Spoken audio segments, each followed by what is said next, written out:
Okay, let's call this meeting to order. Please rise for the pledge.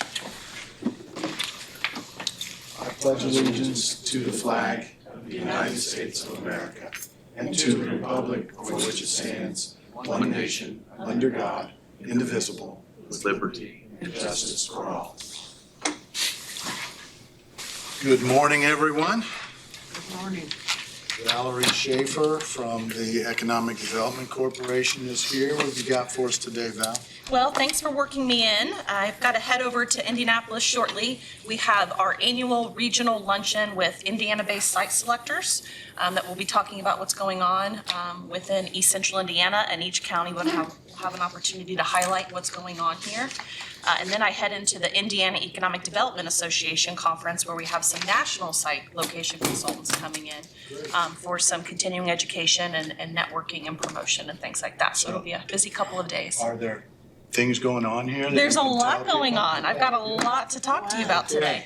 What's first? Okay. So first, I just want to report on our financials.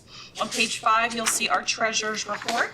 We were under budget month to date by a little over $13,800, which puts us under budget year to date by almost $85,000. However, I do have some encumbrances I want to share with you today. So if you want to go ahead and jump to page 31 of the packet, we have several contracts that we would like to go ahead and retain funds for so that we can finish out those contracts rather than dipping into our 2025 operating budget.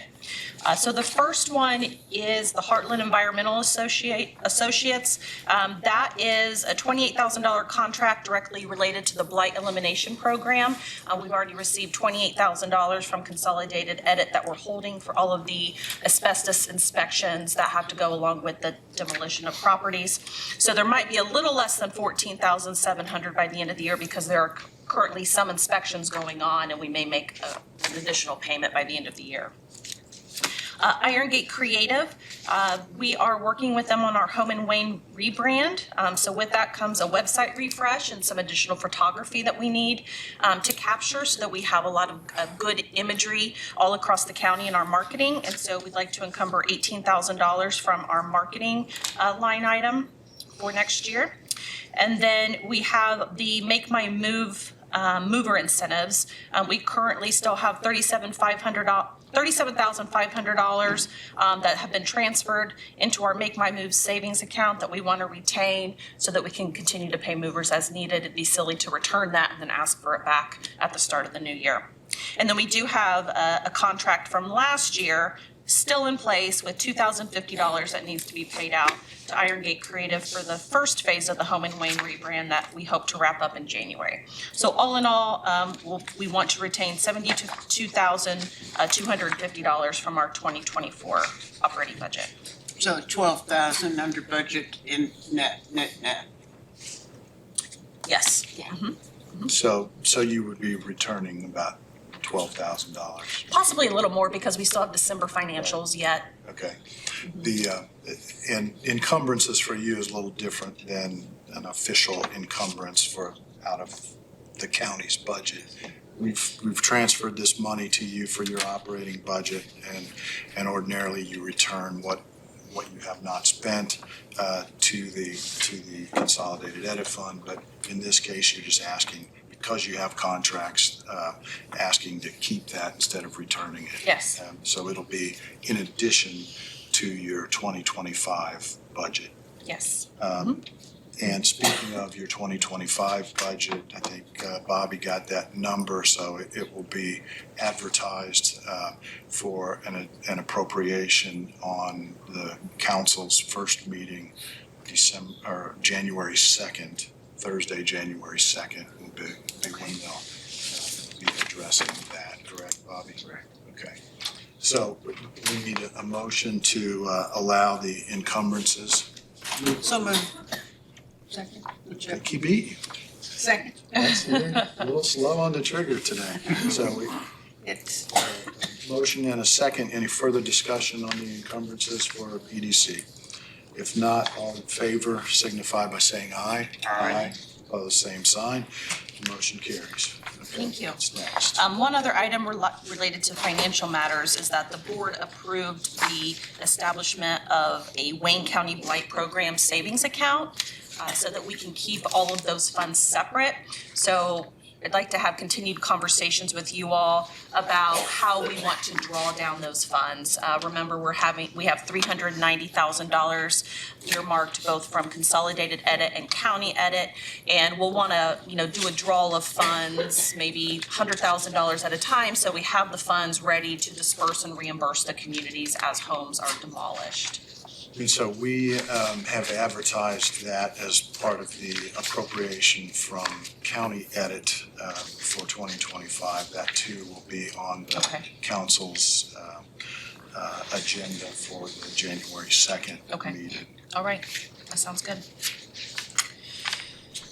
Okay, and then this is more informational, but regarding our edit grant qualification guidelines on pages 32 and 33, we had, we try to review this every couple of years, and we had a very healthy debate at the board meeting about keeping a minimum wage requirement for an edit grant qualification, or adding also an average wage, so that if we've come into a couple of projects where a couple of jobs pay less than $18 an hour, but the average wage is well above our county average wage of $22.64 an hour.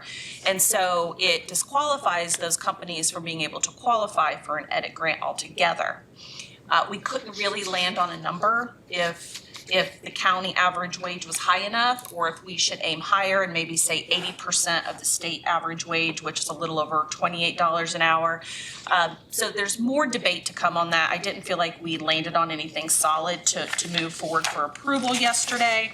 But the board did go ahead and approve on page 33, adding a bullet that states at the discretion of the board and based on the merits of a project, they may deviate from the grant qualification guidelines.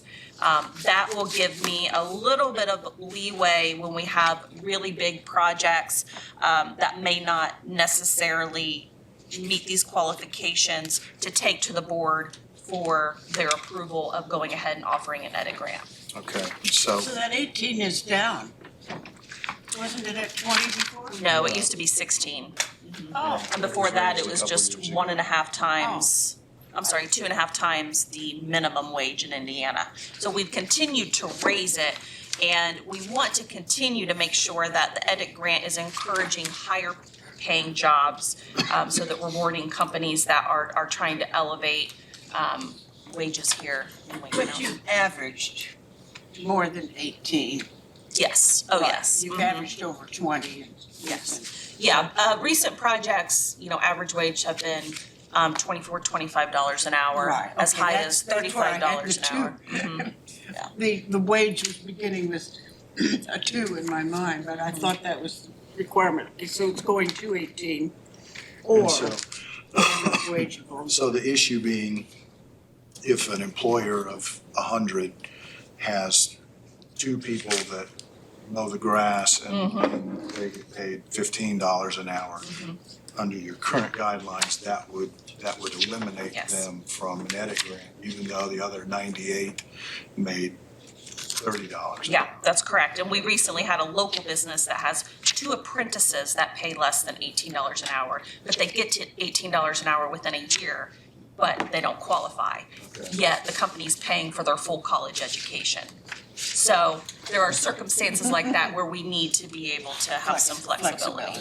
Makes perfect sense to Of course, me. there could be the scenario like the national average CEO is paid 270 times the average wages of employees.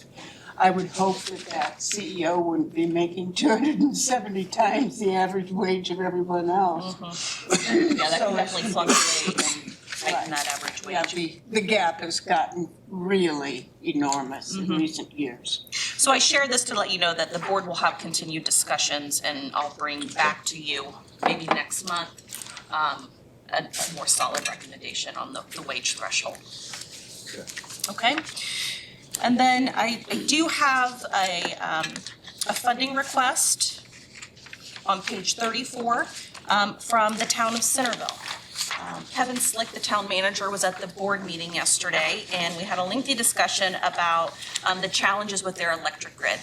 The majority of their grid is on 4 kV, and they need to upgrade to 12 kV. They are reaching capacity of their grid, which is not a good situation because they have limited ability to add any new commercial, industrial, or even residential customers to their grid currently. They had to make some upgrades last year and already went through a rate increase. I did some due diligence and looked at 15 different jurisdictions across Indiana and their electric rates, and Centerville's already the 6th highest of those 15 jurisdictions, and they're above Indiana average wage or average electric bills for a residential customer using 1,000 kilowatts per day. Okay. A month, sorry.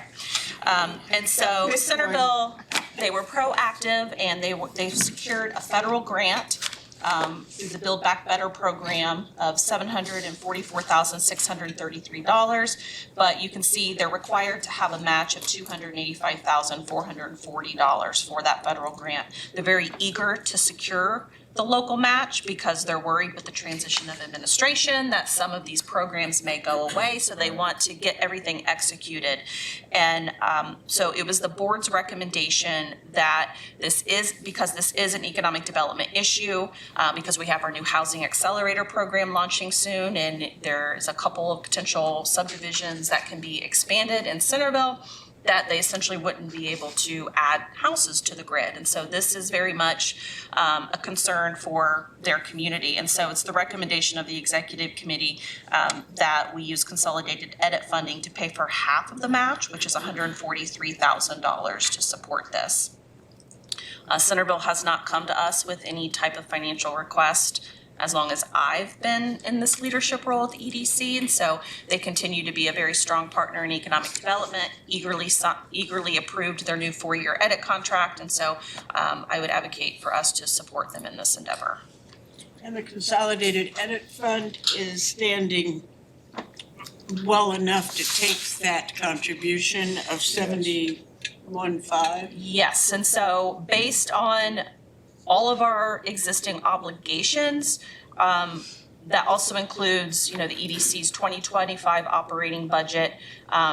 If we fund this, as with all the obligations, we have about $788,000 unobligated today, with an estimated $1.8 million in distributions next year. So you want to put that to work? Yes. That's the whole purpose of having a consolidated edit. Exactly. Communities participating in it. So when they do have a need, they can come to us and ask for that money, and it makes a good selling point to other communities that are not. Correct. That when you have a need, we are there for them. So with that being said, I'll make a motion that we approve that. What was it? $143,000. $143,000 of the consolidated edit.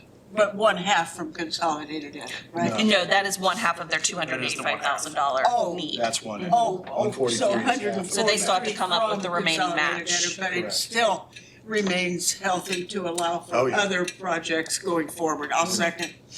And Okay. I would just say that I like the idea of the 50-50 match. I Yeah. think that makes sense. After all, they're contributing half of their edit, they're keeping the other half. We need to encourage them to use it for economic development whenever possible. This is a good project. It fits in nicely with the plan of not only supporting business expansion, but residential expansion to attract and retain a quality workforce. So I absolutely support it. So there's a motion and a second. Any further discussion? Hearing none, all in favor of the motion signify by saying aye. Aye. Opposed, same sign. Motion carries. Thank you so much.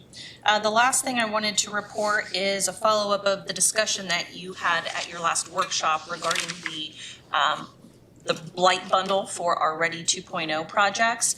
The board did discuss the $600,000 contribution from the Consolidated Edit Fund to match the county's contribution so that we can move forward with that blight bundle and confirm to the state that we can meet our public match, and they voted to support that as well. Great. And that $600,000 is already accounted for when I mentioned how much Consolidated Edit we would have remaining. So just wanted to report that back to you and thank you for your support. And we'll be able to write a letter now to the IEDC confirming that we've met our local match for those two projects. And again, it's a 50-50 match. It's a 50-50 Okay. match, yeah. But I do just want to reinforce that we don't have approval of those projects from the IEDC yet. We're still waiting for them to make a funding decision. So this is just one step that we needed to take in order to align ourselves to hopefully obtain that funding. You got a letter of commitment. Yes. Funds, I believe, so. Anything else? That's all I have for you today. And I Nice. made it within my 15 minutes. Yes, you did. Very good. We have Keeping you on 12 schedule. seconds left. I see that one of our appointees, Ms. Nova, has been elected vice chairman of EDC. Yes. So our two appointees have had quite a lot of leadership in your organization. I just want to do a little housekeeping. I'm 99.9% sure we don't need to reappoint either of those, that their terms are still good for the year ahead. Pete's term, well, Pete's a Wayne County Pete's a Council council appointment. Council, right. Yeah, Peggy, your appointments are good. Ours are good, so we Yeah, don't need to Peggy reappoint her. has 2 more years left, so we're she's hoping good. she'll be able to serve as chair next year in her final year. And council, I believe, appointed Roger Smith to Yes. replace Pete, Yeah, so. we're eager to have Roger Yeah, engaged great. again. Good deal. Thank you very much. Thank you all, I All appreciate it. Thanks, Val. Safe travels. Thank you. Sheriff Redder, good morning. Morning. I'm sure seems a little disjointed. I don't know where you are. A little bit. We removed some tables for. You want my The seat? TV camera's a little further north than it usually is. Well, I'll just It's all right. pull That'll up be here next fine. to Ron Cross. He saved you a seat. Yeah. Thank you for having me this morning. I just have a few things that I wanted to cover. The first was to revisit the contract for Power Ready. It was approved at the last meeting, however, that was approved pending Mr. Cross's review. And just And it's checking fine? to see. That and the website. So we The need to website's pass that okay. motion, don't we? Correct. Move for approval of the Power Ready proposal. We withdrew our. Oh, we did with, that's right. We Yeah, did. We we approved. really wanted Ron to Second. take a look at it. We have a motion and a second to approve the Power Ready contract. Any further discussion? If not, all in favor of the motion signify by saying aye. Aye. Opposed, same sign. Motion carries. Excellent. Okay. Do you have a copy of that to sign? You know, I probably did, and unless I gave it to Bobby, I'm gonna need another one. Okay, I brought one this morning in case you do. See? Everybody knows. Bring an extra copy for Jeff. Were you able to get the signature block to include a commissioner's signature? Yes. Okay, great. You've got it, all right? The second item was also a contract through Cintas. The agreement was discussed and held pending the review of Mr. Cross as well. A few items that you wanted to. I think you wanted a signature template, didn't you? Something. That I have no problem too, but there also was, I thought, an issue of some of the terms were online instead of. in Yeah, and the I went and contract. looked and it's nonsensical. So, Okay. I mean, So it it doesn't really, matter if it's in the contract or not. since I had it's actually nonsense. suggested it, but it's only $11,500. I thought, I can't remember what it was. So you think it passes muster for that Yeah. amount of money? Won't trip us up? Then I move for approval of the Cintas agreement. And just to clarify, 11,500 is that the minimum requirement? Sorry, that's for Power Ready. Oh, that's Okay. the Power Ready. Cintas. So That Cintas was is the one like that- that was the one that had the $35 a reference month. to the website. Okay, that's correct. I so, sorry. Cintas could vary, couldn't it? So there's a minimum per month. That was of the $35. $35, which is, It'll be more than that. yeah. Yeah. But it will replace, if you recall, it will replace the purchase of our chemicals and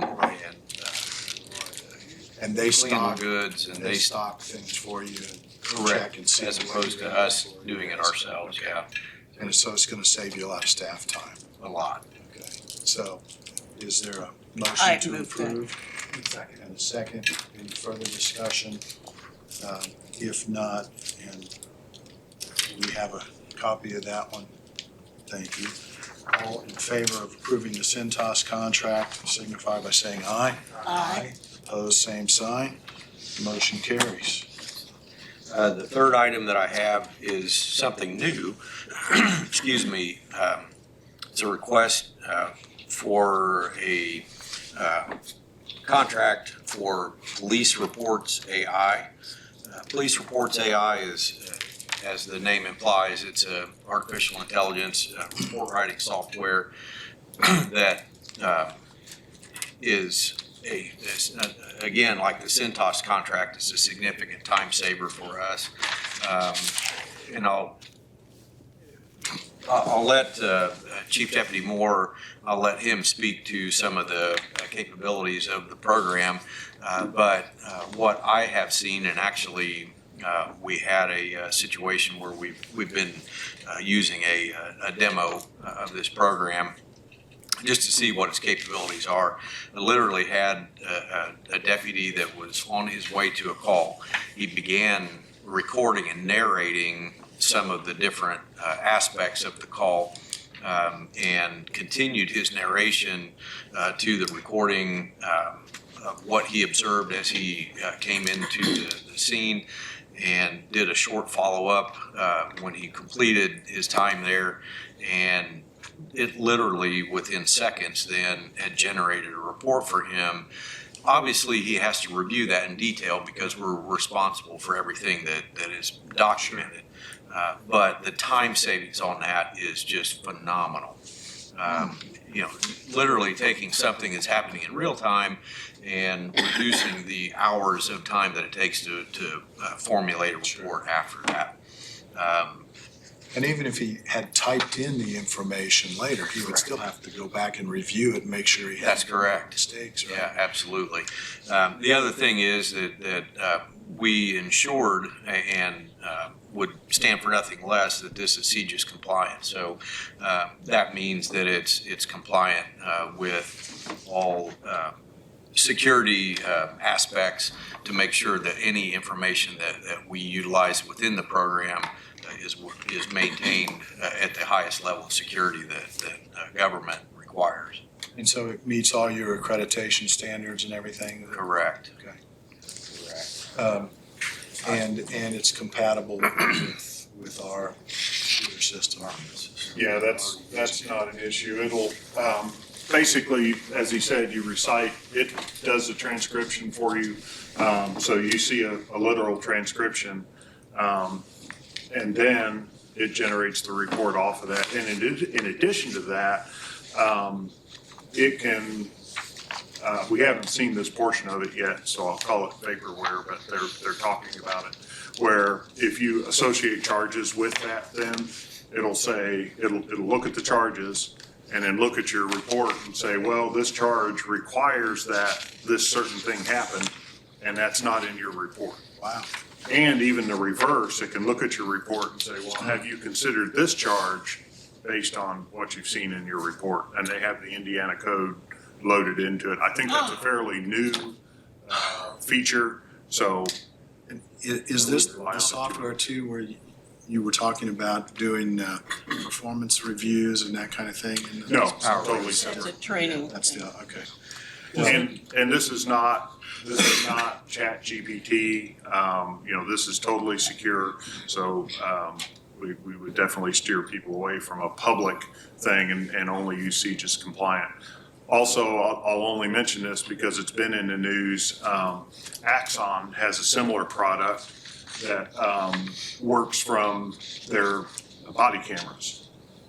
and they've had problems with that, with it misreporting. So instead of relying on AI to analyze a video feed and audio of what it might hear around it, it's relying on the officer's direct input and only what he says, not an interpretation of the environment around it. So that's huge. In terms of funding, you have this in your budget? Yeah, so the first year of the contract would be for 8 licenses. Excuse me, it's actually paying for 5, and they give us 3 for free. It's $2,750 for the first year. Then we would have the option to increase that to 10 paid subscriptions or licenses, which would be $5,500. And that would obviously, if we're satisfied in the first year of its use and we see the cost savings, the benefits, and other things that we anticipate, that gives us the opportunity to expand. And so you have 30-some enforcement officers. Who would you be working with this on as your trials? Initially, it's primarily going to be used for our detectives, which will allow them more time, obviously, to focus on several other crimes that they're investigating. But I think the plan is also to give it to 1 or 2 of the patrolmen as well to see whether or not that can Test it. Yeah, check for any efficiencies that we might be able to glean from that. Does it write the affidavits also then? It said the report, this is all reported, does it do the affidavit also? We had talked to them about possibly search warrants and affidavits as well. And does that same checks and balance with, Right. wow, okay, that's impressive. This is gonna be an enormous time saver. Yeah. Okay.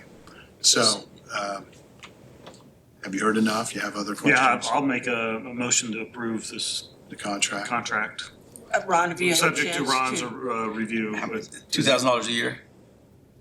For the Yeah. first year? Yeah. Yes. $2,750. I'll take a look at it. Meanwhile, Hey, for 2,000, he would have said, fine, but 2,700, Seven is- you gotta draw the line somewhere. Have him take a look at it. Of course, the security of this, you would not want this to be hacked in any way. This is a, That's right, and that's one of the reasons that we made sure that it was CJIS compliant. So, You want to go over these quotes for the x-ray machine while he's here? Yeah, why don't we do that while Ron's looking at if you got a few more minutes. Absolutely. Steve's been working with Alan on quotes for a new x-ray machine. And we want to try to get Yep. this contract or the order committed so that it's going to be paid out of ARPA funds. And so the security upgrades as well as this purchase would be part of ARPA. are there any x-ray machines that are so sensitive they can detect body cavity contraband? we have one in our jail. But, I bought that several years ago. but I mean, can it, has technology improved to the point it can be more sensitive and detect? They do have a unit out now that does utilize AI to help identify possible contraband, but that just helps draw the operator's attention to a specific location on the X-ray. So, it's something that can't be relied on, just like the report writing software. We still have to validate it. Oh, sure. But, yeah, but yes, they do. Technology has improved since your most recent purchase of, Yes, yeah, I purchased that, it's probably been 5 years ago. yeah, it seems like it goes back quite a while. Yeah, but it has, yes. So this purchase, No, this is not For the jail. For the No, people. this is it's the not, oh, This is for the Courthouse. Packages. package scanner for the oh, that's right, okay.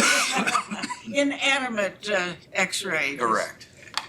Yeah, we don't do body cavity x-rays for everyone that comes through the courthouse. No, no, It's not TSA, right. okay. Steve, you wanna go through Yeah, I don't that? want to speak for Randy, but since I put this together, No, please, go ahead. this is based upon the research that Alan had provided, and I went back and through and just checked some things, but this is, this paper that you're looking at is entitled X-ray scanning machine, and this is the machine that scans parcels and bags at the front of the courthouse. We solicited from 3 different vendors and 5 different machines, and you can zero in on that second bullet point. This is a Smith detection machine, model 6040, and this is directly from the Smith company. You can see the highlighted yellow areas there that of what makes up the entire cost. So the base machine is $29,477. The entry and exit tables are $1,244, and then we've opted for the 4-year additional warranty, which would give a 5-year warranty. So the total cost is $46,459, and that is the low bid. But it also is a machine that is the same brand as, ironically, what we have now. It also provides for additional training, 2-hour training, and the entry tunnel is larger than what we have now. And according to security, that is helpful because of the larger packages that come through. So, Randy, anything to? No. I don't know how old that machine is over there, and I think it was purchased when we started That's what I the thought. courthouse security, and I might note that time is kind of the essence, because Missy just pointed out to me that the belt is starting to break. yeah. So I expect it's in the neighborhood of 20 years old. Yeah, It But was a still 9/11 response, wasn't it? and I think this is one, Jeff, that you've indicated this would be paid for from ARPA. ARPA, that's up. Correct, that's why we need to get this under Contract. order and And we have the contract. contract, I mean, ready to, I mean, Yeah, we're ready to rock on this, yeah. Okay. if Randy doesn't have anything further to add, I move for approval to purchase the Smith Detection 6040C for $46,459. It's what you're looking for. Yes, yeah, it's Second. a slight improvement over what we have, and it's a new model. So it's certainly going to be better than where we're at. And this would pay for a 5-year warranty. It has a 1 year. 1 plus 4. Plus 4, yeah. Okay. All Now, right. we did have another motion on the table. Can we do this motion without closing out the other one while we're We'll on? just go ahead and vote on the other one. Yeah, I think we On need the to other vote one? on the other one. Okay. Is that And you're- $2,700 okay? Yeah, it's got obnoxious provisions in it, $700. I don't want to waste anybody's time trying to, we're not going to go to Pinellas County, Florida to litigate this. Okay, I'll Although second. I might if you. I'll if you second. really Yeah, want look, it's January through March, you'll go, and Then I'll second Brad's motion for that $2,700 purchase. All right, so going back to that motion, we have a motion and a second. Any further discussion? Hearing none, all in favor of the motion signify by saying aye. Aye. All the same sign, motion carries. And And now I'll second this motion. got a motion the and a X-ray second machine. on the X-ray scanning machine at $46,459. Any further discussion? If not, all in favor of the motion signify by saying aye. Aye. All the same sign, motion carries. All right. The next item is the drone consideration purchase. And Okay. again, you have a spreadsheet in front of you that we solicited from 3 different companies and received quotes back for 5 different drones. Just a word about drones for law enforcement, and specifically for an agency of our size. There's multiple drones out there that have multiple different capabilities. We are looking for a drone that has multiple capabilities because of the use that it's going to be put to. Unlike a fire department drone where they would be doing one particular task with this, this is going to be used for potential hostage negotiation, looking for suspects or missing persons. There's a variety of things, accident reconstruction. So that's why when you look across the top there, some of the requirements of this drone are different than what a personal user would use a drone for. So when I highlight across the top in yellow, that will be the recommendation. As you can see that it rates high or higher than the other drones that were considered. All these are considered law enforcement drones. You can see right across the top there, the deployment time, the flight time. It's made in the United States, the camera resolution, thermal resolution, which is important for looking for people, hotspots, night vision, a spotlight, the ability to communicate through this drone, which is what the speaker provides. And then it is also NDAA compliant, which is the National Defense Authorization Act, which protects the software from cyber attacks. And then it's also on the blue list of the Department of Defense, which verifies and validates that the components, the important components, are made in the United States and not by another nation.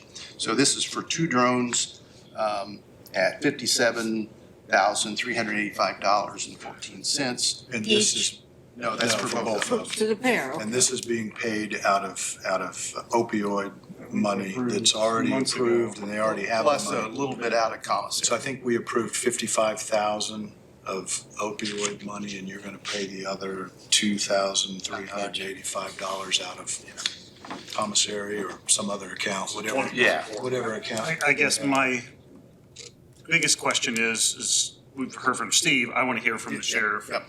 major on. I don't want to put words in your Their mouth. opinion is on this, and is this going to meet No, the absolutely. department's requirements and needs and? Yeah, we've done extensive studies on the drones to look at all aspects, which I won't go back over that Steve has already mentioned. And this drone literally checks every box that we need. We've actually had the company, they flew out to us, they brought the drones out to us to demonstrate. They were fantastic in all aspects, which they're gonna always bring their A game, but frankly, we were impressed over what you could buy off of Amazon or something else that are commercially available. These are far and away better. And these can only be purchased by law enforcement agencies, or they just have specifications that serve your needs? They have specifications to serve our needs. I do know that there are private industries that are able to That can purchase use these it as well. I'm glad that you're recommending one that has a 3-year warranty instead of the one that has 10-day I know. warranty. 10 days or one flyover. Yeah, right. So some of these, we were surprised to see how small that was. And I know some drones are attractive targets for target practice for people. Oh. What kind of insurance, would this have to be a special rider on our insurance or,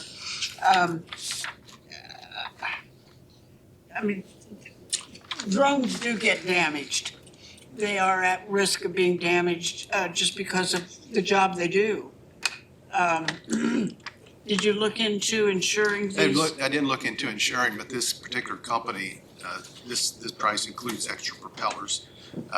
This company also has some on the shelf, if you will, that if we needed one replaced very quickly, they can do it. They can turn it around very quickly because they keep X number of these drones on the shelf for quick replacement. You have so many specs here, but I don't see the size, the dimensions. They're not the size of a car like what I'm seeing in New Jersey, right? No, I don't have the exact dimensions either. It's bigger than a bread box. It's smaller than a Volvo. It's smaller than a Volvo. Yeah. Yeah, I Oh, would say, okay. 2 or 3 feet across. 2 feet Is square. that, you transport them in a patrol car, I assume? Absolutely. Pelican case that you- Okay. Yeah, and the propellers fold in and, they are meant to be compacted. Would they fit in the Bearcat?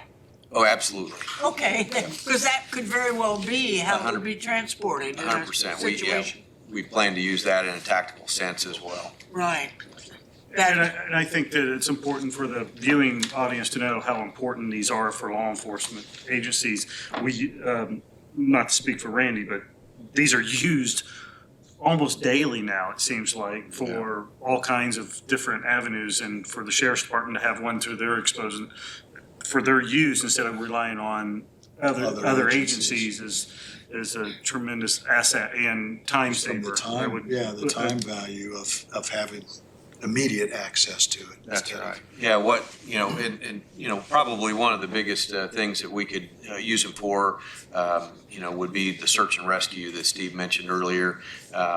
And time is of the essence on that. And we don't have to rely on another agency. We don't have to rely on a helicopter to fly 20 minutes to get to us. These can be deployed within seconds. Good. Can you have an attachment to this that can actually seek heat? Yes. It's thermal. Thermal, okay, it has a thermal feature already Correct. included in that. Correct. Because that can be really valuable when you're seeking a silver Absolutely. alert or child. Absolutely. child. Well, unless Randy has more to add, or Alan, I'll move for approval of purchasing 2 drones from Skydio, is that how they say it? Yes. For $57,385.14. From the unrestricted fund of. The funds of Which has already been. we've already approved that. This is just a purchase thing. Second. Somehow I feel more comfortable buying it from Skydio instead of from Drone Nerds. But it's just my own bias, I don't know. So we have a motion and a second to approve this purchase. Is there any further discussion? Hearing none, all in favor signify by saying aye. Aye. Opposed, same sign. Motion carries. Thank Wow, you. you've gotten 1,000 today. I Please don't am. bring anything else up. The only thing, I wasn't as efficient as Valerie, and I did go over my time, You but did. I Well, wasn't I'm expecting. gonna have to extend his time. I do have something. One more thing while we're in a, I think are you guys just, No more reports.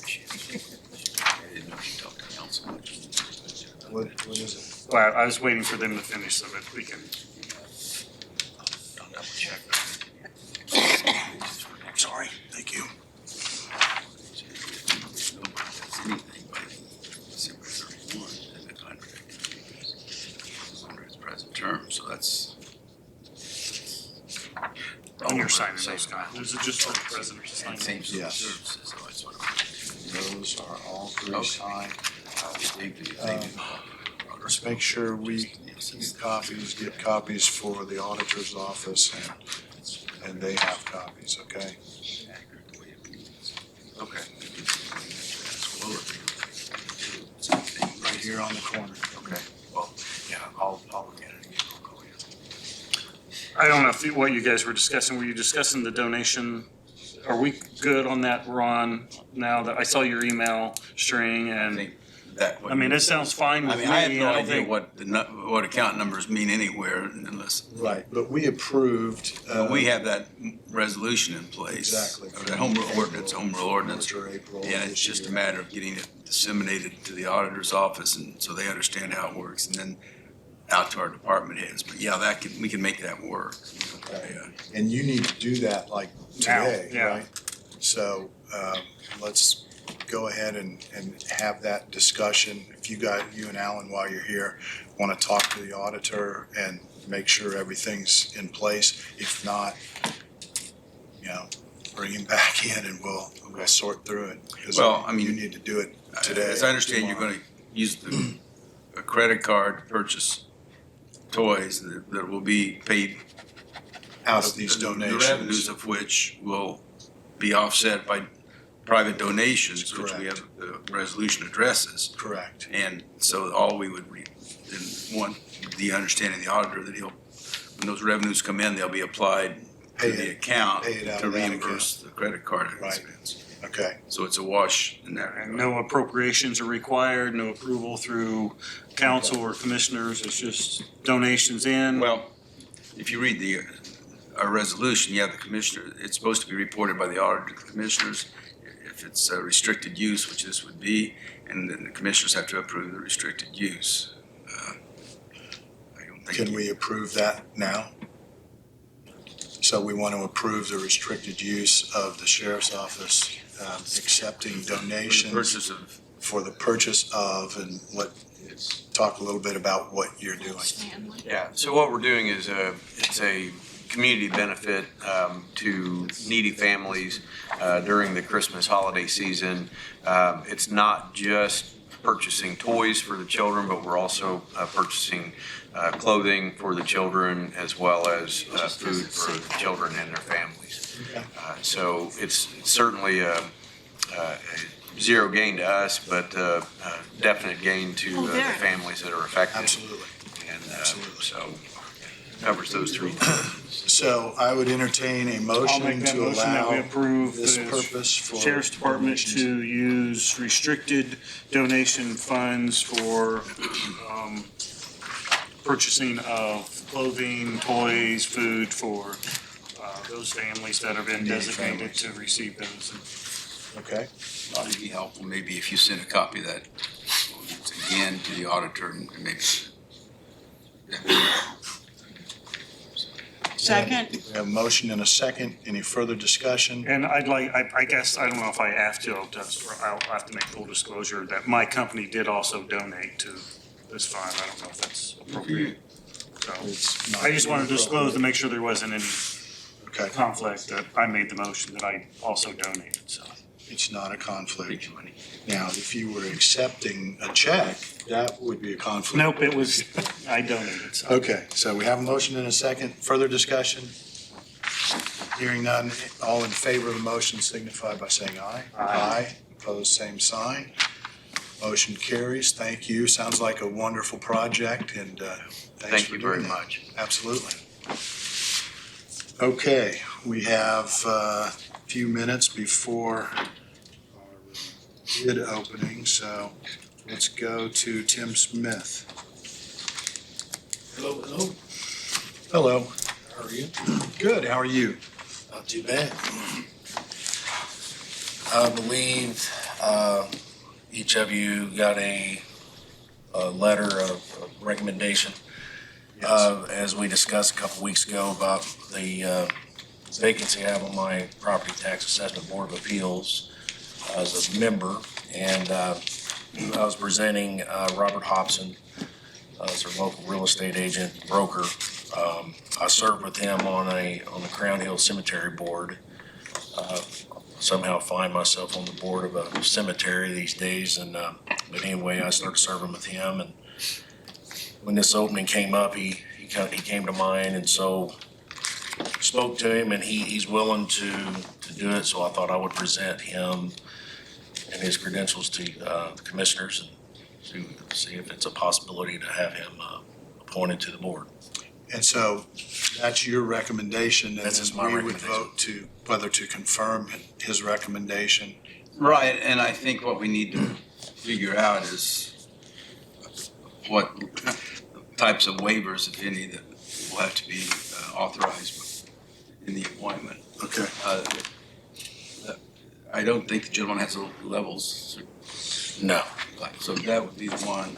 what Yeah. level does he have? He doesn't. He doesn't have it. Levels as far as, No level. And Yeah. two, Other than he's been selling real estate for 30-some years. he's a resident of Wayne County, that's not an issue. The only other one is that we still have the archaic requirement of political party affiliation balance for the two that are appointed, or three that are appointed. I didn't realize. Do we, I don't, Have we checked that? I did not check that. Okay. So, number one, we need to know what the what the current board members' political affiliations are, and then we'll need to check his before we can approve. And that can be waived too.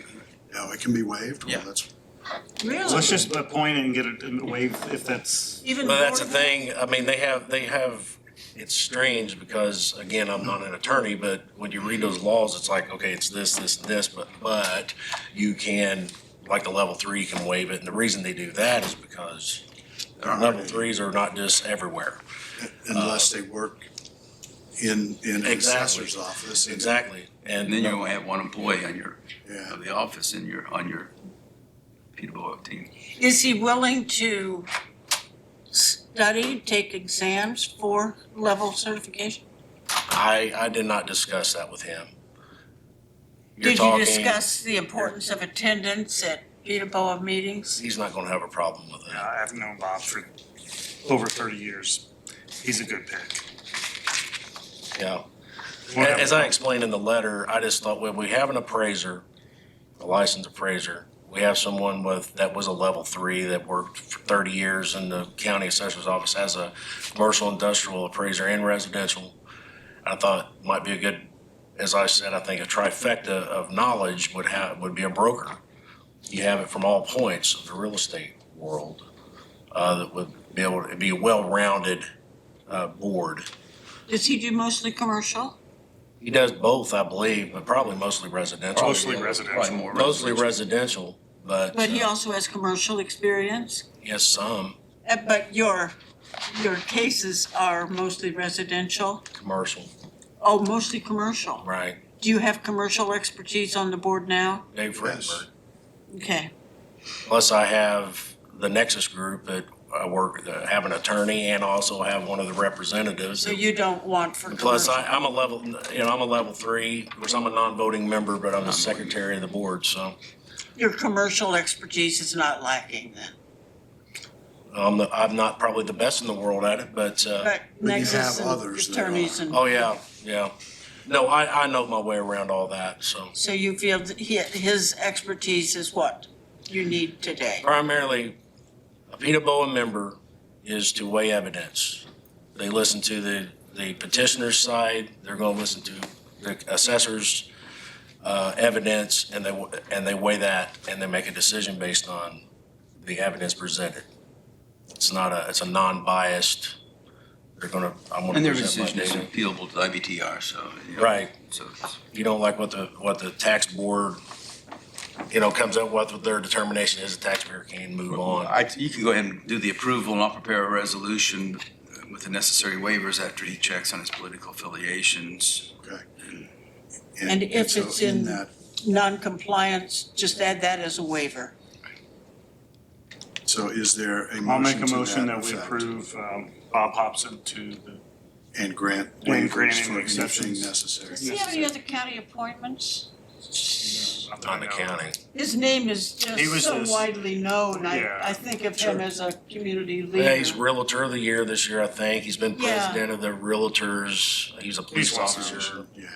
He's highly Hey, regarded. and you can't go wrong. He serves as Santa Yeah, Claus. that was I my big mean, what question. you're saying grows his own beard, so I He's mean, we required can't to go wrong come with to the this meetings choice. in Santa Claus in December, so. Now, the We need county, to have him as a member. We have a motion. Do we have a second? second, We have a motion and a second. Any further discussion? Hearing none, all in favor of the motion signify by saying aye. Aye. Opposed, same sign. Motion carries. Ron will create the necessary documents. We'll get you the data ASAP. Okay, great. Thank you. Thank you, now, Tim. we talked last meeting about having a fourth member attend. Have you had other thoughts on that? Yeah, in a sense, I'm just kind of tabling that for a while. Okay. and I think it we'll can be revisit done. that It's later. not prohibited. It's not prohibited, So so under if, home rule, I think there's an argument that can be made.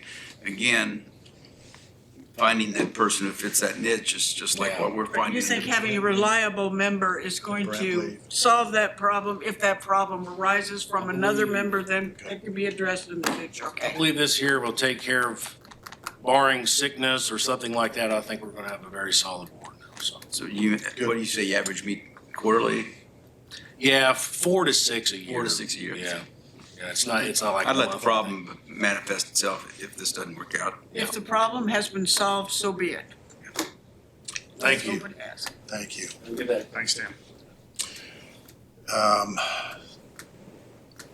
Next up is Brent Meadows for the cot loading equipment purchase. He is, oh, there he is. Brent? Yes. We're ready for you. You were hiding behind Bobby. I couldn't see you at all. Well, it's been a long enough. We've had, I think, 4 since 2 o'clock this morning. Wow. So it's been a little busy, but Oh, thank you for allowing me to come and speak, and for the record, I can now 2 meetings in a row. I know, that's awesome. As you know, I've been talking to you about this power load system. We have 2 battery-powered cots. They're heavy, but they do reduce workers' comp by quite a bit if somebody, lifts a heavy weight. Our decedents are certainly getting heavier. And some of our people are not that big. But the power load system fits into the back of the black van that we have and the pickup truck that we have. And we have quotes. I know that the council got them because they approved some money. And the discussion was whether or not you wanted to buy new or whether you wanted to buy refurbed. Both will work. Refurb only comes with a 1-year warranty. The new power load cots, you can buy in like a 7-year extended warranty. I still haven't got that exact price, but it's not that much, and I believe there's enough in our budget for next year to be able to pay for the warranty. I think all 3 of you got a video and some information on the cot, and it's something that we really need. I will clarify also that the coroner's office has always had 3 vehicles that can transport decedents. Our office has 3 vehicles now, but only 2 are capable of transporting a decedent. And that's okay, we're working around that. So initially we thought about a new power cot and lift system for the 3rd vehicle, but we are going to be waiting on that because at some point we're going to need an upgraded vehicle anyway to do that. So right now we're just asking for the 2 power lifts that will go with the 2 power cots that we currently own so that we can fulfill the system. Steve, you've looked at this a little bit? Yeah, the quotes that you got, is this from Stryker Company or is it from a third party? It's from Stryker. Okay, directly from the company. Right. The one thing we did learn from the Stryker rep, they have third-party people do the installation. And after he gave us the quote of $1,600, he found out that it was more like $3,500 a unit. However, there is a new company in Richmond that's been here about the last 6 months, owned by Brett Wheelan, that's building fire trucks. And he has agreed to install them for $1,600, and then he will be a rep for Stryker. So we'll have someone local right here that can And install the the reason system. why I asked if this was directly from the company as opposed to a third vendor, obviously it's cheaper directly from the company. This is also a compatibility issue.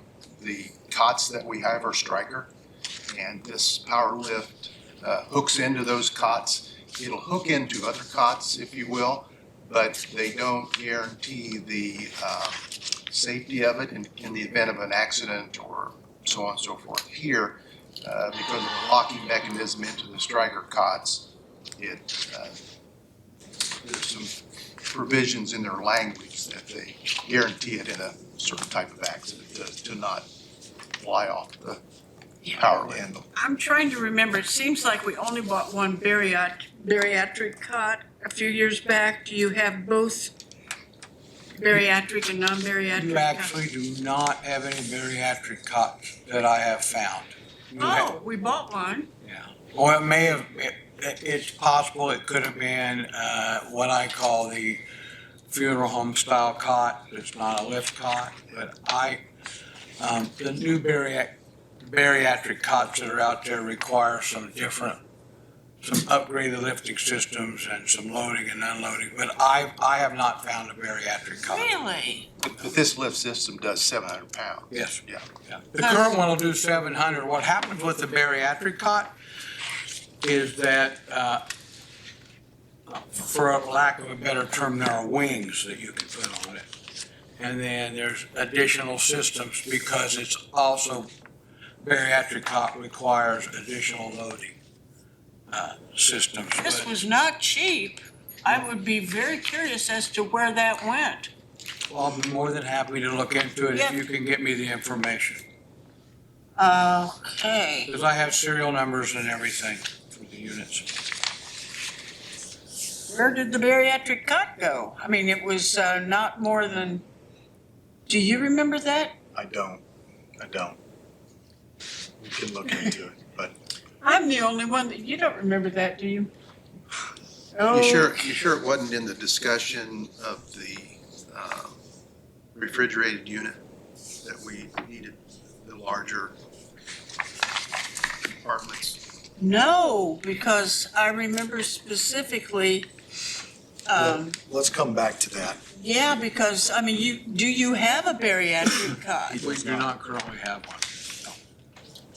Because one of the things I was concerned with was that in the video, it said that two individuals must be able to handle the 700 pound, up to 700 pounds. Boy, I don't know if two individuals can handle 700 pounds. Do you have power lifters on your? That is what this is a power lift system. That's what he That's wants why us I to wanted, apply for. this is to do the lifting. We have the cots. We have the cots that are rated to 700 pounds. We need a lift system so that we can get them up into our vehicles without, Right, but they said in the event of failure, two individuals must be able and stand ready to handle 700 pounds. And I don't want your people handling 350 pounds apiece. I don't. So- But, I mean, the bariatric cot was over 700 pound capacity. Let's go ahead and deal with this, and we'll come back to that at a later date. Steve, is there a recommendation? Yeah, I think based upon what Brent has provided us and the source of this and then the compatibility with our current equipment. And it would be a special purchase because it I think needs to Bobby be got that in the minutes. compatible with When it was approved by council. with the cots. Correct. Okay, so, And are these the refurbished ones, or what's your recommendation? Or Well, I think if you're, I would suggest you go with the longer warranty. I think so too. that's what I just wanted to hear. That's kind of what I was leaning Once you towards. saw this mechanism, it's not a, And council approved funding. Up to the max. I'll make a recommendation or a motion to approve purchase of the new Stryker lift systems, two of them. yes, At a maximum, do we have a dollar amount, or it was a little over $56,000. Council. council's approved, so that's. 56,000. Total, 28 Total. piece. $56,800.68. Including Power installation. load new. With a 3-week lead time. And that number includes the installation? Yes, it includes the installation at $1,600 a unit. And the 3-year warranty is included in that? Comes or- with a 1-year warranty. We can get additional warranty up to 7 years. which you said And you you'll have pay in that budget out of for your next year. budget. And I've got money in my budget. I'm more than happy to be able to cover the Oh, you warranty. can cover the warranty that's over that We have a 56,000. motion. Okay, I have. Second.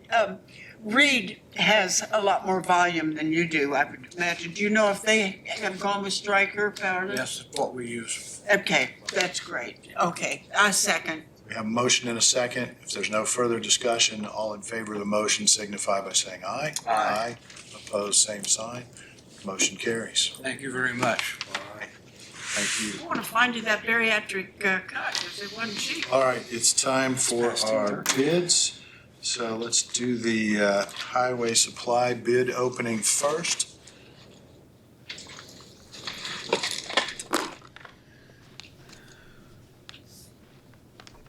Thanks for the scissors.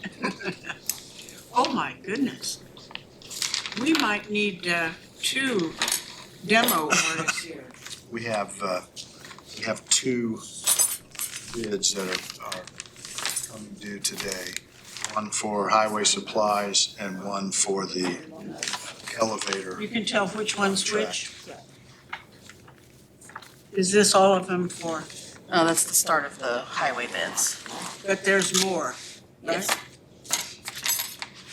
Why don't we have 2 people working on this? Okay. Give that to you, Brad.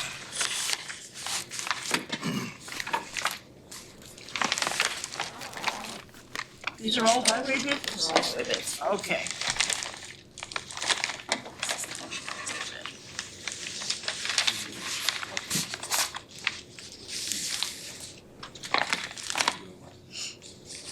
Now you can tell.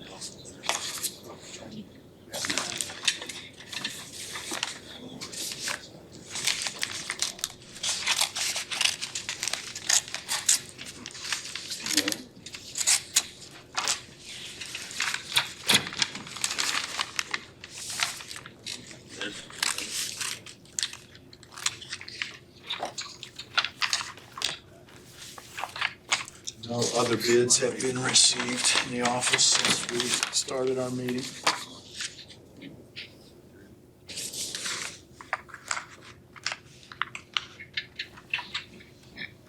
First one from Remit, I think it was. Do we need to announce who the bid is from? What are the 2 bids that, can you, just to make sure we've got, These are highway that you're doing, Yeah. highway supplies, and then the next one after this one will be the elevator. okay, highway supplies. Oh, But right now- okay, it'll be easy to tell the difference. Yeah, right now Okay, you're doing that. okay, okay. Bid from our Mix LLC for highway supplies. Okay, this is highway supplies from Assured Partners.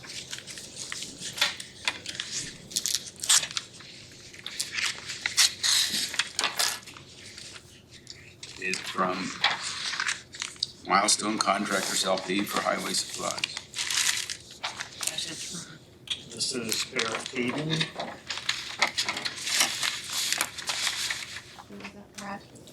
Barrett. Paving.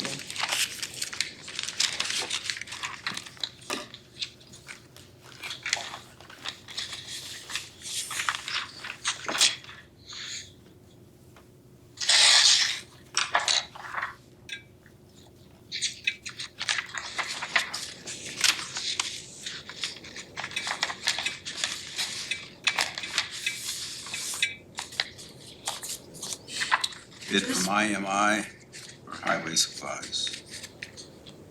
This bidder is Asphalt Materials, Inc.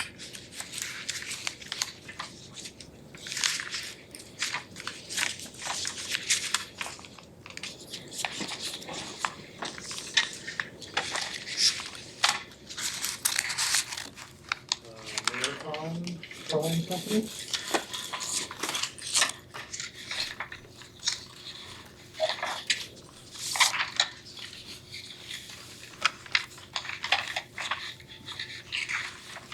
US Aggregates.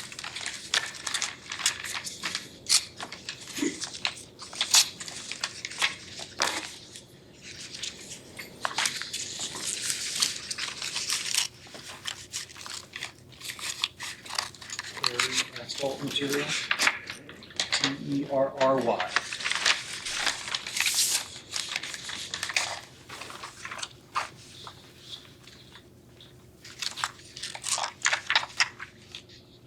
K-Tech Specialty Coatings.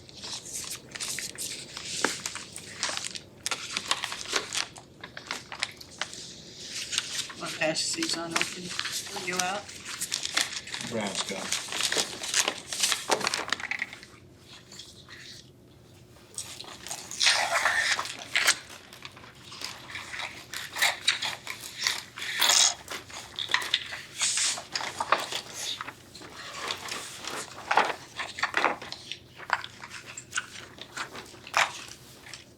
Keystone report. Civil Con.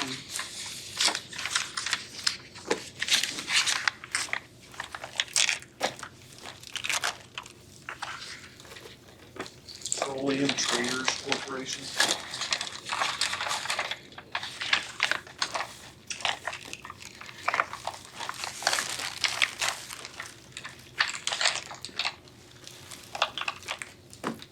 St. Regis, Culvert, Inc.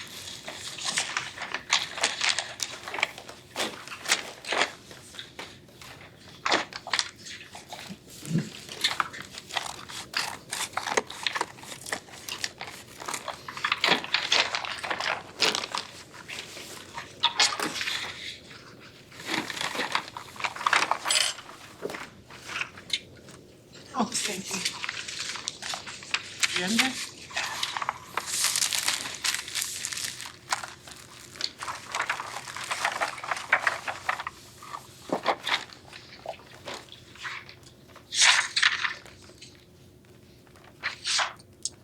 E3 Bridge.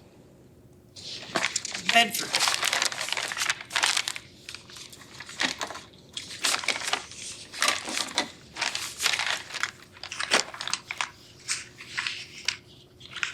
That appears to be all.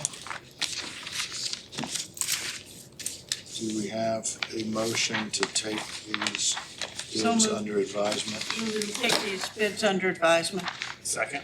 We have a motion and a second. Any further discussion? If not, all in favor of the motion signify by saying aye. Aye. Opposed, same sign. Motion carries. Okay, so Mike? If I could get on the schedule for next week. Yes, absolutely. All right, so we'll get a recommendation or a series of recommendations from you at next week's meeting. There is an elevator bid open. And Mike will take you folks who have these bids into the next room, and if you want to look at those.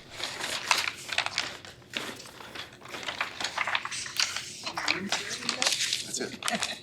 One bid? Just one. One bid.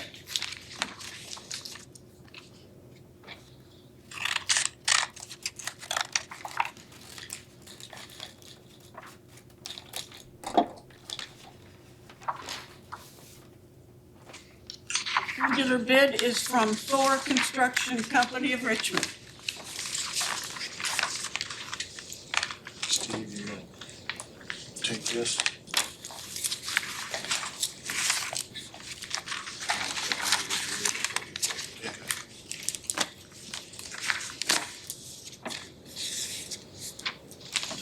Do we have a motion to take the elevator bid under advisement? So moved. Second. We have a motion and a second. Further discussion? Hearing none, all in favor of the motion signify by saying aye. Aye. Opposed, same sign. Motion carries. Take a few minutes to get this sorted out and then we'll move on with the agenda. Can we take a 5-minute break Sure. to deliver food to the, Let's take a 5-minute recess. I appreciate that. We're 3 minutes ahead of.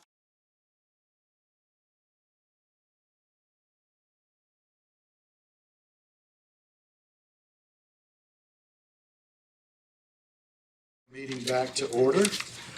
And on the agenda is Mr. Steve Sora, the building commissioner, to talk about an unsafe building. What have we got, Steve? Okay, so I laid in front of you some photographs. Commissioner Dwinger had called me late last year about an unsafe structure on Arba Pike. It's 4030 Arba Pike. And so I sent the owner one of my generic letters to contact me about his property, which he did. He called me, indicated that he was working on it, and I told him, I said, I can give you time to do this. And so he did start working on it, put a dumpster up there and started some demolition, but at a super slow pace. So apparently we got another complaint about it this year, so I sent the guy a letter and he didn't respond. I sent first class and certified, Didn't get any response. It went unclaimed, the certified. So I filed the unsafe, did the same thing, and sent the first class and the certified. The second certified, they wrote refused on it, so I don't know the difference in unclaimed and refused, but that's how it came back. Have not heard from the owner since. You can see from the pictures, very little has been done. So have you noticed differences from a year ago to now? Not much. I mean, there's things in the dumpster, but not it's enough for a year. So Do you know if he's paying best way for that dumpster? I mean, those things that's aren't what I cheap. said. I said to Mr. Higginbotham, I said, I don't understand that because those are expensive. Yes, I they priced them are. myself, and it's been sitting there all summer. So After you got the certified back refused, did you do notification by publication? yeah, absolutely. That's why I was going. I did Western Wayne News and the Palladium item. The Western Wayne. The Palladium item was on November 13th is when it was in there, and on November 17th for the Western Wayne News. So they were both advertised. I have proof of publication here. I also have the return certified letter. So return certified, meaning that nobody ever signed for it? Yeah, one says unclaimed and one says refused. So Okay. it's written refused on it. So I don't know. Is that the same address as on the tax statements? Yes.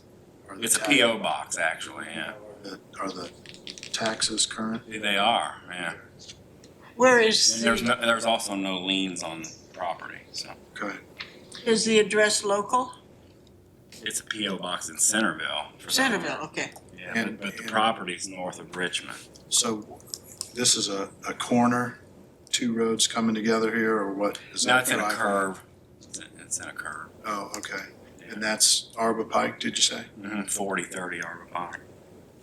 Okay. So do you have a recommendation? And your order was to, what was the scope of your order? Remove the building and all debris from the building, exterminate any vermin on the unsafe premises, remove trash, debris, and hazardous material, cut the grass and weeds so it's a neat appearance. And by a deadline? The deadline was, well, actually, the deadline was in October, initially when I sent him the first letter. So you're asking the hearing authority to uphold your order? Yep.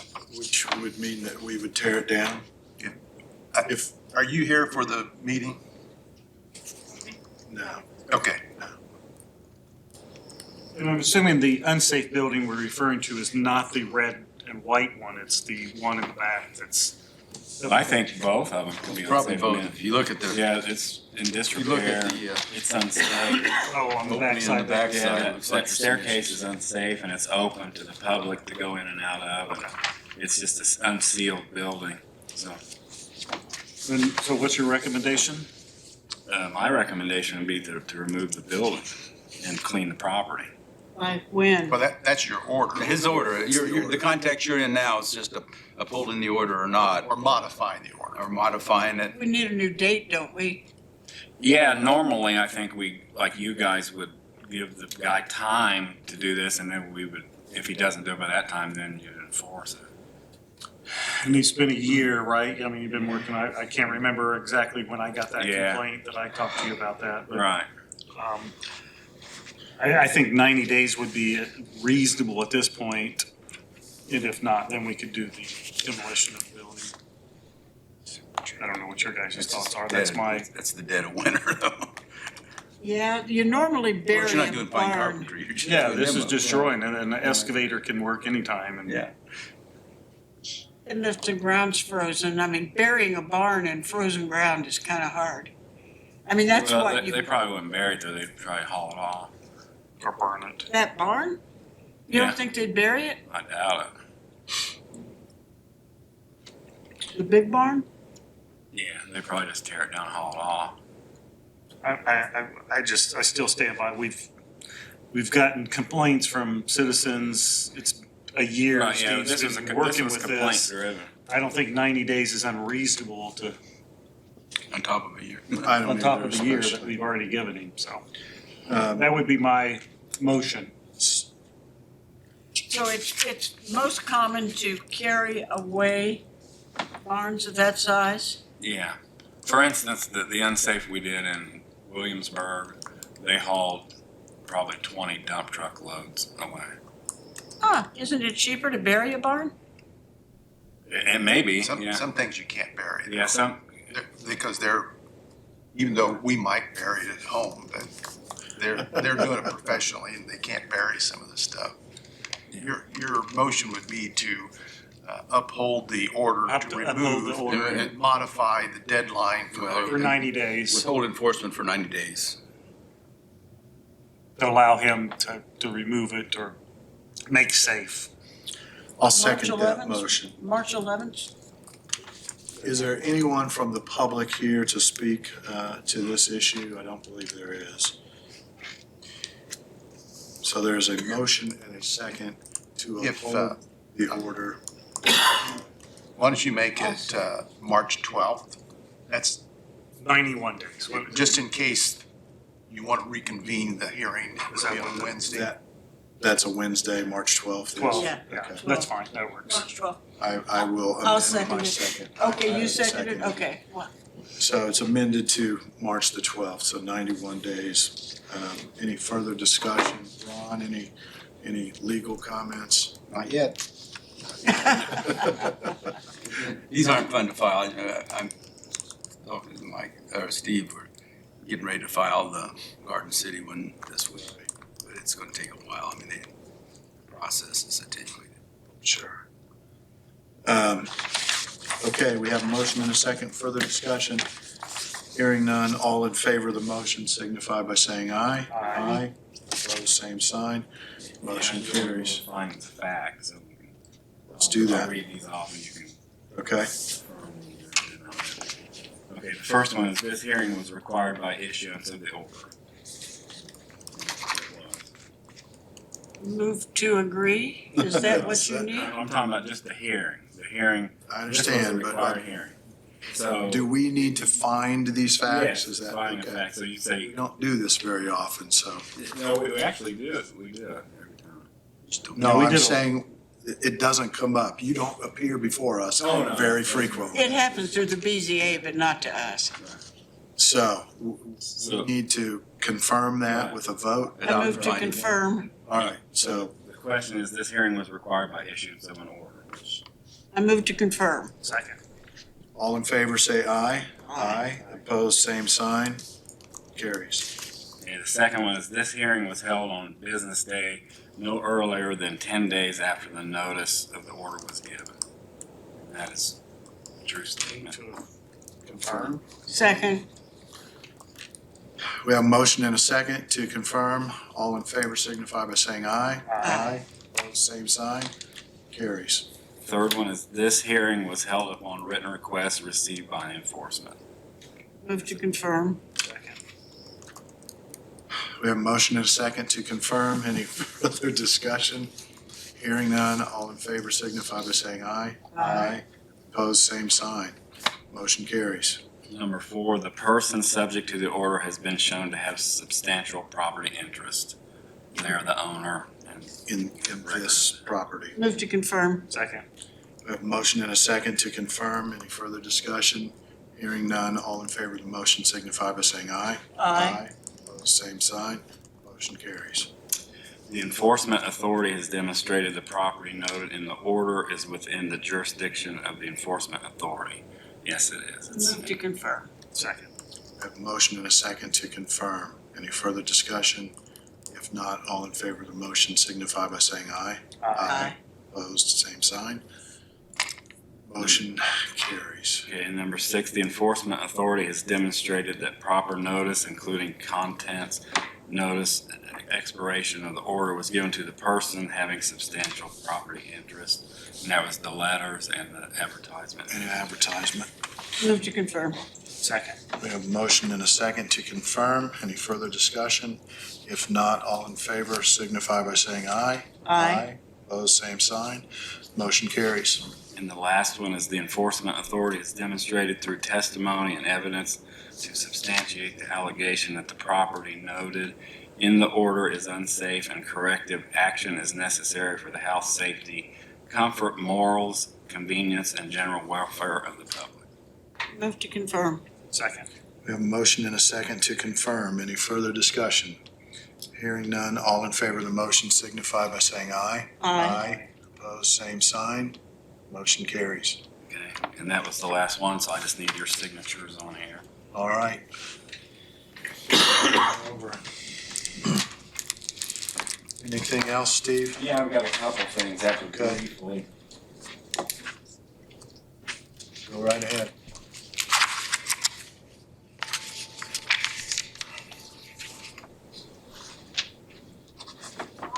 We don't have to pray before they eat downstairs, do we? No. I saw Joe looking in here anxiously, but I think they'll go ahead.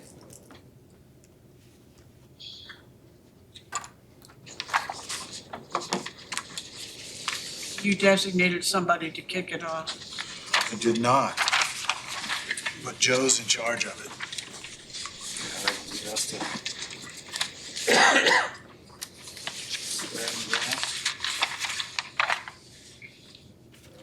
Before and after pictures, These are huh? before and after of our last one. And Steve, that's- do you want this? Do you want a copy of that, Now, the residents have to be. Bobby? Oh, yeah, yeah. And so that was it was part of the Blight program. It's that house in Williamsburg. That's the before and after, so. They hauled, I think he said Looks much better. 20 some dump truck loads of debris out of there. Did the owner do that? No. No, we did. Okay, so where are we in getting the certified, cost certified? It's all right. That's the one we went out for bids on, and Have they been- I'm getting all the paperwork Okay. ready to submit. To submit to the auditor? Yep. Matter of fact, I just got off the phone with them about 5 minutes before I came down here. They're giving me the receipts for all the dump truck loads that we took. Any idea how much it can cost? It was not cheap. And they had asbestos removal and all that That's sort right, of yeah, stuff. that's Yeah, you know this. Yeah. And it's solar. I know, you know all about this then. That was, After. You did an excellent job. on this. yeah, this is unbelievable. So this Is is this the one one, that Andy did? yes. Okay. So this was one of our unsafe motor this year. And it was actually a carryover from last year. This was the burn home up in Fair Acres that sat open for several years. So obviously an owner bought this house and they've got permits, we inspected it, they restored it. It just sold for $289,000. Wow. Gotta be kidding. Well, that's a success story for It's a you. very successful story. All right. Yeah. Thanks, Steve. Anything else? That's it. No. All right. Boy, Williamsburg could have a park. They have a park. From the vacant area? Yeah, they don't have a park in Williamsburg. Well, the They ownership's do still next to there. the old school. The ownership hadn't Is changed. there playground equipment It's there? just gonna be a heck of a lien against the property. Okay, thank you. All right, thanks, Thanks, Steve. Yep. It is, going on 10 minutes after 11. Ron, you've got several things for us. I don't do, you? but I think maybe the first one I would, so that I don't overlook it, is I had emailed you and I will present to you draft resolution 2024-016B. This is the second resolution authorizing Wayne County's withdrawal from WUR Solid Waste District. Okay, good. And there's been no change in the text since I sent it to you yesterday. We had a WUR board meeting today and informed them that we were planning to do this. Of course, I had told them in the past, and there were some questions about why we were doing it and what the implications were from Union County. I told them that you and Jim Williams, who's the county attorney for Union County, had looked into the process and Yeah, I mean, following. the why is not my call. Exactly. The why is the policy issue. But the process. The process is fairly Legal well put out. process you looked at and I have not had any recent contact with Jim, but after he and I talked about it. and I met with the commissioners of Union County last Friday. They're aware of everything and had no concerns. One of the questions that came up at the board meeting was about a requirement to continue everything that had been done in the district into perpetuity. The statute in question is Indiana Code 132115, FSAC in particular, Section 4. And if you recall, we had this discussion with Mr. Smoker, who is the director of the, I may have his title wrong, but the Richmond Sanitary District. Correct. There is in place a tipping fee assessment that was being used to fund the operations of WR. That tipping fee can remain in effect. However, the statute does require that if it is to remain in effect, that the county withdrawing continue the level of service that it was providing in the county. That's very important, which is in Wayne County, not both counties. In the county, and I think the discussions have been how that'll happen, and I think that's still a little premature. I advised the city attorney's office of the issues, and I think Pat was going to City of Richmond. City of Richmond, yes. So I think that is yet to be determined. One question I think I was asked, and without the statute in front of me, I was hesitant to respond to in an email with Jeff was, well, does that mean that there's no further need for the WR board to meet? The answer to that is there's no need for the scheduled periodic meetings that they may have been doing, or the continuation. Meetings, right. There will be a public hearing that needs to be conducted within 45 days after the parties have reached an agreement. The parties being Union County and Wayne County, not the Commissioners. WR. As to the allocation of liabilities, which we think are minuscule, if any, and the allotment of the assets of the district, which would be divided between Union County and Wayne County in a manner that has to be yet to be agreed upon by the parties. That agreement, once entered, then is reduced to writing, approved by both executives, which would be both county commissioners, Wayne and Union, submitted to the commissioner of item, and then that has to be done within 90 days of the effective date, I believe, of which we said was 12/31/25. 24, excuse me, or the delivery of the second resolution, which, you can get down there whenever, the later of the two. And then we have 45 days after the agreement is reached to conduct those public meetings. They can be done jointly by the two executives, if they so chose. And the WR board, or the WR board can choose to have its own public meeting to go over the terms, basically, of the allocation of assets and liabilities. Okay. And the only remaining piece of documentation that needs to be done from Wayne County's perspective will be consideration of the options available to Wayne County as a withdrawing member of what will be a dissolved joint solid waste management district, when by definition in the statute, once one of the two joint members withdraws, you no longer have a joint district, and therefore there is in fact the effective dissolution of the district by the single withdrawal. So it's not anything that has to be, quote, agreed upon by both counties of the joint district, by the executives of both counties. But you are then given the option of A, finding another joint district and choosing to join it and become a multi-county district of 3 or more.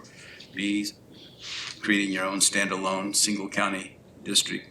Or C, adopting a resolution determining not to have a solid waste management district in the county.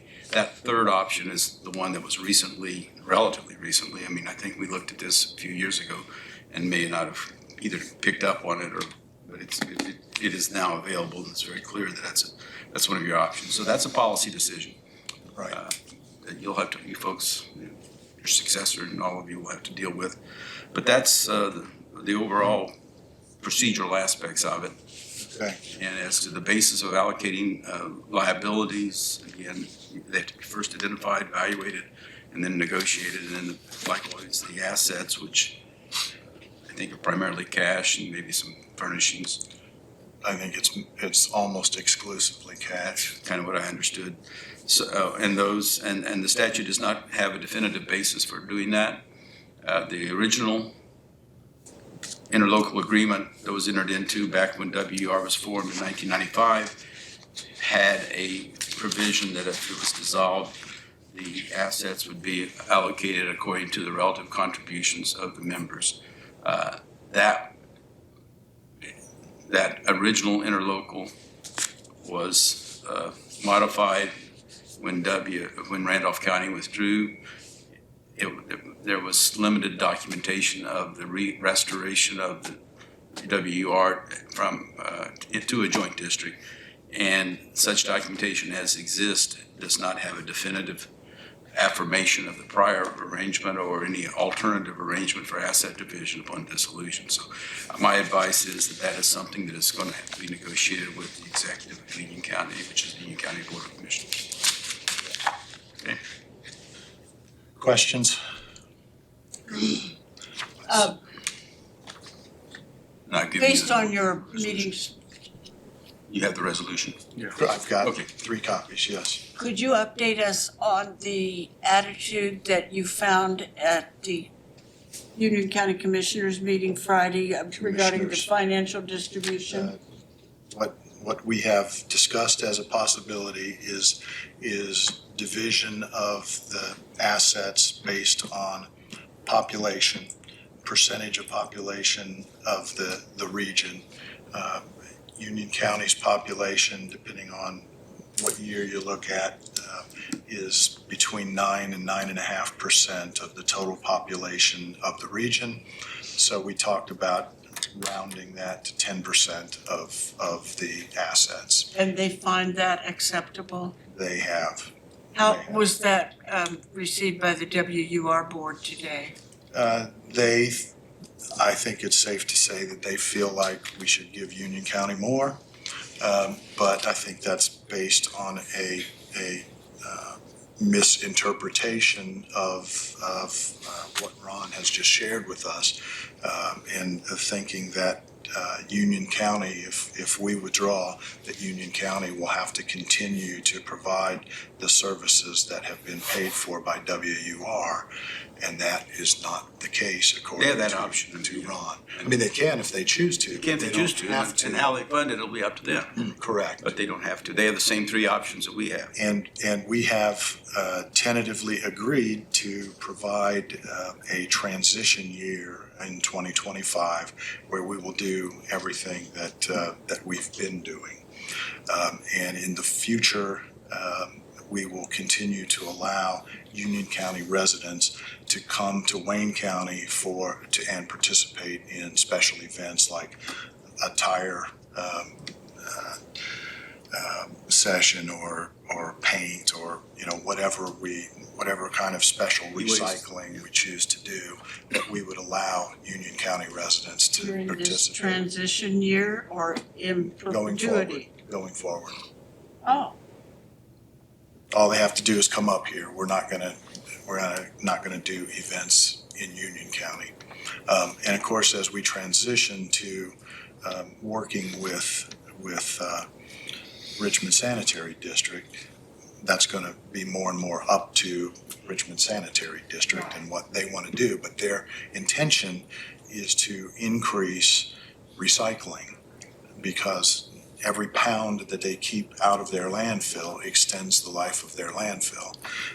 And Union County folks deposit things in the Richmond landfill. So as do Rumpke and Bestway.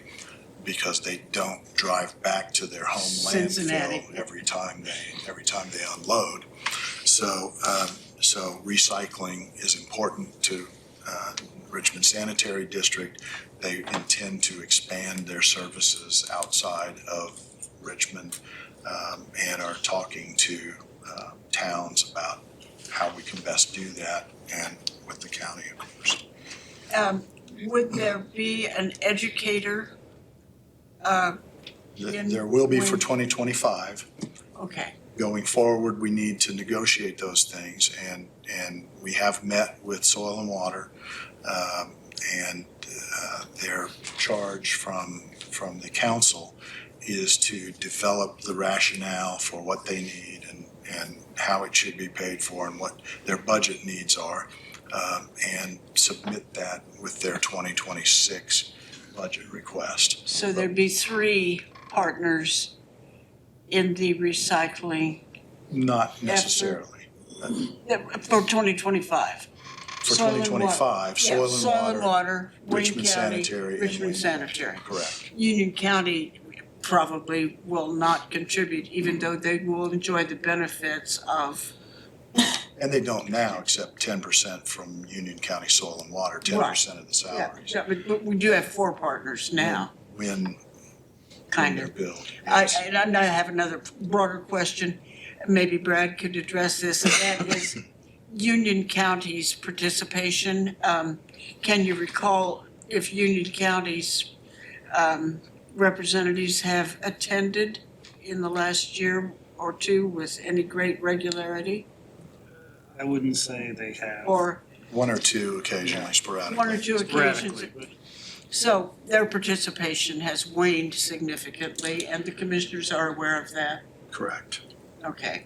And they seem receptive, and it's a friendly agreement? Absolutely. There's no animosity whatsoever?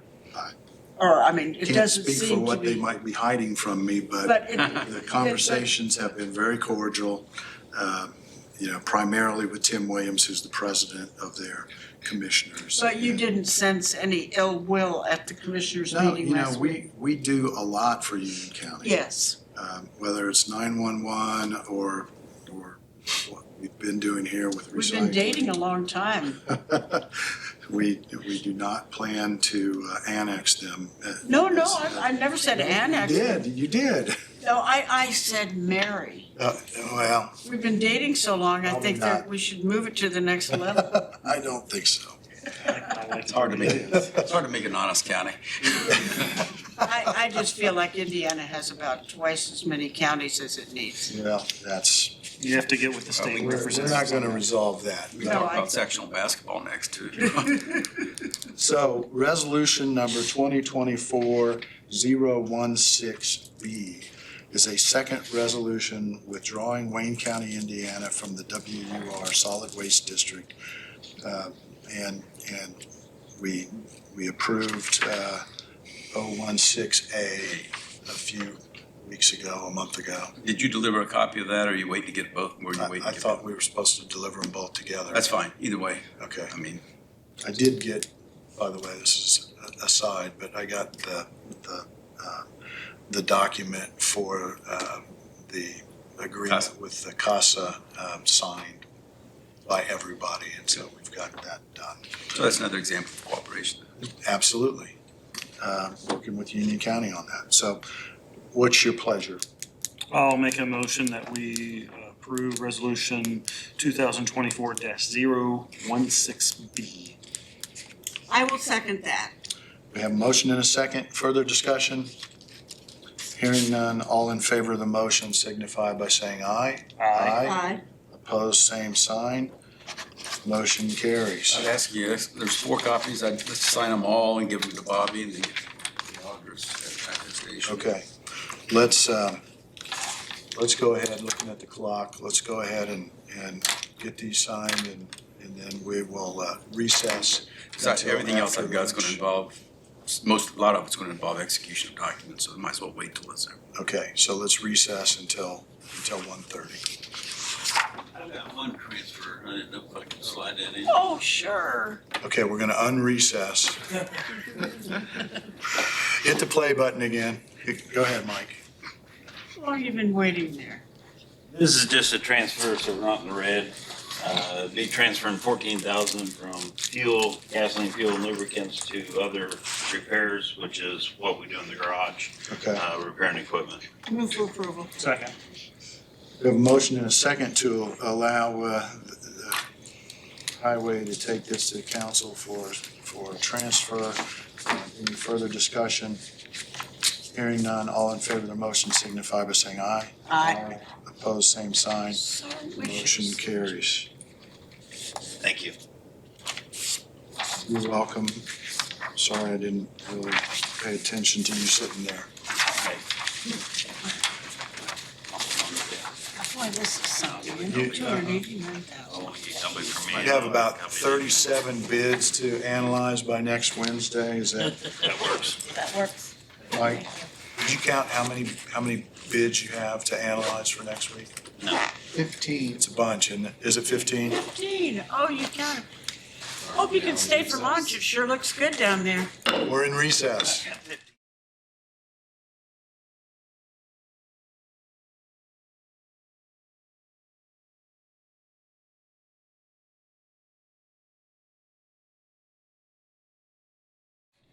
We're not gonna have a drainage board meeting. We have this document that we need to approve. And is this just the minutes? Yes. Okay, so we're gonna approve the minutes of the Drainage Board of November 13th. And hopefully, do you need to read those? I think you've seen them. Yeah, I've seen them, and obviously I'll make a motion that we approve the minutes for the Drainage Board dated November 13th, 2024. Do you mind seconding? I will second. So we have a motion and a second to approve the Drainage Board minutes. Any further discussion? If not, all in favor of the motion signify by saying aye. Aye. Opposed, same sign. Motion carries. We will sign that. And is there anything else that we need to do for Drainage Board for today?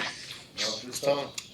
All right, then I will entertain a motion to adjourn the Drainage Board meeting. I will second that motion. Any further discussion? Hearing none. All in favor signify by saying aye. Aye. Opposed, same sign. We're adjourned. Thank you very much, Rob. Who needs to get these minutes? Do you keep them, Bobby? You go ahead and give that one to Rob, and I'll print out the one for the official book. We need Mark to sign that. And Rob, as soon as Mark signs those minutes, you can have them. Okay, thanks. They're safekeeping. And we will move You need us on to sign the big, I'll get that one printed off. I to, don't have it printed off this time. let's go ahead with Matthew. And we'll come back to Ron. Matthew, Yes, sir. good afternoon. Good afternoon. Wonderful to see you as always. Thank you. You're welcome. How are you? I'm good. I'm good. What did you bring with you today? So I have with me today the manager of the EMS division for Reed Health. A part of what is in the contract for the county's EMS providers is a periodic report or update, or just to keep commissioners apprised of kind of how things are going, make sure there's no surprises when it comes time for contract negotiations in the future and bids and things like requests for proposals and so that kind of thing. So just wanted to come before you, take a little bit of your time. I've got some numbers from the dispatch side of things, and then I'll quickly turn things over to Mr. Cox. But just wanted to kind of recap a little bit. If you remember right, the last time we went through this was the end of 2021, signing EMS contracts, which ended up being a 5-year plan from 2022 through 2026. So we'll be revisiting this again, probably late summer, early fall of 2026. This is the end of year 3 of a 5-year contract. Yes, sir. Yeah. This year also, as stipulated in the contract, their monthly stipend goes up this year as well, which I'm sure council took into considerations for budgeting purposes. But just wanted to provide some updates. In front of you, you have some statistics and numbers. Kind of gave you a key there on the front. We pull our numbers based on their unit numbers, and it could get a little confusing if you don't deal with that every day. So just kind of wanted to define each of those trucks that Reed utilizes, and you'll see in some of the subsequent reports and where they're stationed out of. Also, at the bottom of that initial page, we looked at, I kind of wanted to compare what we had given them in the request for proposal specifications, we had looked at some averages for the number of EMS runs in the different territories and used that so providers could bid accordingly based on those numbers. And then I pulled our year-to-date numbers for 2024 just to see how they had compared. So you'll see there that there's an increase pretty much across the board, an average of about a 15% increase when you for all territories that they're seeing added call volume. I will, and I don't know whether Jacob will talk about this or not, but I do want to differentiate the difference between a call for service versus an actual transport. Because they get called to the scene, if they don't transport, or if maybe lift assist only, or the patient doesn't want to go by EMS, they can sign a waiver. And I'm still fairly certain there's no charge. Correct, unless there's significant treatment. Yeah, so no charge unless they're transported, unless intervention has to be done. Anyway, so just wanted to kind of look at some of those numbers. The next page in your packet is the number of calls. So that's looking at those calls for service.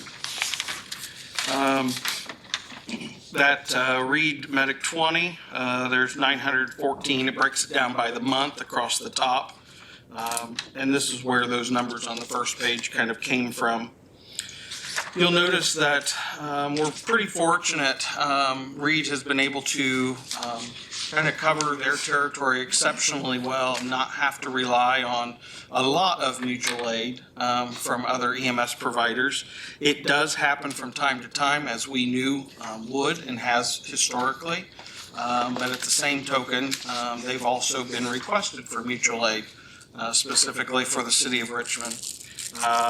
And the nice part about Reed and having resources in the tri-county area is they're able to backfill and move strategic trucks around in different locations to help. So if they have a multi-patient motor vehicle accident and they maybe need more than one truck, if it's over in southwestern Wayne County, they can have that Connorsville truck come up and help out. And so that's where you'll see some of these private transfer trucks have been utilized for 911 calls through our dispatch center. And so that's why they're showing up on this report. So just to clarify, Absolutely. when for 23, 24, and 25, those are assigned to other counties, but these numbers are when they respond to something in Wayne. Yes, sir. Yep. For example, the Reed Medic 25 truck, that is Union County's primary 911 truck. But there's been twice this past year where we've actually had to call them for assistance to come up and help. And likewise, if there's a multi-patient incident in Union County, they will send one of their trucks from Richmond down. But it's been very nice that they've been able to then subsequently backfill, making sure that they've got that coverage. The report after that is the types of calls that they're going on, and these are pretty. I could have guessed these without pulling the numbers.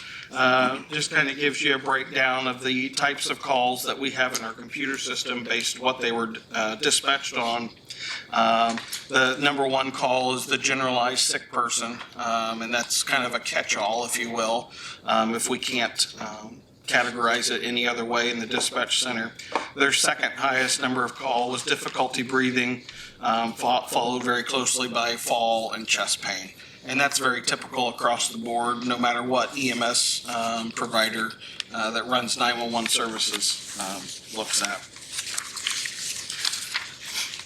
And then On that- sorry, go ahead. Did you see any trending difference in drug overdose calls? I did not look specifically at that one. I certainly can. I don't see that particular description. It would be under Page 2. overdose on page 2. Okay, I hadn't got there yet. Yep.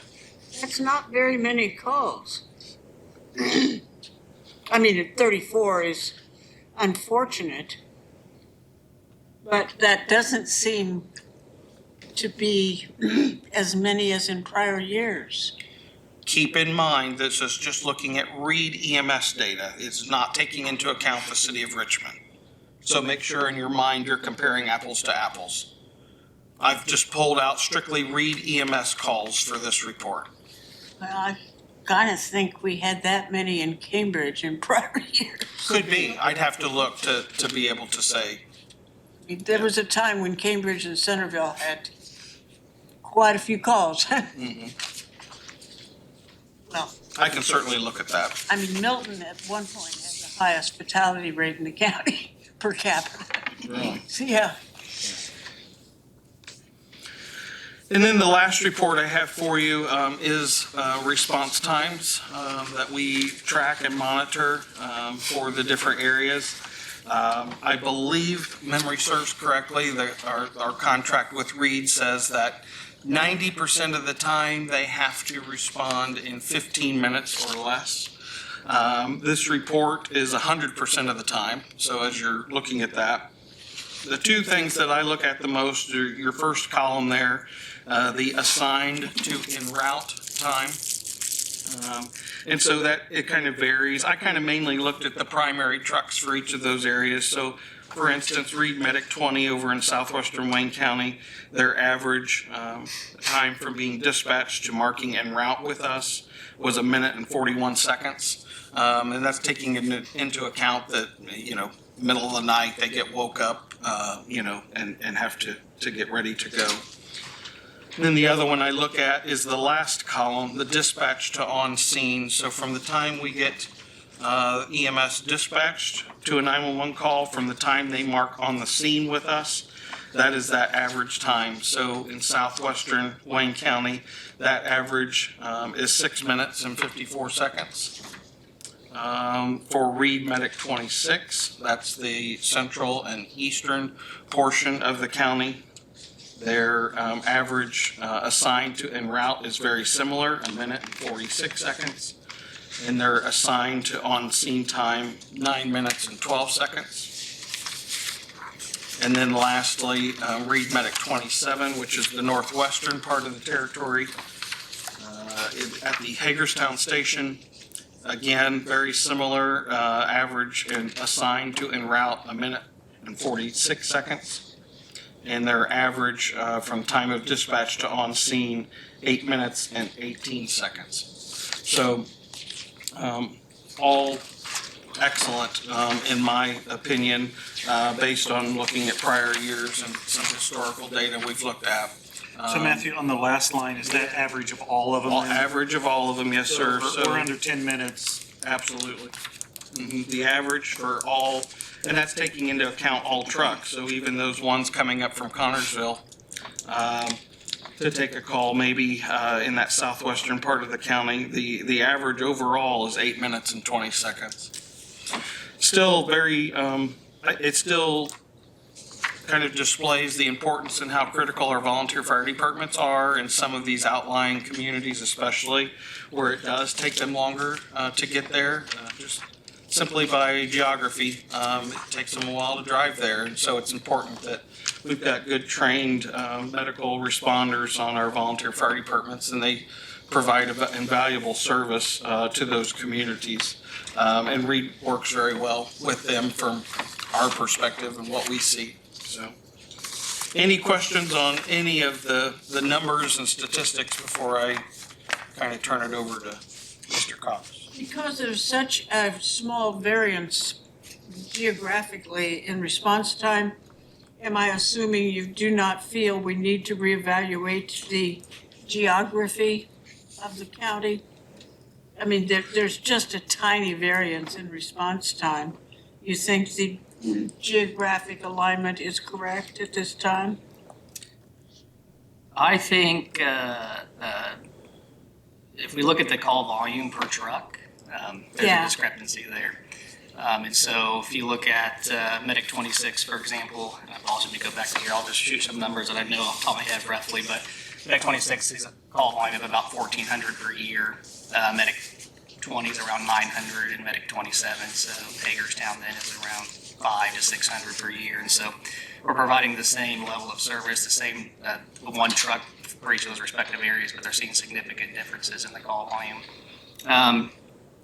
So I don't know what that looks like, but I think we should put some thought into that, how we can utilize those trucks more efficiently and get care. Response time is excellent, even in 26. But, I mean, that's one variable to look at. Yeah. Volume is certainly a very important variable to look at. And maybe outcomes, but I think, at annual examination time is a time to look at all of the kind of policy changes that it's a good time to examine, perhaps a look at the overall operation and see if we need to tweak a bit. Sure. I have a question, it's just curiosity of how you run the process on all these. Do you rotate your staff so that, like, the paramedics and EMTs they don't always stay on 26, do they? Do you rotate them so they're not getting burned out? Because that, obviously, the ones that get the most calls are. Yeah, no, that's a good question, and we do not rotate them. They stay in where they're at, both on the 911 side and the convalescent transport side. Our end goal, and this comes with a number of logistical efficiency improvements that we need to enact, and we're currently in the process of that, including a dispatch center on our side, a private dispatch center to handle our interfacility stuff. But our end goal is that we come up with a matrix of some sort to incorporate all trucks across all three counties to do a mixture of interfacility transports as well as 911, so that we can even better improve our efficiency for both sides. Because we think about the 911 side and how fast we're getting to those patients and the care we're giving them, and how quickly we're getting them to the hospital. But what about those same patients that need transported now from that hospital to higher level of care? And so, in my opinion, that's a service to the taxpayers. It's getting them to the appropriate level of care once they get to the hospital, if needed. And so, our end goal is that our low volume trucks come up a little bit, and our high volume trucks come down. Everybody has a mixture of call types, so they're proficient across the whole spectrum of the of care. And but I don't know when that'll be. But yeah, that's a very good question. So it seems to me like probably the only way to achieve that objective is to look at having one or two centers instead of the three that we currently have. So is that something that you're going to be looking at over time as we get closer to the time when we'll renew contract? Yeah, I would say most definitely. In 2021, we had a consultant come in and look at our operations and look at potential movement into expanding our 911 operations and looked at heat maps across the county in high volume areas. And currently, with the exception of our Cambridge City station, Hagerstown is a location that we lease, and Richmond is a location that we lease. And our truck in Richmond, all three of our trucks are actually sitting within the city limits, so we're not even within our area that we cover respectively. Although Northwest Fifth, although the location isn't terrible, honestly, but considering that. As we look forward to contracts and extending contracts and that type of thing, I think building stations, permanent stations is something that's a conversation that we need to have with you guys as well as with the hospital administration. And we've had that conversation on the backside. And where do we put a location and that makes sense for everybody? And we don't reduce our response times. We don't reduce care. We actually increase care and response times, or excuse me, decrease response times to our taxpayers. So the current 15-minute response time standard is that's part of our contract. Is that come from a national standard, or what's the? No, I don't think so at all. I think it's one of those things, it's the way we've always done it. But quite frankly, response times in general in the world of EMS is kind of a hot topic conversation, to the point where they've actually done several studies to show that using lights and sirens for the purpose of EMS really only shaves off a few seconds to a response to and from a hospital. And does it truly outweigh the risks and benefits? And is there, right, exactly. And is there really a need to have a response time metric even in our contract? That might be something we have to look at in a couple years, or you keep it in there, making sure that we've got a safety net for the county, but at the same time, maybe, I don't know. At least it's a target, or rephrase how it's worded, or something like that. Lights and sirens were used before treatment was provided en route. That's exactly right. Right. Yes, that's exactly right. It's pretty much a mobile emergency room as it is now. I will say, looking at our response times, our average of 8 minutes and 20 seconds is less than the national average. This is old data, so probably 5 years at least old, but the national average was 8 minutes and 59 seconds. And that's considering, that's across the nation, right? So that's considering metro areas, large departments that are similar to Richmond Fire, where their response area, they can get on scene within 2 to 3 minutes most of the time. So we're meeting the national average from that data anyway, so. I guess I would just suggest that as we go through the starting year 4 of the 5-year contract, that we start having a dialogue about what does this need to look like going forward. We need to be aware of potential increases in cost, just as you need to be aware of those and where you're at, because going forward, we need to make sure that we can afford to continue coverage, and we need to, I think, have those conversations all along the way so that everybody understands what kind of issues need to be worked through as we approach the time to look at new contracts. Yeah, I would prefer that we really next year start having some serious conversations so that we're not waiting till the last quarter of the, yeah. and October of the final year. Yeah. Making decisions December 23rd. Yeah.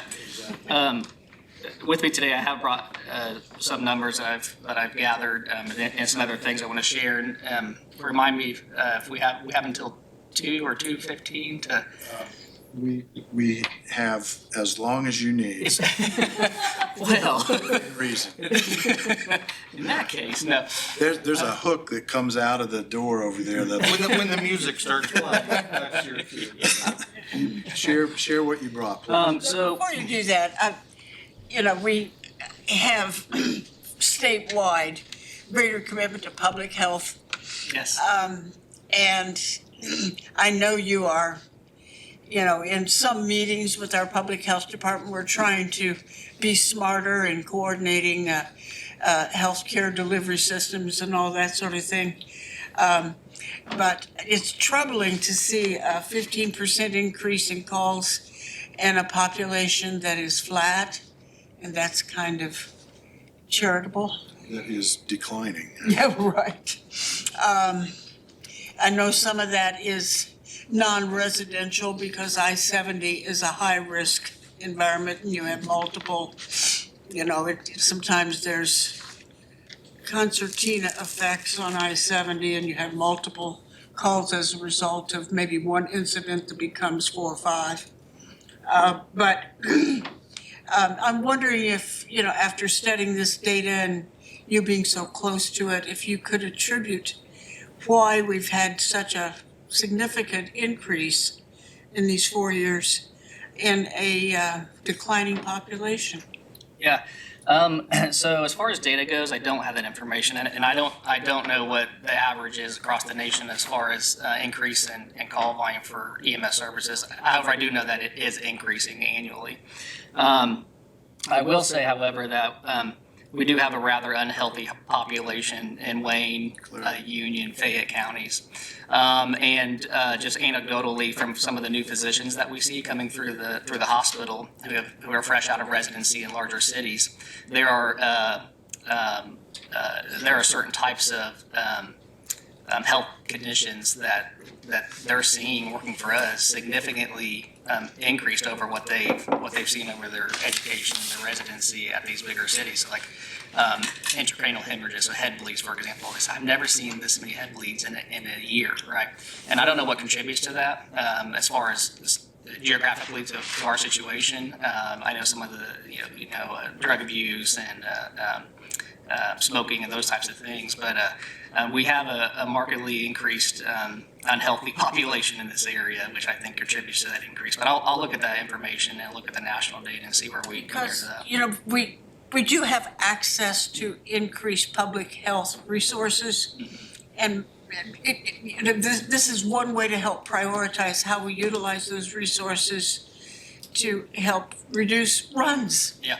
That is a very obvious way we could improve our public health. It's sure thing.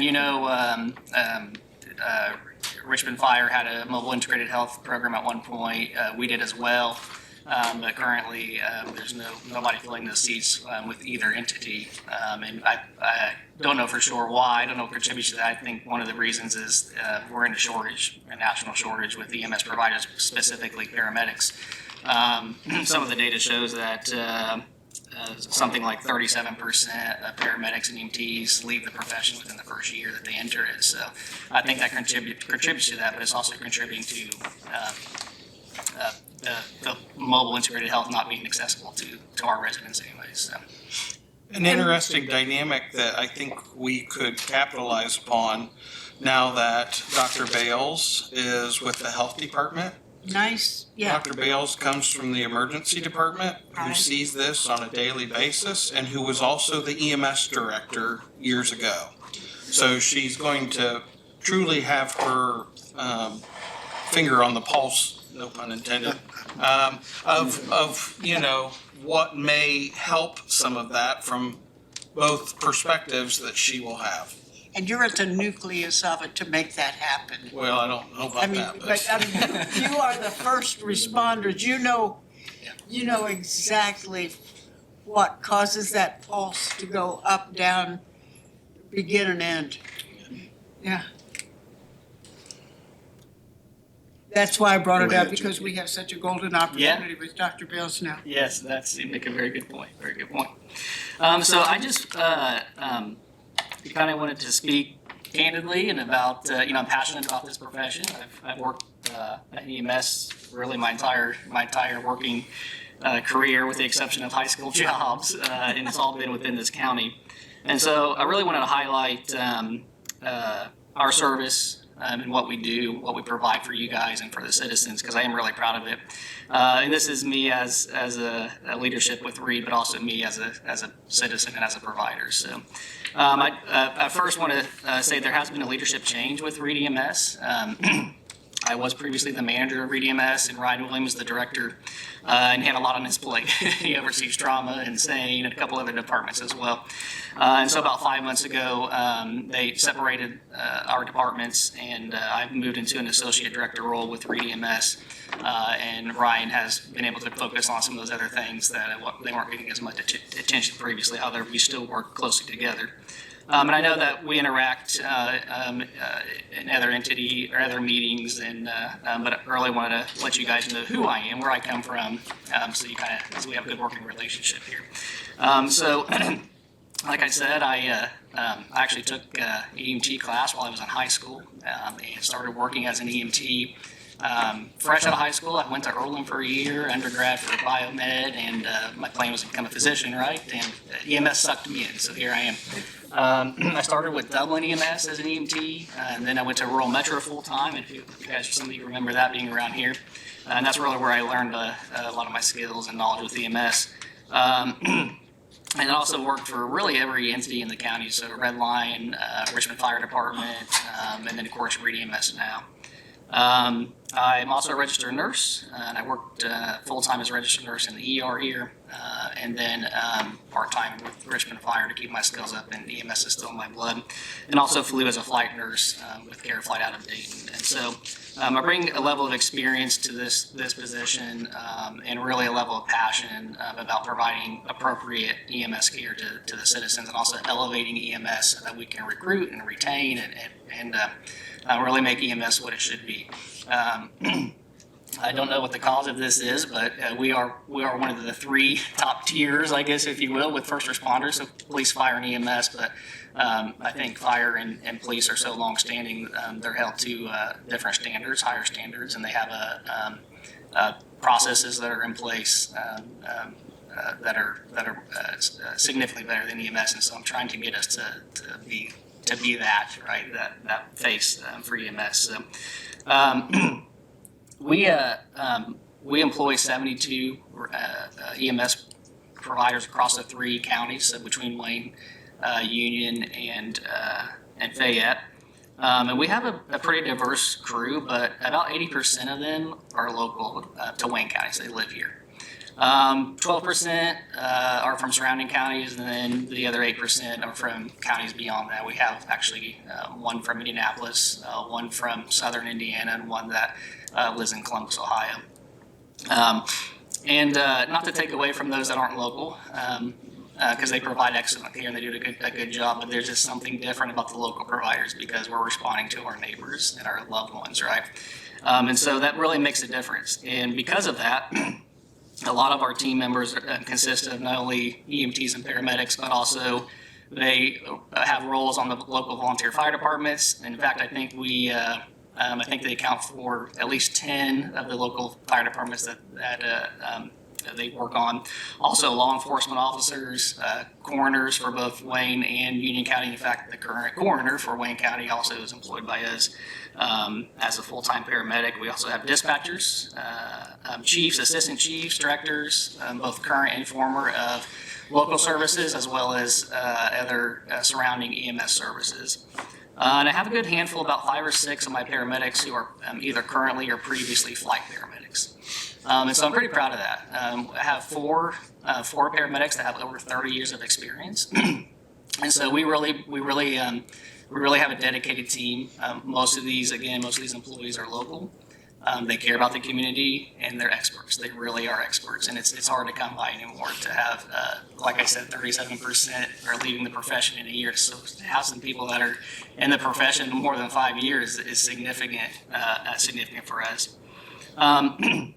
Our team's made up of 36 EMT basics, 4 advanced EMTs, so they have a little elevated skill set. 26 paramedics, and then there's 4 of us that are paramedics and RNs, so registered nurses. Some of the things we've done this year, most recently in the last 6 to 7 months, we were able to implement shift supervisors. And so we have one supervisor that's on our Richmond 911 truck, and the other 2 are on opposing shifts on our Cambridge City 911 truck. I just want to give you a little bit of information about them as they'll be more present. I'll bring them to some more meetings with me to get them involved, and you'll see them involved publicly, and they've already been. So Jeff Munchell is one of them. He's been a paramedic for 20 years. He worked for Rural Metro here in the county. He was a lieutenant for a long time at the Indianapolis Airport Fire Department, also lieutenant at Red Line Ambulance. He has an associate's degree in emergency medical services, and he lives in Cambridge City. Jeff Delk, paramedic for 30 years. He was a supervisor for Rural Metro in the area. He's on Fountain City Fire Department. He's had his critical care paramedic through Methodist Hospital. He works for the Indianapolis Motor Speedway track as a paramedic. He lives in Fountain City. And then we have Joe Longfellow, who's been, Jeff works in Richmond as well. Joe Longfellow has been in EMS for 15 years. Again, has worked at Rural Metro in the past, Fountain City Fire, lieutenant at Red Line, and also lives in Fountain City. They have been instrumental in us really kind of tightening up our operations. Before supervisors, we had two individuals, myself and Ryan, maintaining things, and so they've really done a good job with making sure that things are running smoothly and that resources are getting where they need to be in a timely manner. In addition to that, we've hired an EMS educator for our department specifically. So we have Reed EMS Training Institute, and Ben Simmons is the lead instructor for that. But we also have Mike Woodford, who we've hired in specifically for our department. But he also helps with the Training Institute as well. He comes to us with 40 years of experience, also background of critical care and flight paramedic and previous military experience as well. And one of the things that he really worked on in the past several months, and we really fine-tuned it and have made it a really good process, is an FTO package, so Field Training Officer Program, which is law enforcement are familiar with that, and fire have something that's similar to that. But EMS, the places I've worked in the past anyways, they really don't. It's kind of, we're short-staffed, and you have certifications, so can you work tomorrow, right? And here's the truck, and it's just how you turn it on. So, but that produces failed providers, right? And that produces providers that are going to leave the service in 3 to 5 years. And so we've implemented this FTO program, and it's 4 to 6 weeks, depending on the candidate coming in and their previous experience. We do weekly checks with them and see where they're progressing, and they're assigned to a specific person who's their field training officer, their FTO. They have testing on high risk, low frequency situations. So some of the calls that we go on infrequently, so OB, so delivering babies, things that we don't go on very often, but they're very, very important that we need to know what we're doing when we get there. They do testing on that. We make sure that they master the equipment. And then at the end of the FTO period, if they've checked all the boxes and everything's good and they're doing what they're supposed to be doing, they then have a final meeting with myself as the director, the EMS educator, and then Dr. Kraft, who's our medical director. We run them through some scenarios just as a final blessing to make sure they're good to go, and we sign them off and release them to employment. Now we've had great success with that. We have hired in a significant amount of employees this year, and they're still employed with us, and I don't see that they're going to be leaving. So we're hoping that that'll help with retention and keeping our trucks in service for the counties. So, talk a little bit about our ambulances, and we talked some about our response times, but we do have 14 ambulances across our service. 13 of those are in service. The 14th one is parked in the back parking lot. It's not the one that we're going to operate. So any given day, we have 8 ambulances on the road. 5 of those are in Wayne County, 1 in Union County, and 2 in Fayette County. And the primary role of the Fayette County trucks are to transport patients from our freestanding ER to other facilities, but also backup 911 for both counties. We did take delivery of 3 new ambulances this year, just a few months ago. And the employees, we developed a committee 3 years ago because that's how long it takes to get an ambulance now, and because of shortages post-COVID. The employees made the decisions on how they're going to lay these trucks out. And once we got them in hand and we were in the back and the crews have been working them now, what I realized is they didn't ask for gold handles and and all, the microwave and all these nice things, right? The changes they made were really patient-centered. Either making it more comfortable for the patient or easier for us to care for the patient. And so increased HVAC systems to provide hotter air for the cold months, especially for our trauma patients, and colder air for the summer months when we have hyperthermia patients. I'm just curious, what's that cost? That's a good question. I'm coming to that. So for comparison, when we first started into the ambulance business, and up until these 3 recent trucks, all of our trucks have been demo trucks. So they're just there, they're available, and we were short notice, hey, we need them. So the first ambulances that we bought were $130,000, and that's with no equipment in them. These most recent ones, $320,000, and they're comparable to the previous ones we bought, the same type of ambulance. It's about another $150,000 to equip them. So you're looking at about $450,000 to equip these ambulances. We're looking at replacements every 3 to 5 years because we've moved so much. Our 2019s, our original ambulances, are two of them are over 300,000 miles, which is beyond where we want to be. And then one of them is just shy of 300,000 miles. So, but to put that into some terms directly related to the 911 contract, we do have certain trucks that we maintain for certain areas as much as possible. For a couple reasons. One, it's difficult to move trucks when you're moving one truck. There's a lot of equipment to check and maintain. But the primary truck that you see for our Richmond 911 area, Medic 26, that truck has been in service from brand new since 2022, so for 3 years now, and it's just shy of 80,000 miles doing 911 transports only. So. We put a lot of miles on it, and they need replaced significantly. So it's a big cost. We certainly appreciate your concern for your patient comfort and recovery concerns. We have to purchase similar equipment from time to time for our coroner. Yeah. And so our concern is not for the patient, sadly, but for the safety of our employees.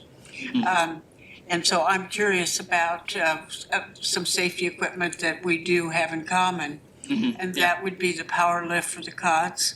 I'm just curious if you could offer not a detailed, but just sort of a top-of-mind evaluation of the power lifts that you have in your ambulances that help with reduced injury to your employees, who unfortunately is weight gain among your patients and our clientele in the coroner's office. Sure. Yeah. Yep. And that is most definitely a reality. And going back to unhealthy living, and especially in this area. So we have all of our ambulances are equipped with powered cots and powered systems to load the cot into the ambulance.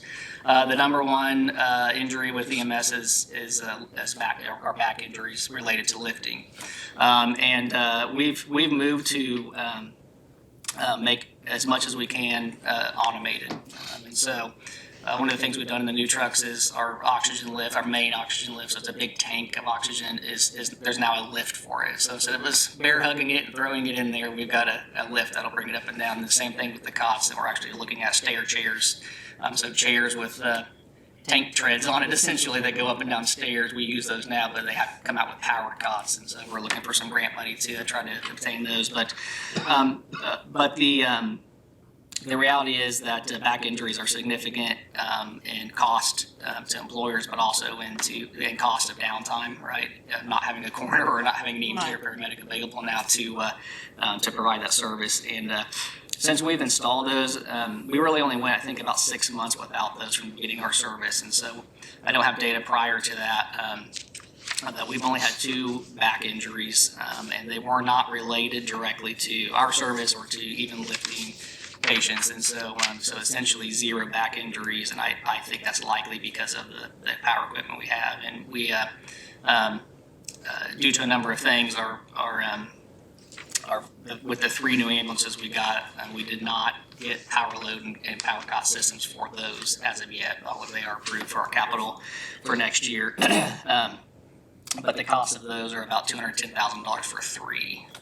So they're significant costs, but they are well worth it. They're well worth it. Thank you. We've just been through this decision-making process, and you Sure. have far more experience than we do. Yes. I will say, we've been in service 6 years, so I don't have all the numbers yet, or that information solid. But I would imagine we're going to be getting at least 10 years out of that equipment, with maybe $1,000 or $2,000 worth of annual maintenance, and that's being used frequently, right? The coroner's not going to be using that in the same manner that we're using this equipment. So. And there's less movement and that sort of thing and wear and tear. Yeah, So, yeah, yes, yes. Significant error. There's similarities, but there are some vast differences as well, but the equipment is the same. Yes, it is. It is. Thank you It so is. much That's for a very that, good question. that Yeah. little Eddie. Thank you. Yes, yes. So yes, we do have that equipment. Some other things that we have in the ambulance that are coming more common practice with services, but we do have a Lucas, called a Lucas device that does chest compressions for us.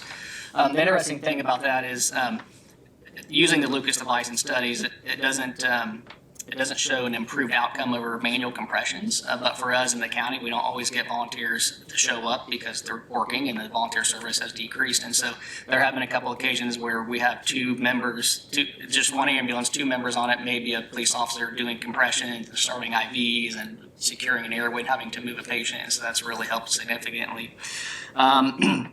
We also have video guided scopes to look into patient's airway to intubate with.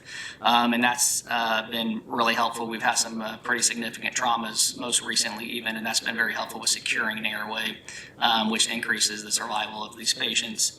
And we have a UV cleaning light in the back of our ambulances, which we've made standard now. And this has been post-COVID, but UV light actually cleans germs significantly. And so we have these installed in the back of the trucks to keep the trucks clean, in addition to the normal wiping down. And so they get back to station, they plug the truck in, click a button, and the UV light comes on for a designated amount of time to help clean the back of the ambulance.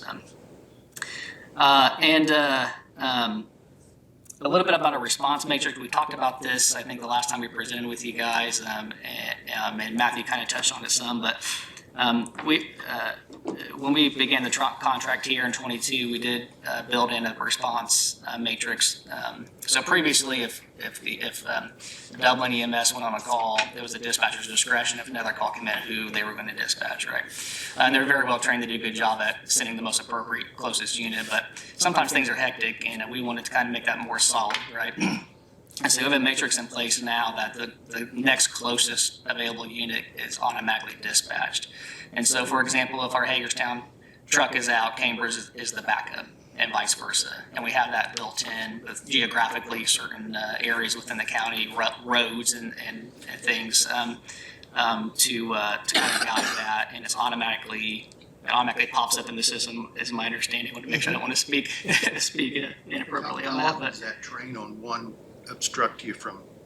That's a good question. I was actually been thinking about that for 2 years now, actually. But I live right there, see, so yes, I see how often it's stopped. Yes, and that's the number one thing we get from citizens is, well, if your truck's coming from Cambridge, how?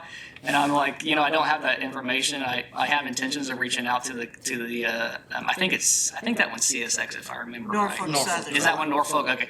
To reaching out to them and seeing if they have that data of how often, I assume they have to keep that, how often are you blocking a state road?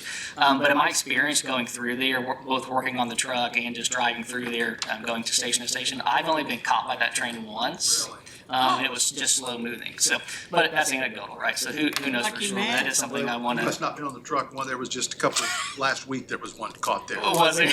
Was there? Yeah. So. Generally, if State Road 1 is blocked, you can get through on treaty line. Yeah. Yes. Right. That's right. Yeah. And we don't. Our crews are instructed if they're ever stopped by a train while they're responding to let dispatch know, so it's documented. But I don't think there's a very good way to actually pull that data because it's a note within the system. So, but yeah, anecdotally, I don't see that a lot. Actually, I feel like I see it more on Industries Road when we're headed to Centerville than I do in Hagerstown. But yeah. So. So I do want to talk. We're equipped with drones. You could dispatch a drone to go down the tracks and find the nearest clear crossing. Sorry, yeah, that's right. Okay. Just have a couple more things I do want to cover, and this is information that I've pulled up in preparation for this meeting I haven't previously looked at. And some of this is, one section is reimbursement, and the others are community involvement, some of the things we're doing within the community. So I'm not sure if you guys are familiar with payer mix, but this is the mix of types of payers within an area. So for Wayne County, for example, 85% of those that are insured in Wayne County are insured by CMS or Medicare and Medicaid. 12% are private insurance or commercial, and then 3% are private pay, so no insurance, they're paying privately. And so I don't have these numbers with me precisely, but CMS, essentially, they have a payer scale, and they're going to pay us what they want to pay, no matter if we bill $1 million, let's say they're going to pay us this set amount no matter what, right? And so 85%, 12% private insurance. Now, looking on Wayne County, only looking at the 911 side, surprisingly, 41% of our patients that we pick up on 911 transports in Wayne County have private or commercial insurance, which is a good thing. And I was glad to see that. 53% are Medicare and Medicaid patients, and then 6% are private pay. And so this is data from 2023. In 2023, we charged about $2.3 million in billing for 911 services in Wayne County. We only received $1 million of that back, $1,200,137. So a little less than half is what we're bringing back from what we're billing out. We do have some other revenue streams, so foundation donations, and of course the contract services. So for that year was $285,000 for Wayne County. So our total net revenue for 23 was $1.5 million. If you take our salaries, benefits, supplies, medications, our leases and rentals, maintenance, insurance, depreciation of the equipment, that's $2.4 million. So a total revenue of 1.5, expenses are $2.4 million. So we have a net loss in this county of $947,000 for 911 services. So talking about some of the depreciation, the cost of equipment and subsidy, we do see a loss in that area. We were looking at and Matthew touched on this again, we look at the overall volume for this area, right? So we were over 2,000, but we don't charge for any patients that we do not transport in the ambulance, right? So there's mileage that's attached to that. So there are very few circumstances that if we do significant treatment on scene, we can bill for that, a very small fee, and usually doesn't get paid. It's usually $100 or less. But for all purposes, we are only billing trips that are, patients that are actually transported from point A to point B and taken to a medical facility, and that accounts for 2,073 trips. And if you look at the subsidy, that's about $137 based on a $285,000 subsidy, $137 per trip. In comparison, just looking at numbers for Union County, we provide one ALS paramedic staff truck down there 24/7. They transported 553 patients in 2023 at about $646 per trip. And overall, looking at all transports, including interfacility, so non-911 as well as 911, our average reimbursement is about $530 per trip. So interesting data to see. I do think we'll see some increase in 2025 due to the bill that's been passed with some private insurance. But again, our $947,000 annual loss is significant. And looking at 2024, we're on track to be about that same loss. So, you've maybe seen us out in the public. We do a lot of community events. It's pretty important to us that we get back to the community, that we're involved in the community. It does a couple things for us. One, it's good PR as always, but the most important thing is that it really helps us respond to the community better. And so when we know where the needs are at, when we know when there's a mobile integrated health need, when we know that schools are maybe lacking in CPR training or access to AEDs or just overall disaster planning, that helps us to respond to them better. And so some of the things we do, you guys have seen us in parades, we do all the festivals, we have trucks on standby there, fireworks, sporting events, and we do career days, of course, to help bring people into the profession. But the things that really count, we're heavily involved with the Wayne County Firefighter Association, so I sit on that and I attend every one that I can. We have good conversation there. We make changes to responses within the county, including EMS responses, fire responses, as well as air medical responses. And I feel like we've really elevated the care to the community being involved in that.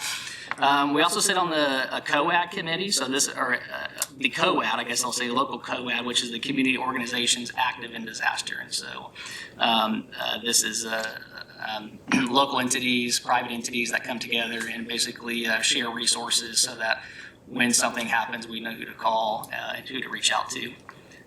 We've helped out with the Hagerstown food pantry, so we go over there and help pass food out. And Chris is really appreciated over there, and it really kind of opens our crew's eyes to the disparity within the county. And then we really focus heavily on the school safety committees, and it's been kind of hit or miss. Our involvements, we're always reaching out and wanting to be involved, both on their individual committees, but we also sit on the countywide committee, and we're there to listen. We're there to provide feedback. We're also there to help train them and make sure that they're prepared for disaster and that we can respond to that disaster in a better manner. And so I feel like that's gone really well. I know Matthew's attended a few of those. I really think our involvement has made a big difference in the community, and I'm not sure we've had that in the past. In my experience, I'm not sure we've had that in the past before Reed EMS existed, and it just really illustrates one, the need for it in the county, but also our commitment as individuals in this department, our commitment to our community. So. That's really all I wanted to share with you guys today. You guys had great questions, and if you have anything else for me, I'm happy to answer that. But otherwise, I passed my time, and I apologize. Thank you very much for coming in, Jake. Yes, thank you. And we'll look forward to continuing the dialogue. Anything else, Matthew? No, sir. Thank you very much. Thank you. Thank you. Ron Cross. Okay, memorandum of understanding with Help the Animals. You don't wait till they get here. Well, let's go ahead and talk about it, because we've talked about it a little bit. And I've got a typo on it that I corrected, but it's $8,593.26, the remaining of the original committed amount that Which started at $50,000. 50 that Right. were not expended, so this would be granted to them in a single sum. Permitted uses, as I have kind of cut and pasted from other documents. Low cost or no cost spay and neutering for animals placed for adoption or long-term foster care, financial assistance for routine veterinary care, purchase and/or surgical insertion of microchips and/or the purchase of microchip readers, trap, neuter, release, qualified placed animals, programs related thereto, and then necessary building maintenance, kennel maintenance, and/or additional kennels. We provide that those monies will be expended no later than December 31, 2025. 25, give them a year. Yeah. I think that makes sense. And it's not that much. I wish it could be more. Well, that's what's left, and we'll continue to evaluate it and look at it. So that's the gist of it. It's pretty Ron? much Check what's the number again you have? 8593.26. Okay, this has got an extra 2 on it. I know, I said I corrected that and Okay. crossed it out. Okay. So, An extra 2? yeah, it's, make it 81,000? Yeah. well, it depends on where you want to put the comma. But actually, the words are correct, 8,593.26. Okay. And words Just control put the 2 in numbers. front of the 8 and I'll be real happy.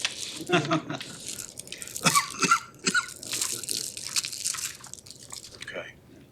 Comma after between the 5 and the 9. And so we will need, for this to commit those funds, we'll need for them to give board approval on this. I don't know what their governance requirements are, but We'll have the director sign it, but They might ask if grounds improvement for health and well-being of the animals, because, exercise of dogs is real important, and that's not cheap to do, and I didn't hear that enumerated.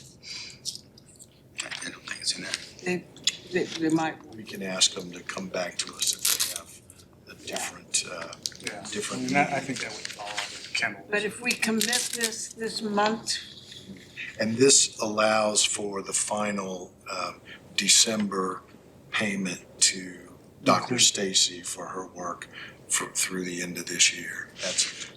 Yeah, it's netted out of that number. $7,500 has already been taken out. So that's that there, and we can, So do we want to go ahead and approve that before Move she for gets approval. here. Second. Further discussion? Is Dr. Stacy not receiving any compensation for her work? She is. That's why I'm saying Okay. that we've already deducted her payment for December out of the total, Going and that forward, gets us it's to not under any 8,000. contract, is that correct? Her work ends December, December. and we need to talk to all the players to see if we can come up with a way to continue that. So there's a motion and a second to approve. Is there further discussion? If not, all in favor of the motion signify by saying aye. Aye. Jeff, this just has your signature, if you wouldn't mind initialing it on page 2 and the line out where I corrected the typo. Okay. And, you know, if they have an executive committee quorum here today, maybe they could approve it and they're Let me see paid who's out here. faster. And they're coming at 2:30, so.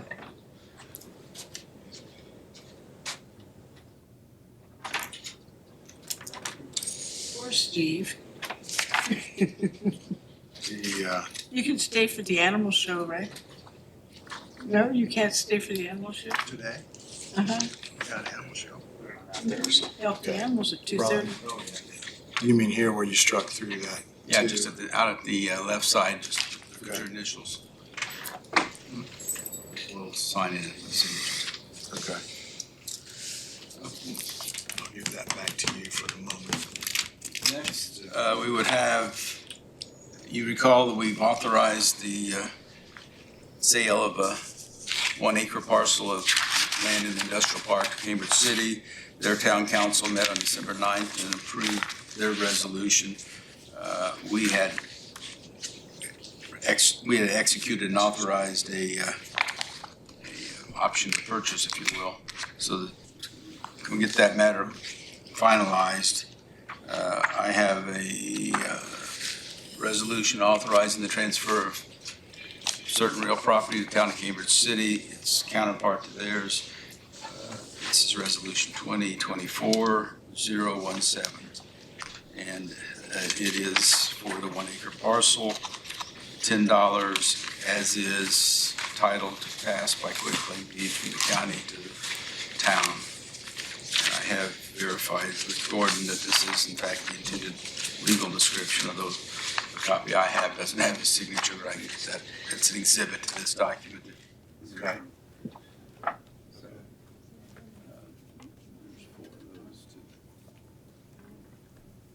So this will convey title to Cambridge City of that. It'll authorize you to sign a quick claim deed, which will be the next thing we do.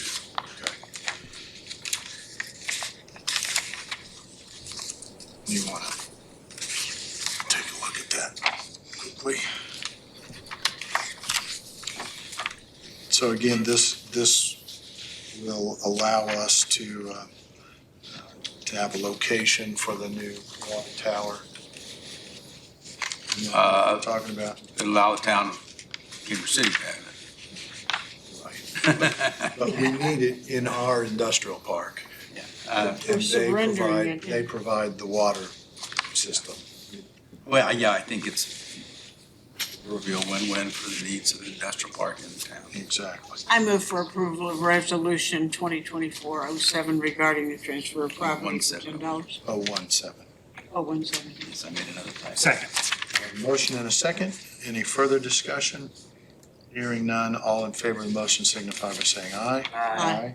Opposed, same sign. Motion carries. Now, part of what the motion does then is authorize the president to sign the quitclaim deed, and I have that here with the exception of the exhibit. Move to authorize the president to sign the quick claim deed. Oh, Uh-oh. Steve, you go get that for us. Second. Mary Ann, I'll get it. I got it. Okay. Mary, you want to get you up?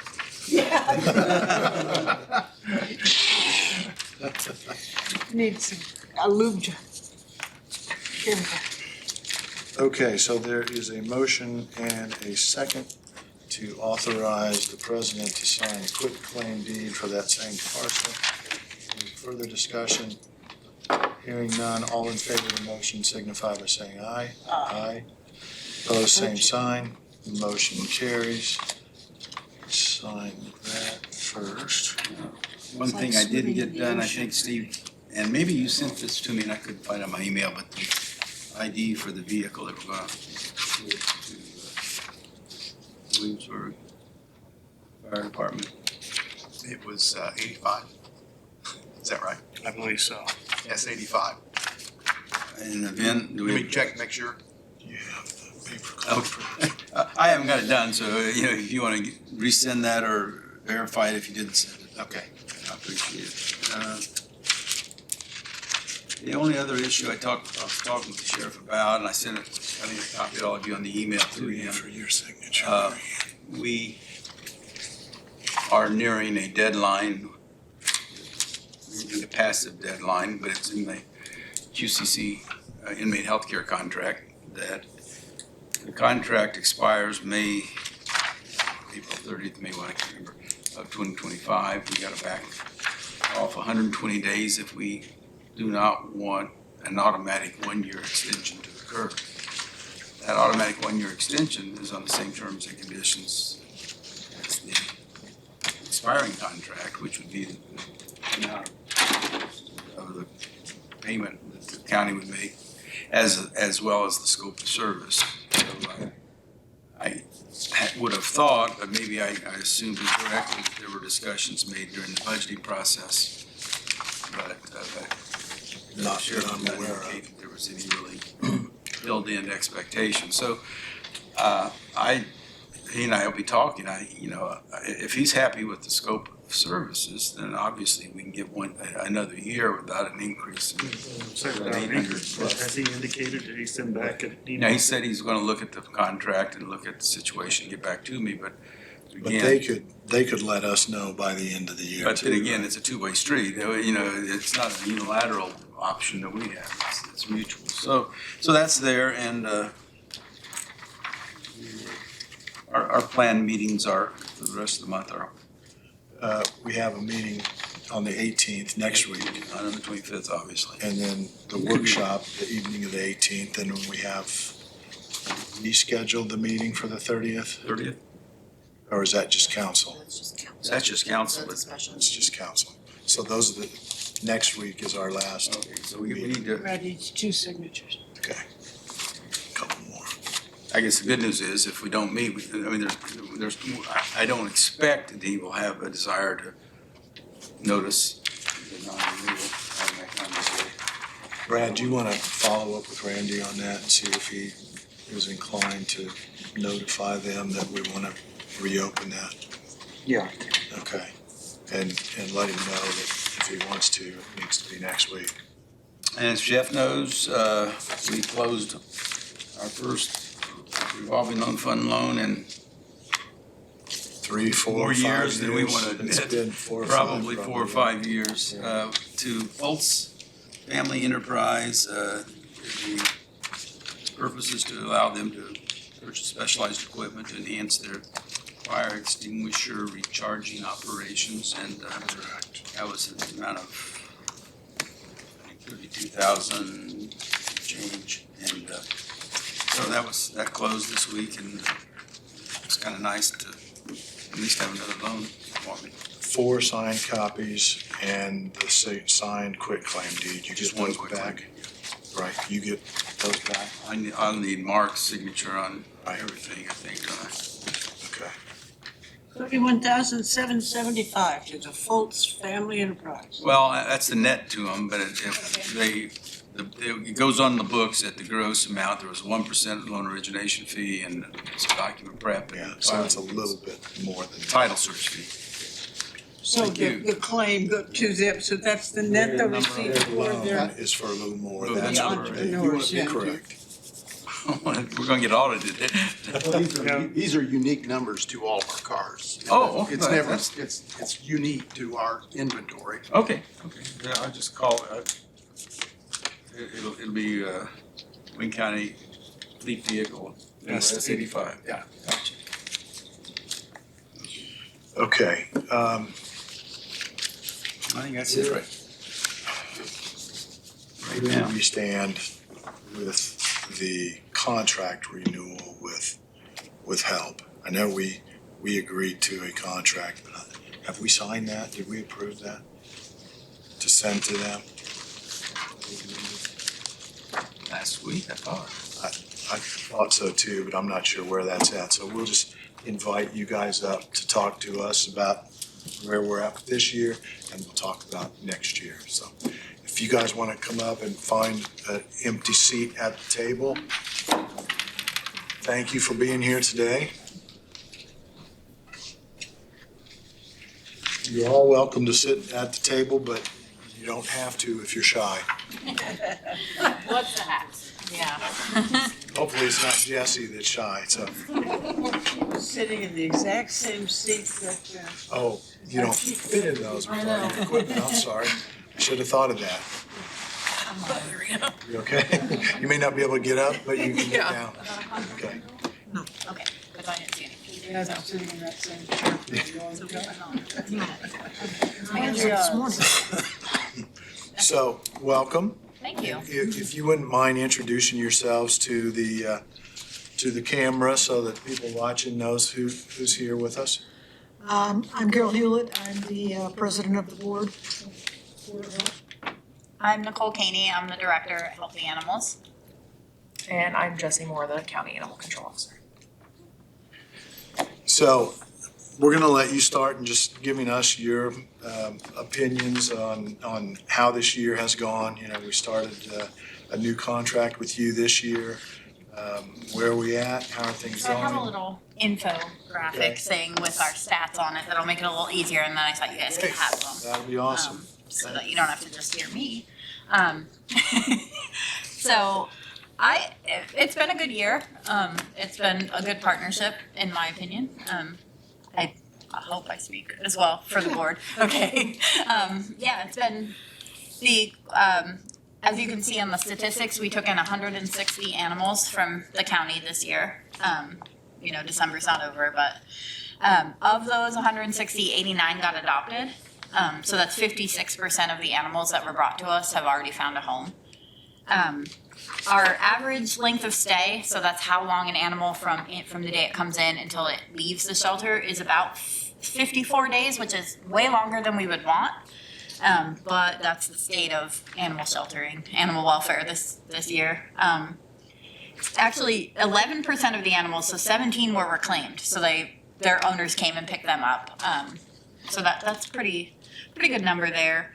I separated euthanized and deceased because euthanasia does cost us when an animal dies on its own of natural causes.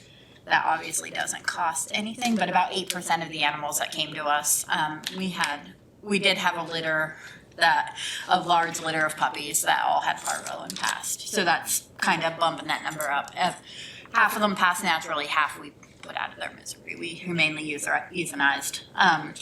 And then right now we have 41 animals of that 160 still in the shelter.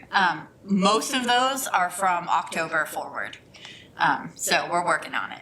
But yeah, I mean, it's really, they're moving, and the quality of animals, they're good, adoptable animals. Not many have been, I don't think, maybe one.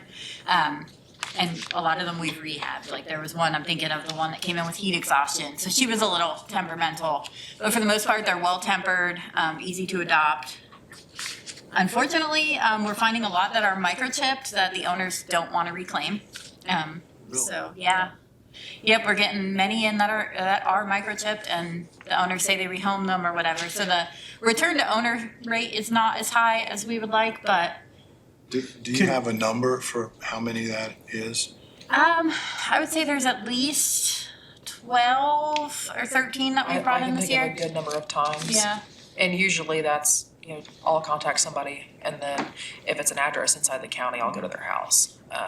Most are claiming to have rehomed, but don't have contact information for the person they rehomed it to. What's some of the reasoning why they don't want? I think all of them have either not answered the phone and they get our voicemail and they're like, oh, this is my dog that I dumped and I don't want it back. Or they say that they've rehomed it, but won't give any name or contact information for who they rehomed it to, most likely because they didn't rehome it. Because one of the reasons I asked from the study that we did to help with this problem was to provide somebody to coordinate, to give a reason, is it because they can't afford it, or they Right. can't vaccinations, or And they is can't there keep some it. way we can help you? Yeah, how can assist you so they can get that dog back? Is We the don't reason I get was that asking. far in the conversation. Yeah. Because they With a lady in Cincinnati talk. who has an address, official address here in Richmond, and said she didn't know where Richmond was. Yeah. So it's a little hard. The microchipping, a lot of people that are not coming to pick up the dogs or that are trying to surrender is living. So they move to a place that doesn't allow pets or has very specific breed restrictions, things like that. We see a lot of that and a lot of just cost of living right now. They can't afford to feed them, and we do offer a food bank at Help. So that'll usually be our next step. Is hey, come, we can help you with this for. And give them all the resources that we have for the low-cost vaccinations, things like that. Spaying and neutering is another thing. People just get in over their heads. They want to help all the dogs. They get a bunch of dogs, and then they can't get them spayed or neutered quick enough, and then they have more dogs. So that's another big. So people are wanting to surrender full litters to us because they got in over their heads. I have a question. We've been talking animals only.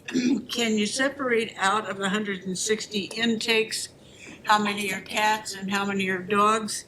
Yeah. And also I see intake cost. Does that imply that you're taking surrenders and this is what you charge people for a surrender? No, the intake cost is what it actually costs us to. Oh, what it costs you. Right, what it costs us to Still are not vaccinate and taking spay and neuter. surrenders, is that right? Owner surrenders right now, we will, with cats, we are, working off of a wait list and we are getting people pulled off that list for cats. But dogs, we are 150% over capacity right now, when we figured it out, yeah. So dogs, little dogs, we tend to get spaced quicker. So if somebody calls us with a smaller dog, yeah, we can usually take that pretty much within the same week. But the bigger the dog, the harder it is to place. But we did take about, I think it was 11, 12, I did pull out the cat versus dog, and I do believe it was about 20 cats. Well, that one was 11, and then 6, and then I'd say there's it's 2 more more. than 20. Okay, Out of the then probably 160? 20. Yeah. Yeah, out of the 160, it's probably 25. 25 cats. One was pregnant, so we'll Yeah, add that was those a three. bonus. Those that were, those that had chips, we're talking mostly dogs. It's- People yeah. don't chip cats like they do dogs. Not do like they do dogs. Some people do, but yeah, not often do we see it with cats. But when Yeah. you're saying people do reclaim their chipped animals, it's mostly dogs. we're It's talking. dogs, yeah. In fact, this green card is almost all Mostly. dogs. Mostly dogs, yeah. It's the same cost of spay and neuter, and actually, I put heartworm test on here, so FIV tests for cats are a little more expensive. So it would probably be 25 per vaccination for cats. So Jesse, this means you've been pretty busy in less than the year that. Extremely, extremely. So these are not surrenders, these are not. This is 100% Everything county from me. animals. These are not homeless that have wandered up and knocked on your door. Nope. Not on this That list. It's not on this list. That'll be our They haven't health had end a of sign saying, year. I'm really from Milton, I'm not from Richmond. These are animals that you have brought in from the county. And I would say that a good 50 to 75% of them are neglect cases. They're not strays. Yeah. So it's, and the majority of the time, people in the county are very good about, trying to find a dog's home. And by the time they call me, it's been a week or so, with no luck. So I do appreciate that the people in the county do what they can at first to try and find the dog's home instead of immediately calling and wanting something removed. The difference in that is if something's extremely injured or sick, I come out right away and get it handled. That also increases that length of stay as well, Yes. because we have to get them healthy before we can even Yes. offer to place them somewhere. And the neglect, per statute, we have to hold those for 10 days, 10 business days, before they can start being processed. So that's before vaccinations, deworming, spay and neuter can happen. So that'll extend that out a little bit. Of those neglect cases, are any being prosecuted? Are any in the system for prosecution? All of them. All of them, good. I don't take neglect cases and not file charges. And the prosecutor is following through? I've got multiple that I'm still in the process of. I've just got so many right now that it takes a little bit of time to get through them all, but they're all in the process. Jesse does a good job on her paperwork and her affidavits and has a good relationship with the prosecutor. So that relationship and what she does helps a lot with our percentage of prosecution and them willing to take the case. Yeah, and help, I mean, I think Nikki's come out with me at least 4 times to help me, in the larger scale cases. Having help has been fantastic this year, in assistance when we're removing 23 dogs and 6 cats from a house. That's not something I can just throw in my Tahoe and go And when away they with. need fluids on site and Yes. things like that, we have the staff to help do that, Yeah. which was good. Could you even prosecute neglect cases until help changed its policy and said, we'll serve the county? I know It was there was hard. many years there when we approached you and help prior boards, prior administrations, prior directors. But you couldn't even bring neglect cases when you had no place to take Yeah, I neglected animals. I had a lot of neglect cases that, on my own, I found rescue for, usually out of state. And so then, they would get transferred out of state, which is not ideal because of their evidence. But I would still charge those as soon as we had somewhere safe for them to go. But it was like breed placements and people taking animals. I know people who've driven to New York, New England, a lot to Ohio and Michigan and, hundreds of miles. Those are just, I don't know, is Wayne County and this area fully saturated with adoptions or? It's kind of, we're in line with the rest of the state. So I'm in contact with a lot of other shelter directors and everything, and it's kind of, we go ebbs and flows. We have certain months that are much better than others.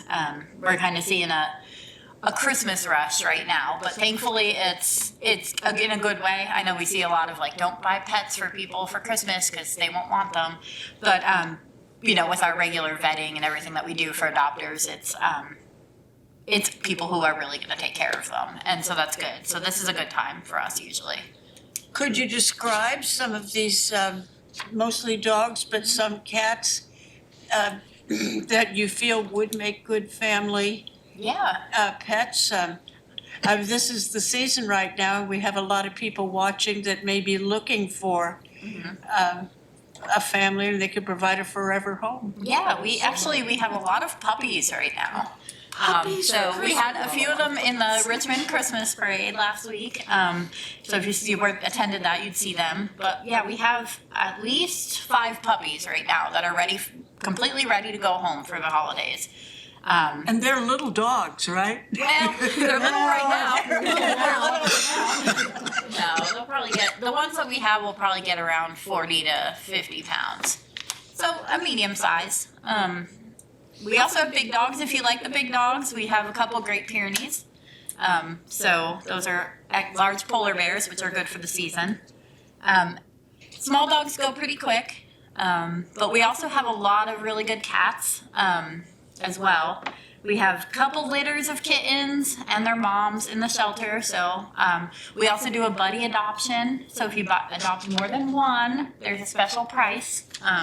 It saves you some money. So yeah, right now we have 170 animals in the shelter, I believe. So lots to pick from, no matter what you're looking for. More puppies in February. Yeah, and more puppies in February.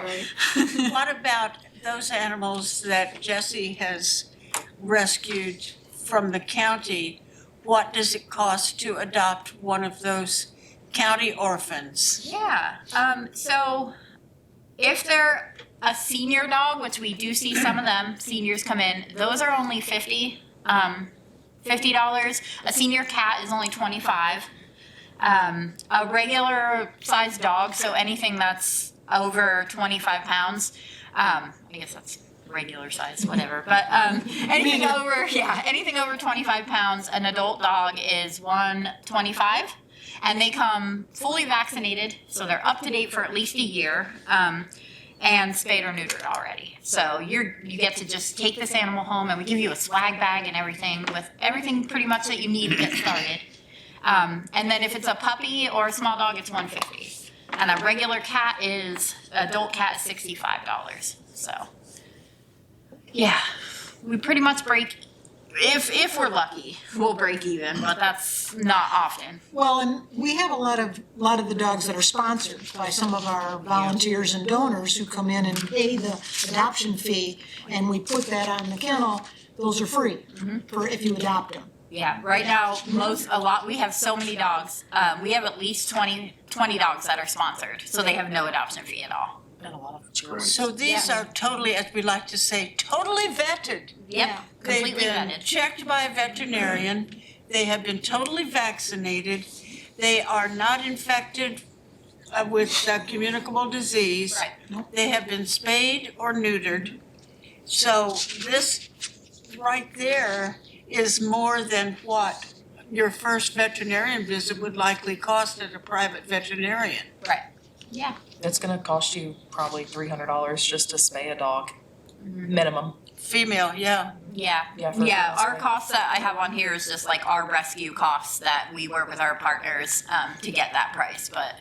And if I can put in a message for the county is helping with that. Right. Sure. More than we have in the past. Plus that's on-site, we do on-site work, that too, not as much as we'd like, but we do have a vet a couple times a month, and we come in and do spay and neuters on-site. And we would hope that, it is my hope that the county will continue that commitment to our orphaned animals. So just to remind you, last month, we approved adding, in addition to the $200 to take a dog from Jesse, $100 if they need to be spayed or neutered. So when you submit your November claim and your December claim, include that. We also have drawn up a new contract that would add that $100 to the contract along with the $200. So we'll get that to you, and we've approved it, and we're ready to go as soon as you have a chance to review that, so that we'll have a contract in place starting in January. We also, just a few minutes ago, approved a memorandum of understanding where we would transfer to you the remaining money that we have budgeted for animal welfare in ARPA. That's about $8,500. We need approval from you or your board, or whatever your structure is, to accept the donation. Gee. We signed. Just one. Did we have? We just did that. I don't know, was there 4 of them? Was there 4? Yeah, but I just have one signed by you. I don't think you. How many were there? I don't know. What did you give us to sign? Do you have them? I don't have them. Never mind. This is the. Sorry. Wait a minute, this Who's is on the- first? This is the Cambridge City. No, it's Cambridge City. We signed 4 of those. Then if the other ones got put in, no, that's all the Cambridge City. This has been a heavy paperwork day, my apologies. Right. Do we have more than to sign? Well, and another thing, you were kind enough to waive the fee for our vaccination clinic, the fee that we pay for the fairgrounds. And The vaccination clinic is really more of a service than it is a moneymaker. We make a little bit, but we also service a lot of dogs. And the fact that we don't have to pay that fee maybe makes it tip over into actually making a little bit of money, so we Speaking appreciate of the that as well. fairgrounds, I had scheduled a cat spay and neuter clinic from the mobile cat spay clinic people that get their funding from the animal license plates. Yeah. Have you worked with that lady? Yeah, public vet, yeah. Public vet. And it was going to be April 27th this year. But then, because we didn't have air conditioning working in the building at the fairgrounds, she canceled it because she said that late in the year, we cannot run the risk that it would be too hot and we have to have an air-conditioned building. So she canceled. I said, April 27th, I promise you it won't be that hot. Usually it's chilly. Yeah. As it turns out, it did hit 80 that day. So, I mean, it could have been uncomfortable for the activity. So she turned out to be kind of right. And but if she hasn't expressed willingness to come back, I retire in 20 days. So I just wanted to convey that she really, really wants to have a clinic in Richmond, and most of our, unless it's One of them's not stable. November, December, January, or February, or March, she has to have an air conditioned. Okay. I just thought I needed to pass Yeah, that on well, thank because you. we That's had good it all information. promoted and ready to go April 27th, but that was too hot. So, we have found the documents. There are 4 copies. They will require, somebody to sign on your behalf, on behalf of HELP, and they need to initial that. Yeah, there's a typo in Change. and we were trying to get it done today. On page 2 of each of you'll see Jeff's initialed. The words are in fact accurate, and as they have described the amount that the monies you'll receive, $8,593.26. So, do you need to take this with you to your board? Or? I think I can say, I had a board member over there, she's a board member, I think I can accurately say that we're not gonna turn you down, so. Very good. We like money. Yeah. This won't be a close vote on the board. No, I don't, what they don't know, yeah. they'll be excited. Yes. Just because this is on TV, it doesn't mean that any of them will be watching, right? Yeah, we'll tell them, surprise them on Tuesday. You'd be surprised how many people say, I saw you on TV. Okay, anything else? Any concerns that you have on the existing contract? And again, our intention is to continue that with the addition of that extra $100 for animals that need to be spayed or neutered. Yeah, I don't have anything, no, it's been, better, like, we had the city contract and we anticipated some snafus and we over-anticipated, so it's been a really great relationship. Good. And like, thank you to Jessie because she's great to work with, and same thing, the communication that we've had with you as commissioners has been wonderful, so thank you. Well, I'm glad to hear that. When we first went down this route last year, I know that we went back and forth, and there was some hesitation on your behalf, and so I'm glad to hear that everything's working out and you're happy. It was a tough time. And I think at the time we were saying, we want it to be beneficial for us and for you. Right. So I hope that's still, Yeah. Yes. Yes, and we're glad that we can I think we help. plan to continue to try to Absolutely. have that same attitude going forward and have a good As- relationship and. As issues come up, questions, don't hesitate to call our office, and we'll get you on the agenda to come in and talk to us, and we'll talk through. Yeah. Well, if you'd like a puppy. Sorry? I said if you'd like a puppy. Yeah. I'll call you. I would not like a puppy, Okay. but thank you very Well, I much. have 14 in my house, so.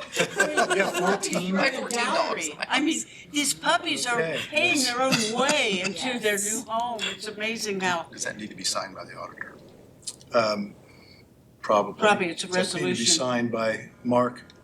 yeah, he's Yes. right here. The judge can hand that to the gentleman behind you.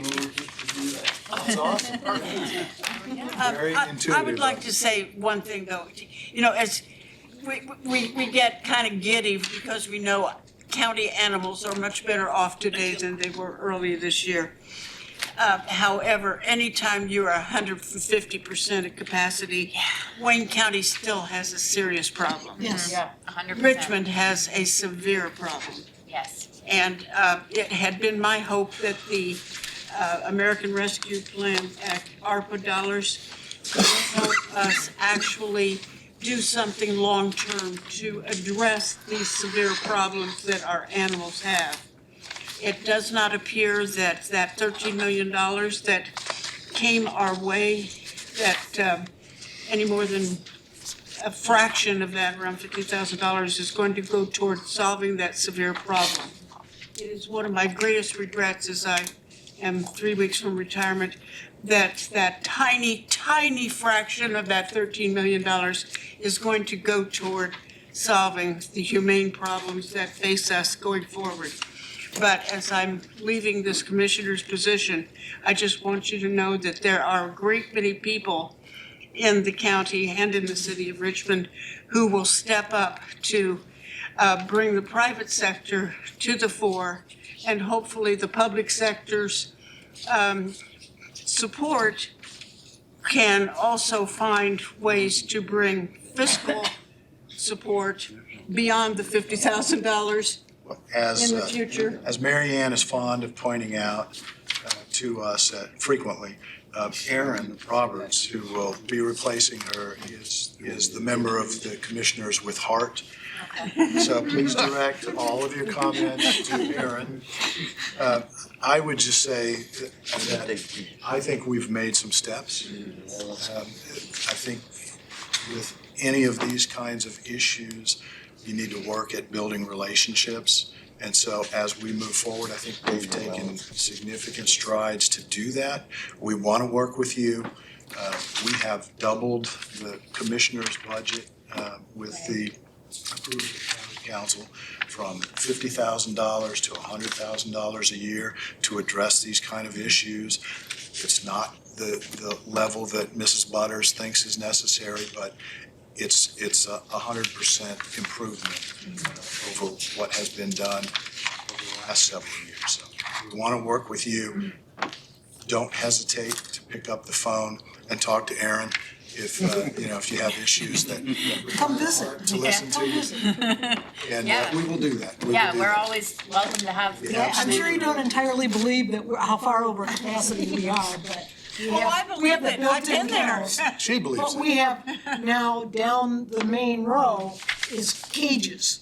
And you can walk, you have about this much room to walk I between. can't walk through that much room. Yeah. so- Yeah, But it's- I will visit. Yeah, please do. Absolutely. Yeah, it would And be great. I will say, I mean, obviously, these things can't, stuff like this can't be fixed overnight, and it takes steps, and Absolutely. as we all know, this time last year, I legitimately had nowhere to put anything. Exactly.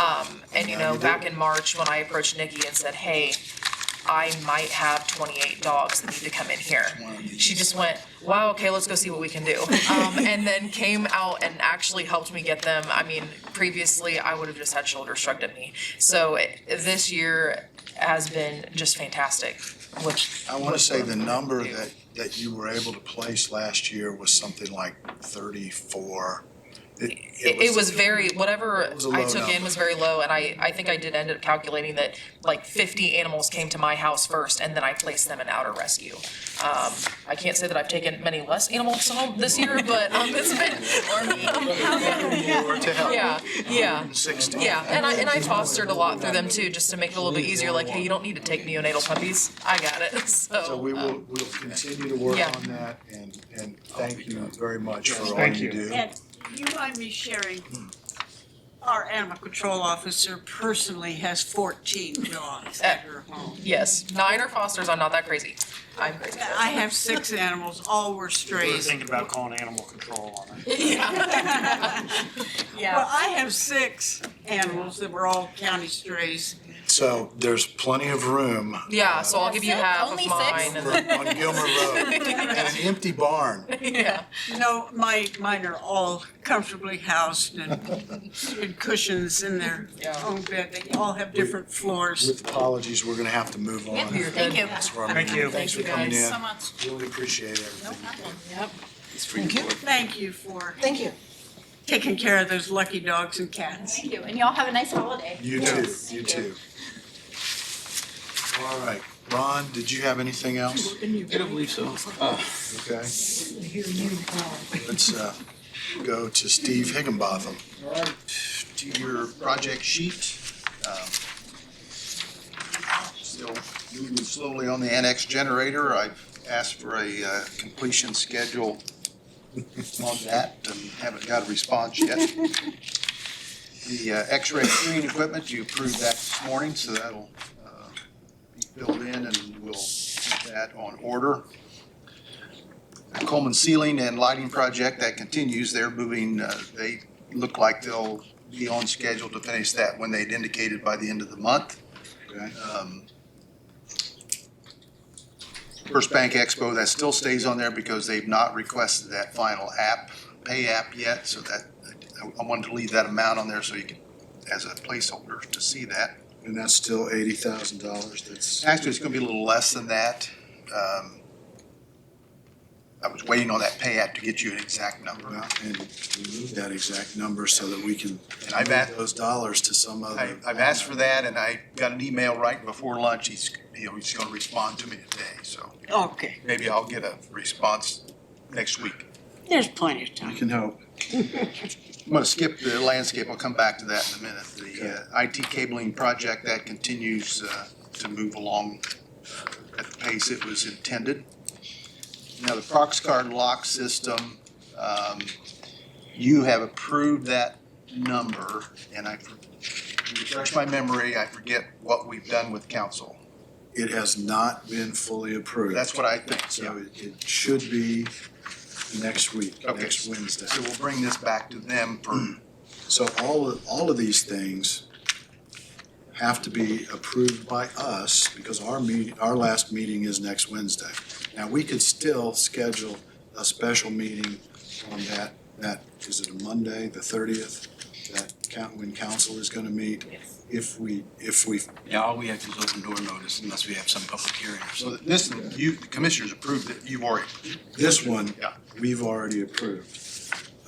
But again, if council doesn't approve it, we're gonna have to make some changes on the fly here to get things approved and to make sure that every ARPA dollar is committed contractually or already spent. Yep. So we'll bring this to the workshop next week then for final, right? Correct, and the same thing with the X-ray Yeah. screening. So I should not, Can't place the order until next Wednesday. yep, okay. Now, the other one we can because that money's already approved. And The landscape, No, hardscape, which one? Student center? That's already contracted. drones, the one you approved. Drones was a. Yeah, yeah, so we don't have to take that to them. No, that's done. Council doesn't have to. Okay. Then you got your one quote for the courthouse elevator today. Right. Any surprises? Not that I want you to talk about it. Bad or good? Well, I mean, it's more than, Beyond what we expected it it's to be? more than the estimate. So we More need than significantly? We're gonna have to work through that before next week. So, Yeah. so we'll have to bring a proposal to commissioners next Wednesday and then to council at the workshop. Yeah. To see what they want to do.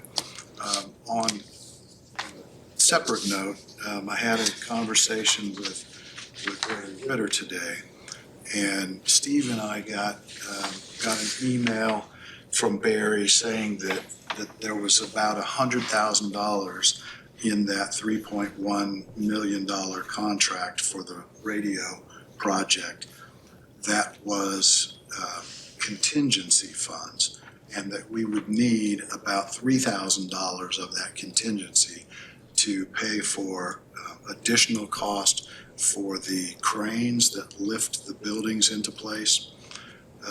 And so I did not recall that there was a $100,000 contingency of ARPA funds. Yeah, it's So the when I very last- talked to him though today, he said he thought there could be as much as 200,000 that would not be used. So he's supposed to send me a number, and what I suggest we do, since as you look at the list of projects, not all of them are paid out of ARPA. We've exceeded the ARPA funding, and so we've proposed to council $300,000 to $500,000 of other sources of funding And so what I suggested to Barry is we pull out the contingency and we place, let's pick a number and say it's $200,000.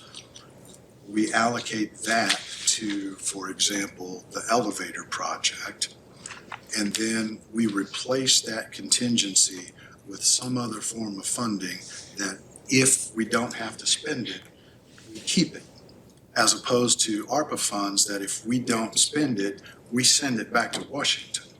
So. Far preferable. Exactly, exactly. And you think So- that other in the budget that he sent us there is 99,000 for contingency, but is he thinking that This is other things that May he not. thinks he won't spend. And That's part of new it, information. exactly, exactly. I think Well, one of us would have remembered The that. contingency was in the budget. Yeah, it was in there. Contingency was, It was but the this very is- last figure at the bottom of that whole list. Exactly.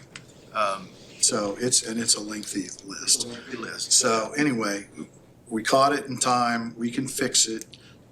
That will be Good in the fix. proposal that we will discuss next Wednesday morning. And then we'll, when we agree on it, we'll take it to council at the workshop for final approval.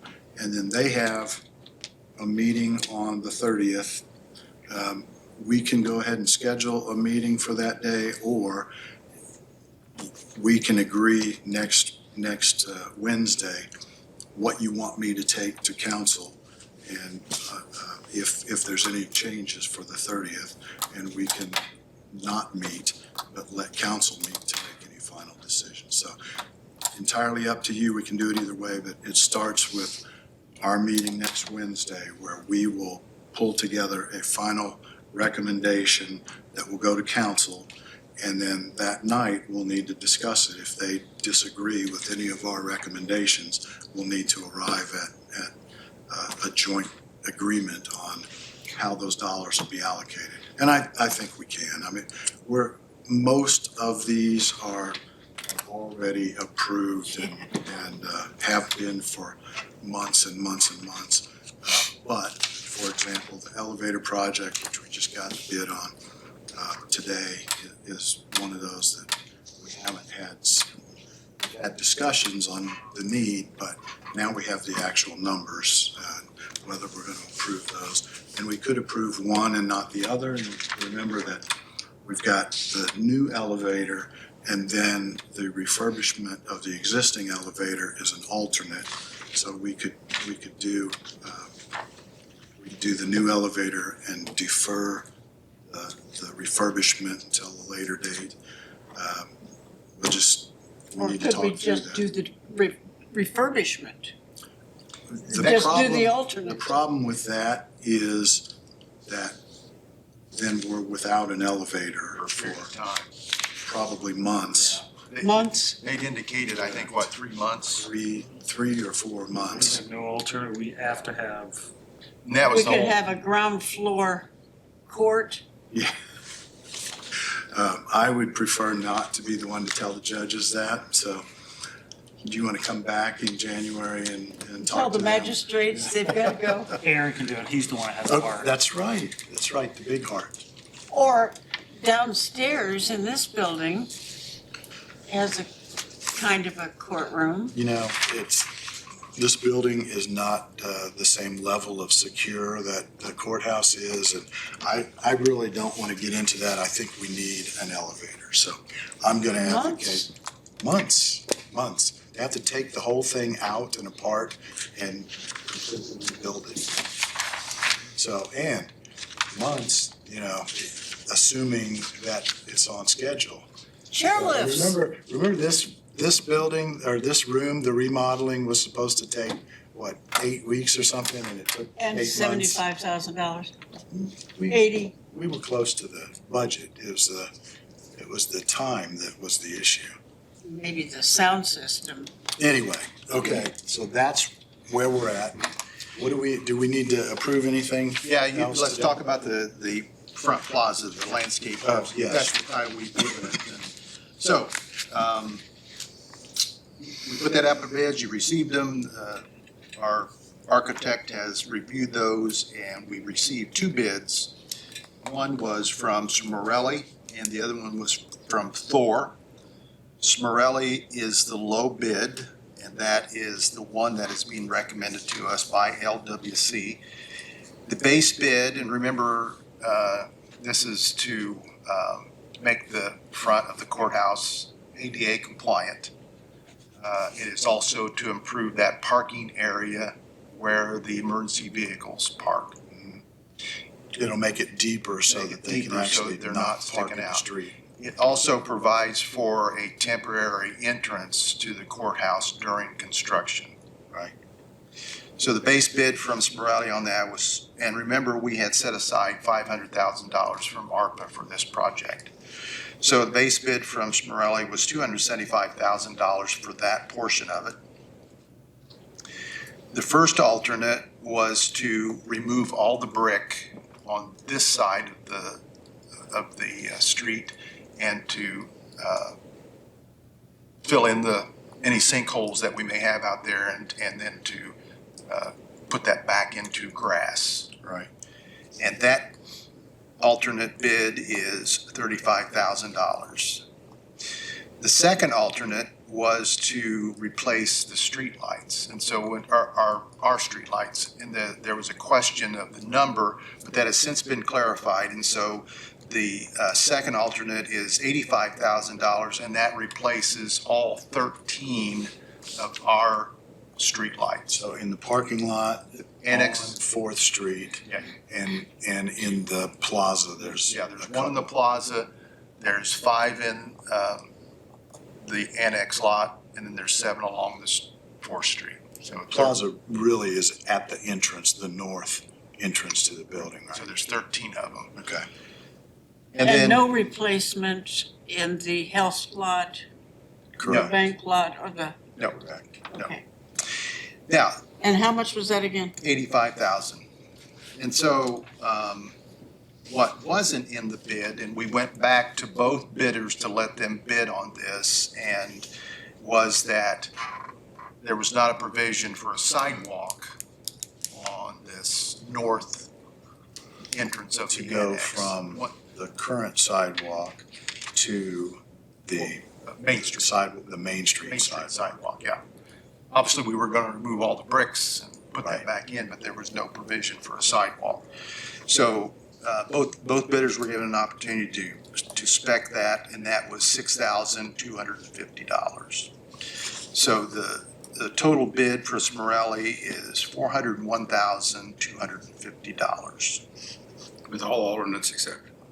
With all alternates accepted. Yes. And plus the sidewalk. The sidewalk, which would be a change order, or how would we do that? Just write it Change into the order. contract? $6,000 is not material, it's not, right, 20%. Okay. What about landscaping? I mean, does that include ripping out all the bushes along South A Street? It includes, the base bid includes $50,000 worth of landscaping. Oh, the tree trimming and tree 275? Yeah, the Right. 275,050 of that is for landscaping at our discretion. So we'll work with them and decide what we want to So do. it probably won't include a whole new block of South No, A Street no, landscaping? no. Good, okay. Yeah. That But was it would gonna be include- costly. It would include on the south side of this building, that the hill where we've removed. That's pretty everything. If that's It's an allowance, basically, is what it is. Exactly. It's an allowance, so we But can we figure get to that out. decide where that goes. Okay, okay. And we might do some of that with buildings and grounds labor. But we'll just see what the helping. plan is. I mean, Yeah. you don't know what the plan is at this point. I think with $50,000, we're going to have to do something in-house. We may. And then remember, then our architectural contract is for 42.5. So if you accept the low bid and all the alternates, the entire project then is $443,750. Okay. But does that also include, that does not include what we've already paid LWC? No, that's the total. We've already paid them $30,000, so. Was that out of ARPA too, though? That goes into that total 500,000? I think she's been paying that from that contract line I item. think so too. Yeah. So the 42.5 is what remains to be paid. No, remaining That's is the total. 12, Okay, 12,390. okay. So I think. 42.5 is the total. It's a And total, anyway, okay. so- Complete project. So I was telling you the complete project. So Yeah, it's not like a 443,750 is the total project, of which 401,250 is this contract that we Yes. would approve with all of the alternates and the sidewalk. Yes, yes. And I think we should do that. Do we have a motion to approve that? Subject to council. Subject to council. Yeah. Well, no, see, we have 500,000 that Yeah. they've already. Oh, that's right. They've already appropriated. allowed. Yeah, we don't us. have to Yeah, decide. this is just I'd on move this to, contract. move forward with the 443,000. Well, what you're, What we're referring to is the 401, The 401,250. Yeah. Yeah, I move to approve the 401,250 with Cimarelli. There'll be a contract forthcoming. yeah, Yeah. And it needs to be before December 31st. well, hopefully it'll be come to you next week. That'd be great. Yeah. That'd be great. So we have a motion. I'll second. We have a second. Is there any further discussion? Questions? Well, so that gives about $50,000 that we have to shift somewhere else in ARPA, correct? Okay. Yeah, All right. I'm just making sure my fuzzy math in my head you're is right. right. No, that's absolutely correct. 50,000 to do what now? That we can spend on another ARPA project, and we have to make that decision next Wednesday. Like So the no elevator. pressure, yes. So we have a motion and a second. Any further discussion or questions? If not, all in favor of the motion signify by saying aye. Aye. Opposed, same sign. Motion carries. How about that? What else, Steve? That's all I have on projects, and then I have a couple transfers in my budgets. When we have the December 4th cutoff, I have two budgets, two line items that are in the red. One of them is overtime at the fairgrounds, and so I'm asking for a transfer from my part-time line item of $2,812 to the overtime line item at the fairgrounds for the same amount, $2,812. Move for approval. Second. We have a motion and a second, and again, you're asking to submit this to council. Yeah. 2812. Any further discussion? Hearing none, all in favor of the motion signify by saying aye. Aye. Opposed, same sign. Motion carries. And then the other one is in the building grounds budget, and it is the utility line item, and it is in the red of about $11,000. So I'm just transferring some funds from what we have left in some other line items that totals that. If you want me to read them, I can.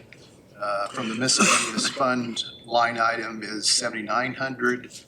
Office supplies, $120, in-house supplies, $980, field equipment, $750, contractual, $200.58, communication line item, $135.01, and from payroll, $869.46, and $210.54.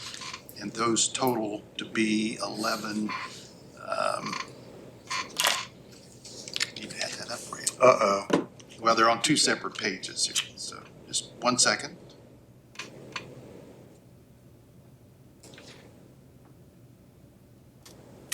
This makes for riveting television, Steve. I was just thinking. Bed space, Add the numbers. We'll be grateful it isn't radio. $11,165.59 to transfer into utilities. Move for approval and recommend to council. Second. We have a motion and a second to approve the transfer. Any further discussion? Hearing none, all in favor of the motion signify by saying aye. Aye. Opposed, same sign. Motion carries. That's all I have. Today's the 11th, by the way. Oh, it is. Yeah, it is, but that's okay. That's been all day. You're back in the Funny how ring. that works out. Back in the tank. Yeah. Let's come back to a request, and I apologize to hit you with this Sure you do. unannounced. I do, but it escaped my memory Okay. until just now. Okay. So, Melissa Vance from the Chamber of Commerce called us maybe 2 weeks ago. And asked that we make some concessions on their plan to have the chamber annual dinner this year in the First Bank Expo Hall. They're gonna move from Coolman, they wanna make it bigger. And so as we put together new numbers, there was a change in the charges for extra days for setup. Yeah. And they typically, I believe, use 3 extra days. So they come in for Tuesday, Wednesday, and Thursday, and then the event is on Friday. And the way we have set it up is $200 a day for those extra setup days, which would be an additional $400. And she asked if we could allow them the use of I think it was 9 sections of the stage at no cost, which is still a pretty significant, they're paying significantly more, going from $950 or $75 for Coolman to $2,200 for using Expo Hall. And they're renting our chairs. I never got an answer to my email question. Chairs I've and never heard that tables. either, so They're renting our chairs. how much are the chairs gonna be? That's a lot. A lot. But they have With that being volunteers. said, I move for approval to In fact, allow them to use the stage for free. And to not pay the additional 2 days, at least this year, because Yes. it came as a unexpected I have no problem additional with that. expense. And tickets for 2,200 commissioners. is not a not-for-profit rate. I don't have anything to do with that. That's handled by Steve and Haley as to what they were quoted. I don't know. Isn't that the for-profit rate? you know, you're probably right. I need to check that. Yeah. I'll check that. I think they ought to get the not-for-profit rate. If they Yeah. don't, if they didn't, then they should, yeah. Yeah, they should get that. And then we've got 650 chairs out there, And they want 700. 700. So the idea was to take, because they're essentially these same black chairs. These chairs have a little more padding than the ones that we bought for out there.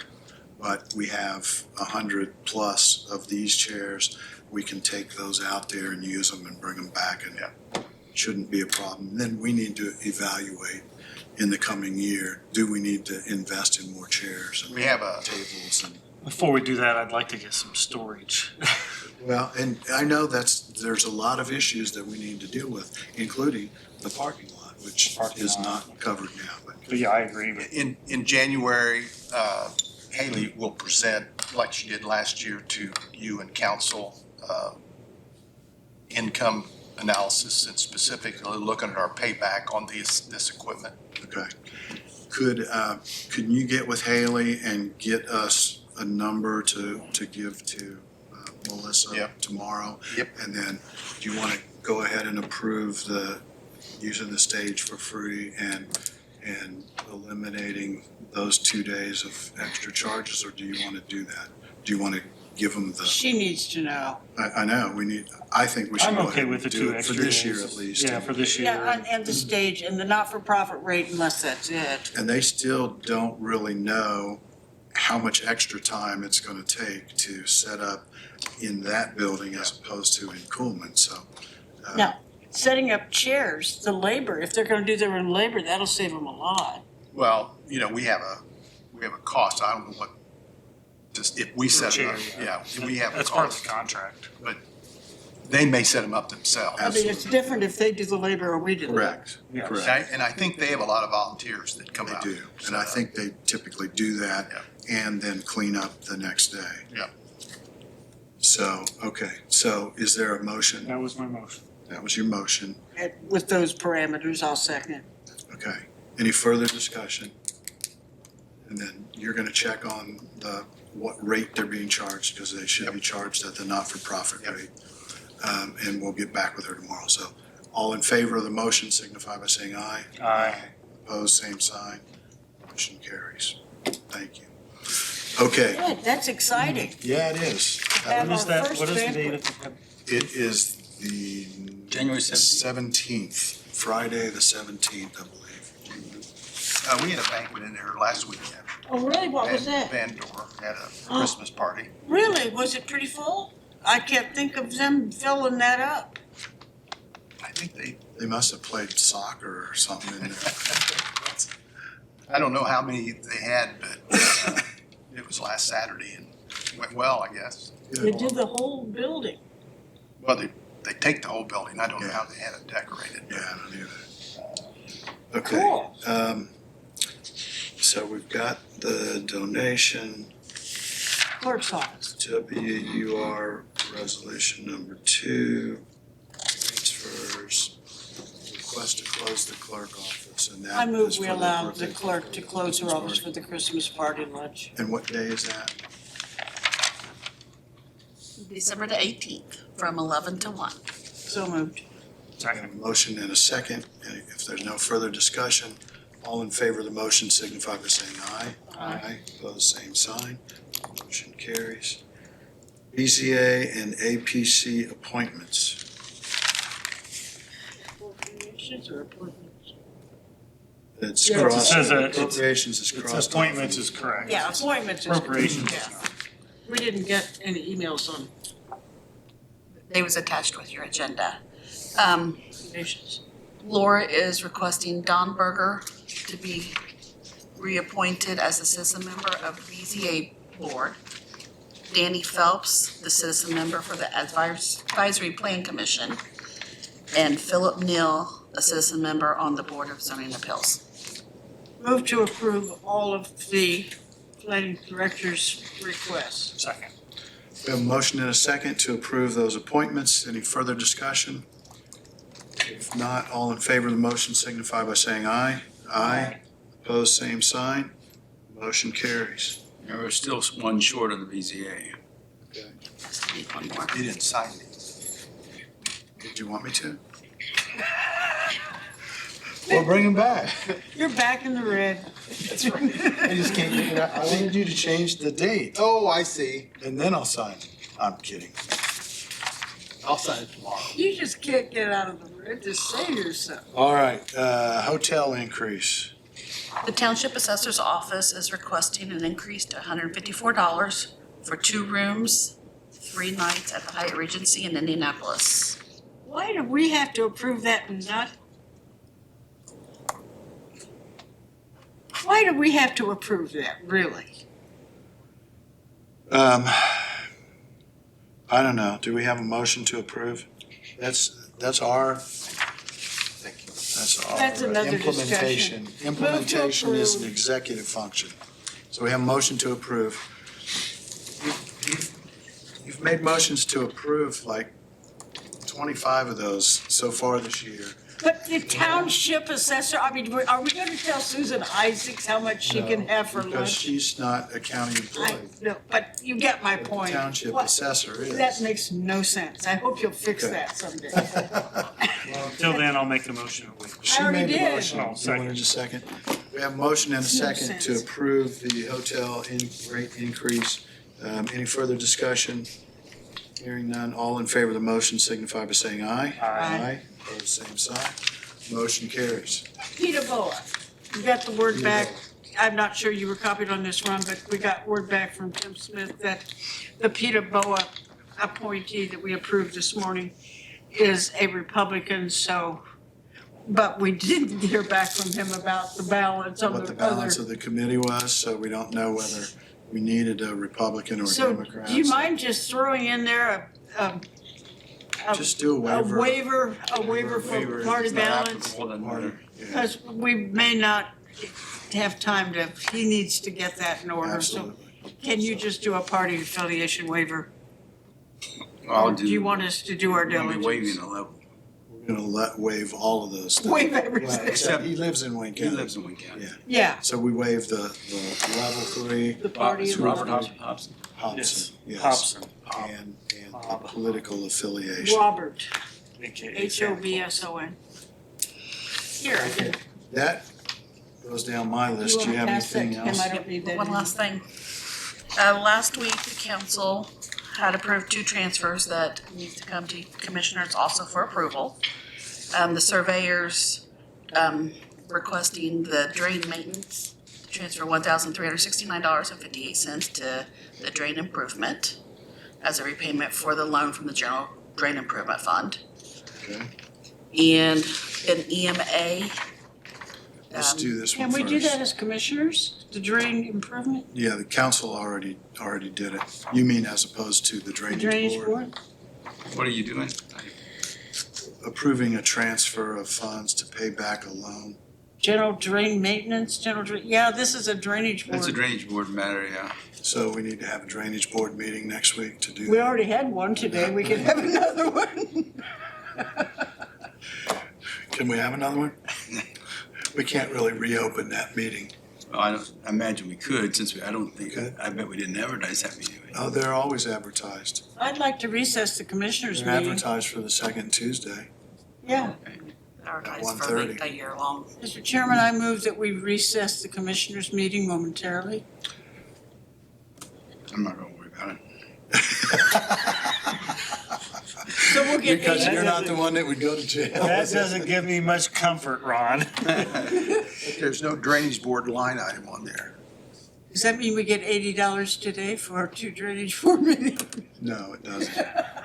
I want to recess will- before we We will pass. recess the commissioners meeting, go back into the drainage board. Transferring to repay a loan to the general drainage.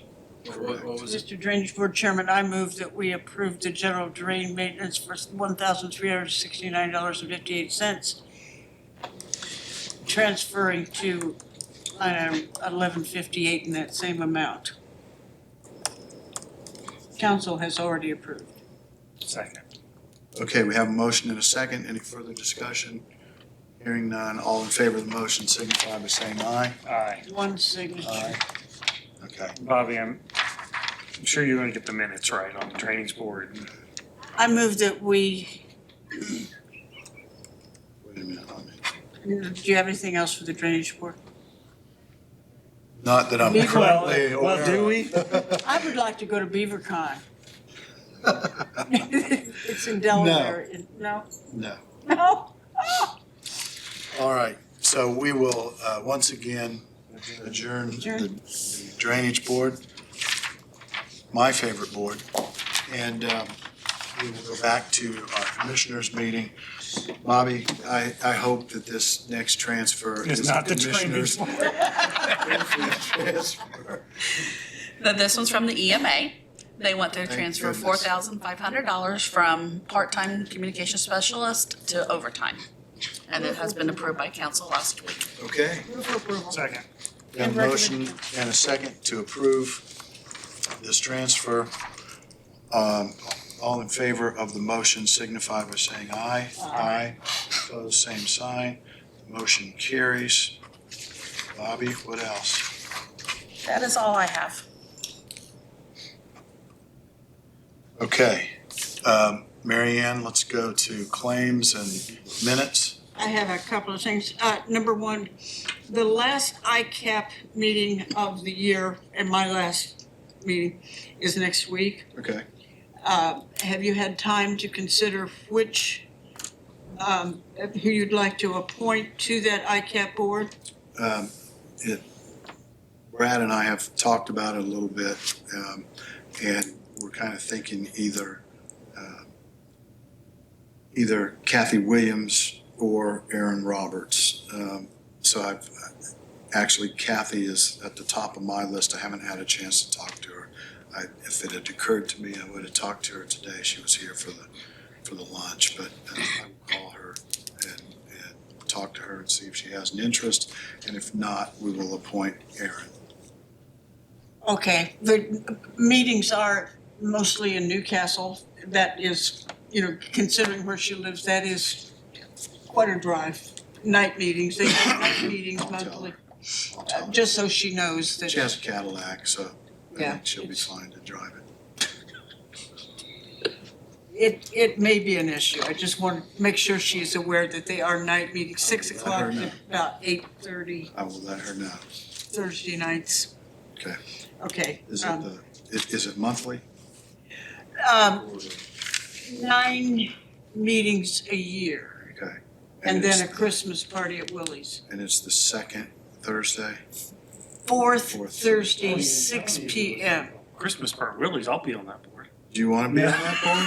I'm 'Cause kidding. I would be happy to assign you to that No, board. but it's close to you. I mean, you live in Hagerstown, so.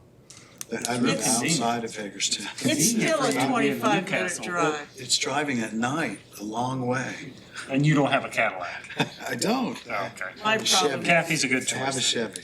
you can't get there without driving close past Jack's Donuts is my I'm just trying to make it more interesting for the viewers who've been here for, Yes. for 7 hours. 7 hours. And I'm poor sure Eric.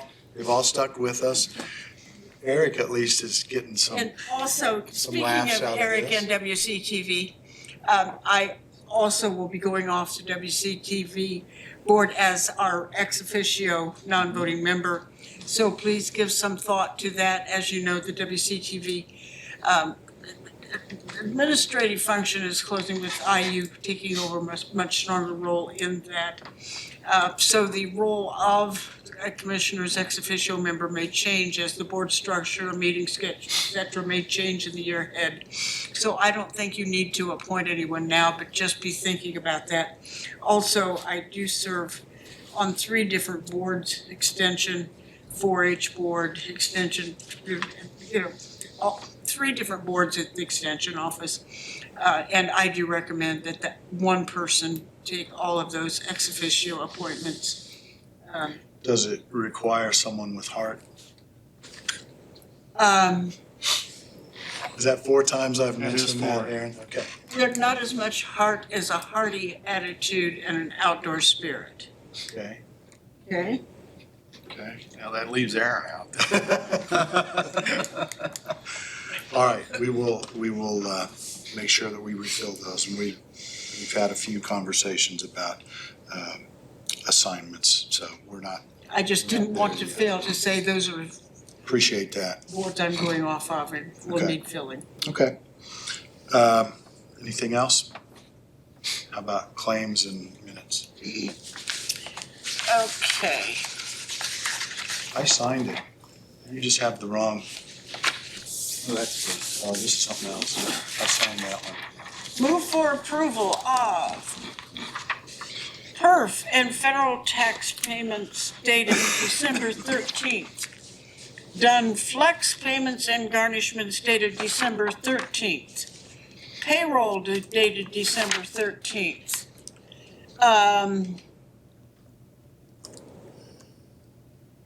TIF payments dated December 3rd.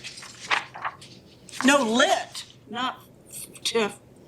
Is that lit or, it's lit, right, LIT? Yes, Local that's right. income tax distributions, okay. Yeah, I was gonna say, just in case you're curious, the city of Richmond Community Schools, 157,000. Ron is always curious as to what An advance draw? the No, this local is- income this is tax lit. distribution, 157,000. Dated December 3rd. Regular claims dated December 4th, since we weren't here last week.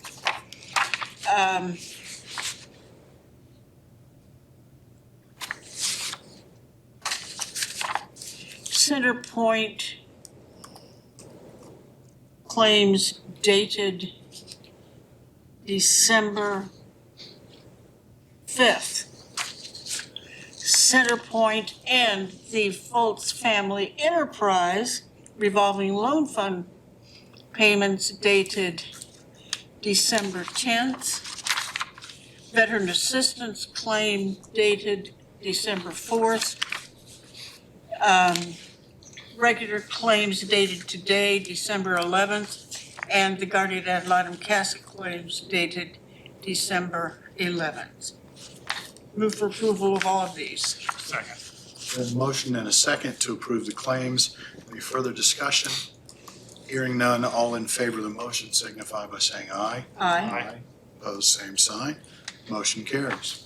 Also move for approval of minutes dated November 27th. Second. We have a motion and a second to approve the claim, or the minutes of November 27th. Any further discussion? Hearing none, all in favor of the motion signify by saying aye. Aye. Opposed, same sign. Motion carries. Aye. I would call for a motion for approval of minutes dated November 20th, since I wasn't here. Second. So moved. Second. She's not motioning. Yeah. because she wasn't here. Okay, I thought she made, Yes. I'll make that I motion. prefer Okay, not to you make the take motion, action. I second. Any further discussion on the minutes of November 20th? Hearing none, all in favor of the motion signify by saying aye. Aye. Opposed, same sign. Motion carries. All right. Minutes. Okay, there's a ton of these to sign, so I'll send them around. Ron, anything else? Yeah, I think I just want to make sure we're all aware of everything going on. I prepared a MOU and deed restriction for the last downtown revitalization for the second property in Correct. Dublin or Jersey. Right, East Okay. Germantown. There was about $21,000 or $2,000 So left of that $1 million, and so we allocated it to the next highest score on the list, and that went to So you're not aware of any more of that? that allocates the whole $1 million. Okay, now as far as any other ARPA monies that we might have to have an agreement to handle, what are we looking at? I think We probably gave up on I think we gave up on the I saw you talking to a couple of gentlemen yesterday, but I think we've given up on trying to do the ARPA money with incentivizing private single-family dwelling. Correct. Development for now, which Correct. is not Correct. It's going to be shifted to Wayne County Edit. Okay.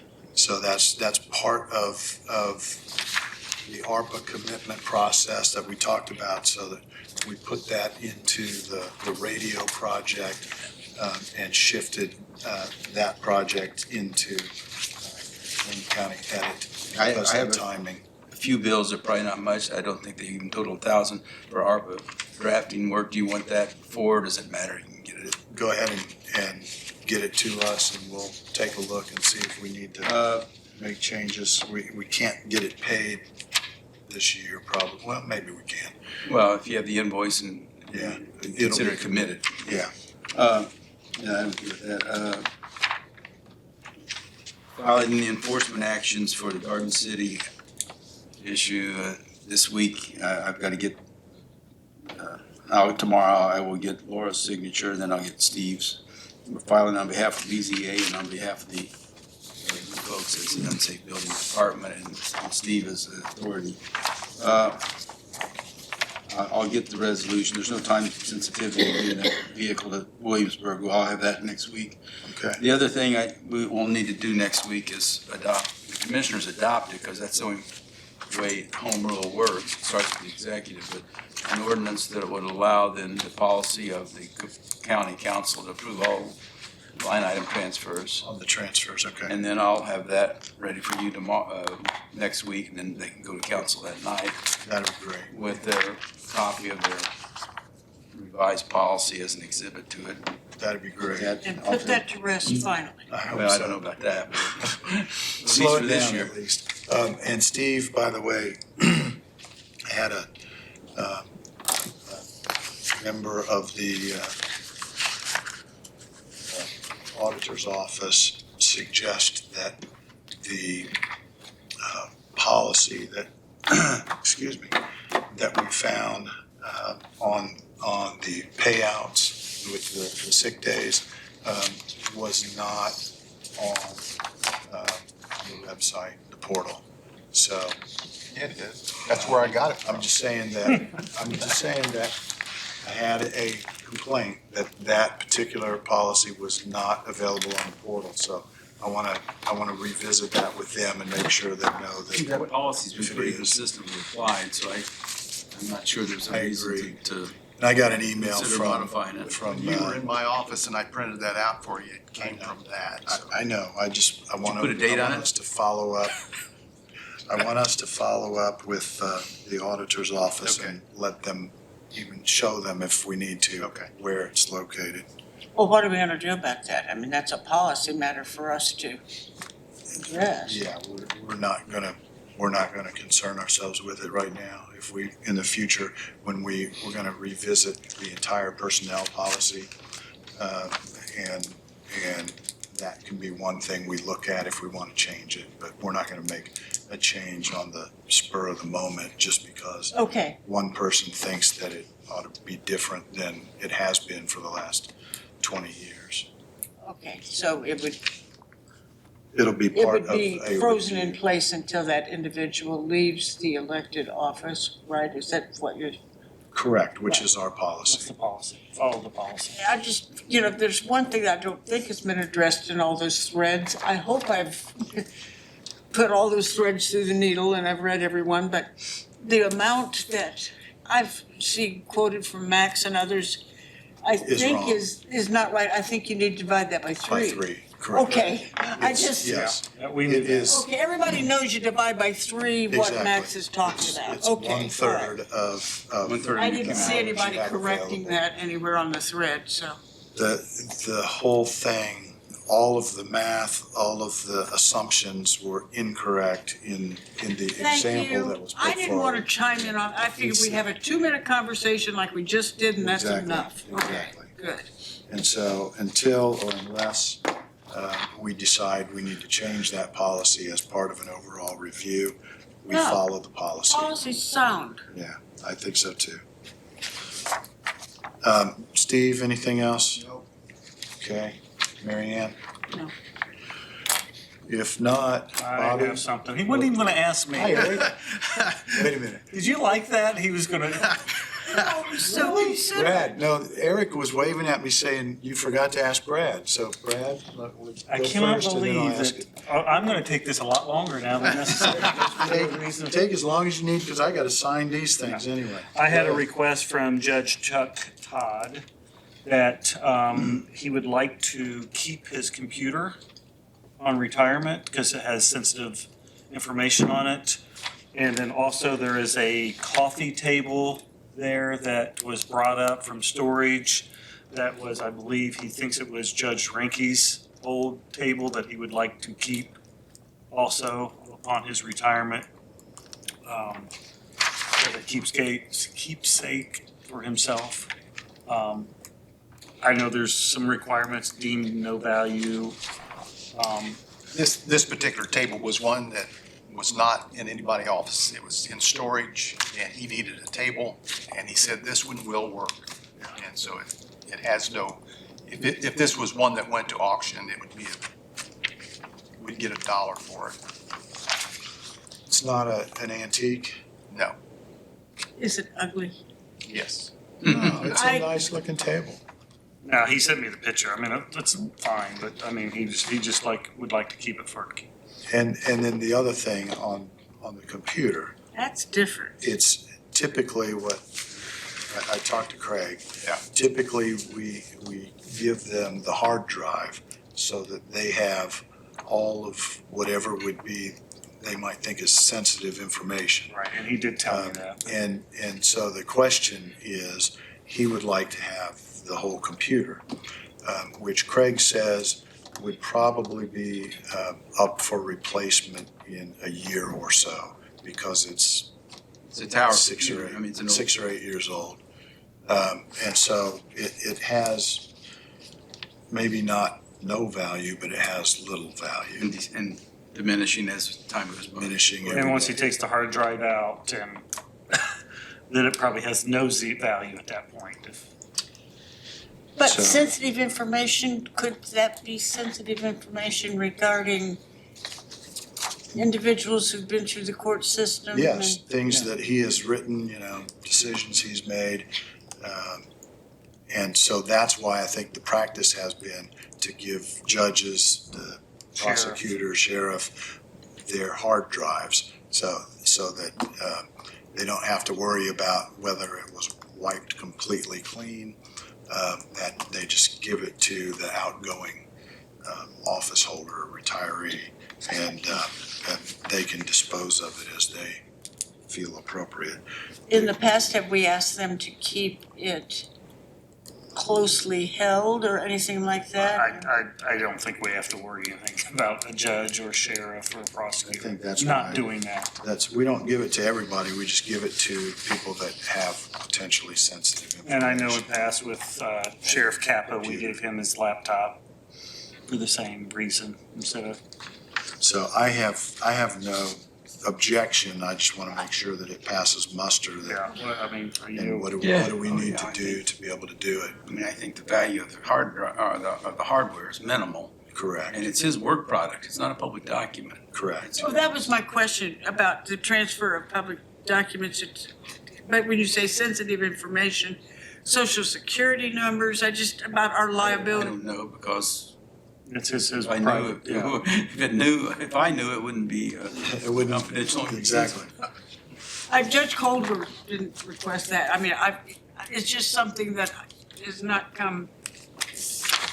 Well, I'll make the motion I'm that not sure we, Judge Snow did either, but I think that was because he was basically operating as a magistrate when he retired, and I think he had already cleaned out his Superior OneDrive when he was retired. I'll make the motion that we, as long as it So- makes must with the attorney that, And do we have to include in that motion some kind of finding that the computer and the table have no value? They have no either pecuniary value or utilitarian value for the county at this point. Right. This is And, not a piece of we're gonna, there's a cost to pulling the hard drive if you were going to do that. Exactly. You know. And at this stage, it probably would not be reassigned to someone. It would go on a shelf in case 30 computers failed, got struck by lightning and had to be replaced. And that would be the only circumstance where we would reuse that, I would think. So there's a motion. Again, do we need to have a finding that those two things have no? Just have the minutes reflect that. we decided they have no value and. Okay, so your motion is to approve the transfer of those, his computer and that table to Judge Todd when he retires. And whoever at the end keeps of our the year. GASB inventory needs to know that that's no longer on it, if it ever was. Right, okay. What was that? The inventory, it needs to be removed from the inventory. And But no other stipulations regarding social security numbers or anything like that regarding sensitive info. When I hear sensitive information, I'm thinking of privacy rights and stuff like These that. wouldn't have been court cases with social security number, date of birth. This is the judge's work product that he creates. You're sure? I mean, all I heard was sensitive information. I'm not gonna cross-examine him, you guys. I'm not either, so you're welcome to go over there and have a conversation with. there's a motion. Is there a second? I'll second. So there's a motion and a second. Any further discussion? Hearing none, all in favor of the motion signify by saying aye. Aye. All those opposed, same sign. I'll abstain for lack of information. All right, motion carries. All right, anything else? Brad, anything else? No, I'm good now, thank you. Eric, anything? Actually, I'm gonna be the voice behind here, because we are actually over 4 hours in total runtime on this thing. That's because we are dedicated public servants. Yeah, we're looking forward to doing 4 of these a month. Wow, it will be much quicker next year, won't it, Aaron? We want to thank Mrs. Butters for being the liaison to the Whitewater Community Television Board of Directors. Appreciate her support My through the pleasure. years. Our next meeting is January 14th, so if you all can decide who that liaison would be, we do have a lot of things that we are going to be working out during the coming year. So having that voice from this part of the government would be good. Do you need someone with heart or just like a business Heart is oriented? always good in community media. Okay, we'll see what we can do. And you meet when? We meet on January 14th. It's a Tuesday, 11 a.m. in the community room at IU East. Meet monthly on the same? We meet Second Tuesday. Second Tuesday. second Tuesday of the month. Okay. Yes. All right, we will work on finding a replacement for Mrs. Butters. Thank you. And last thing, the sweaters look good on the air. Do they? Great, awesome. Thank you. Good to know, thank you. All right, if there is nothing else, Mike, I might as well include you and Aaron. Anything to share? All right, then, we're adjourned.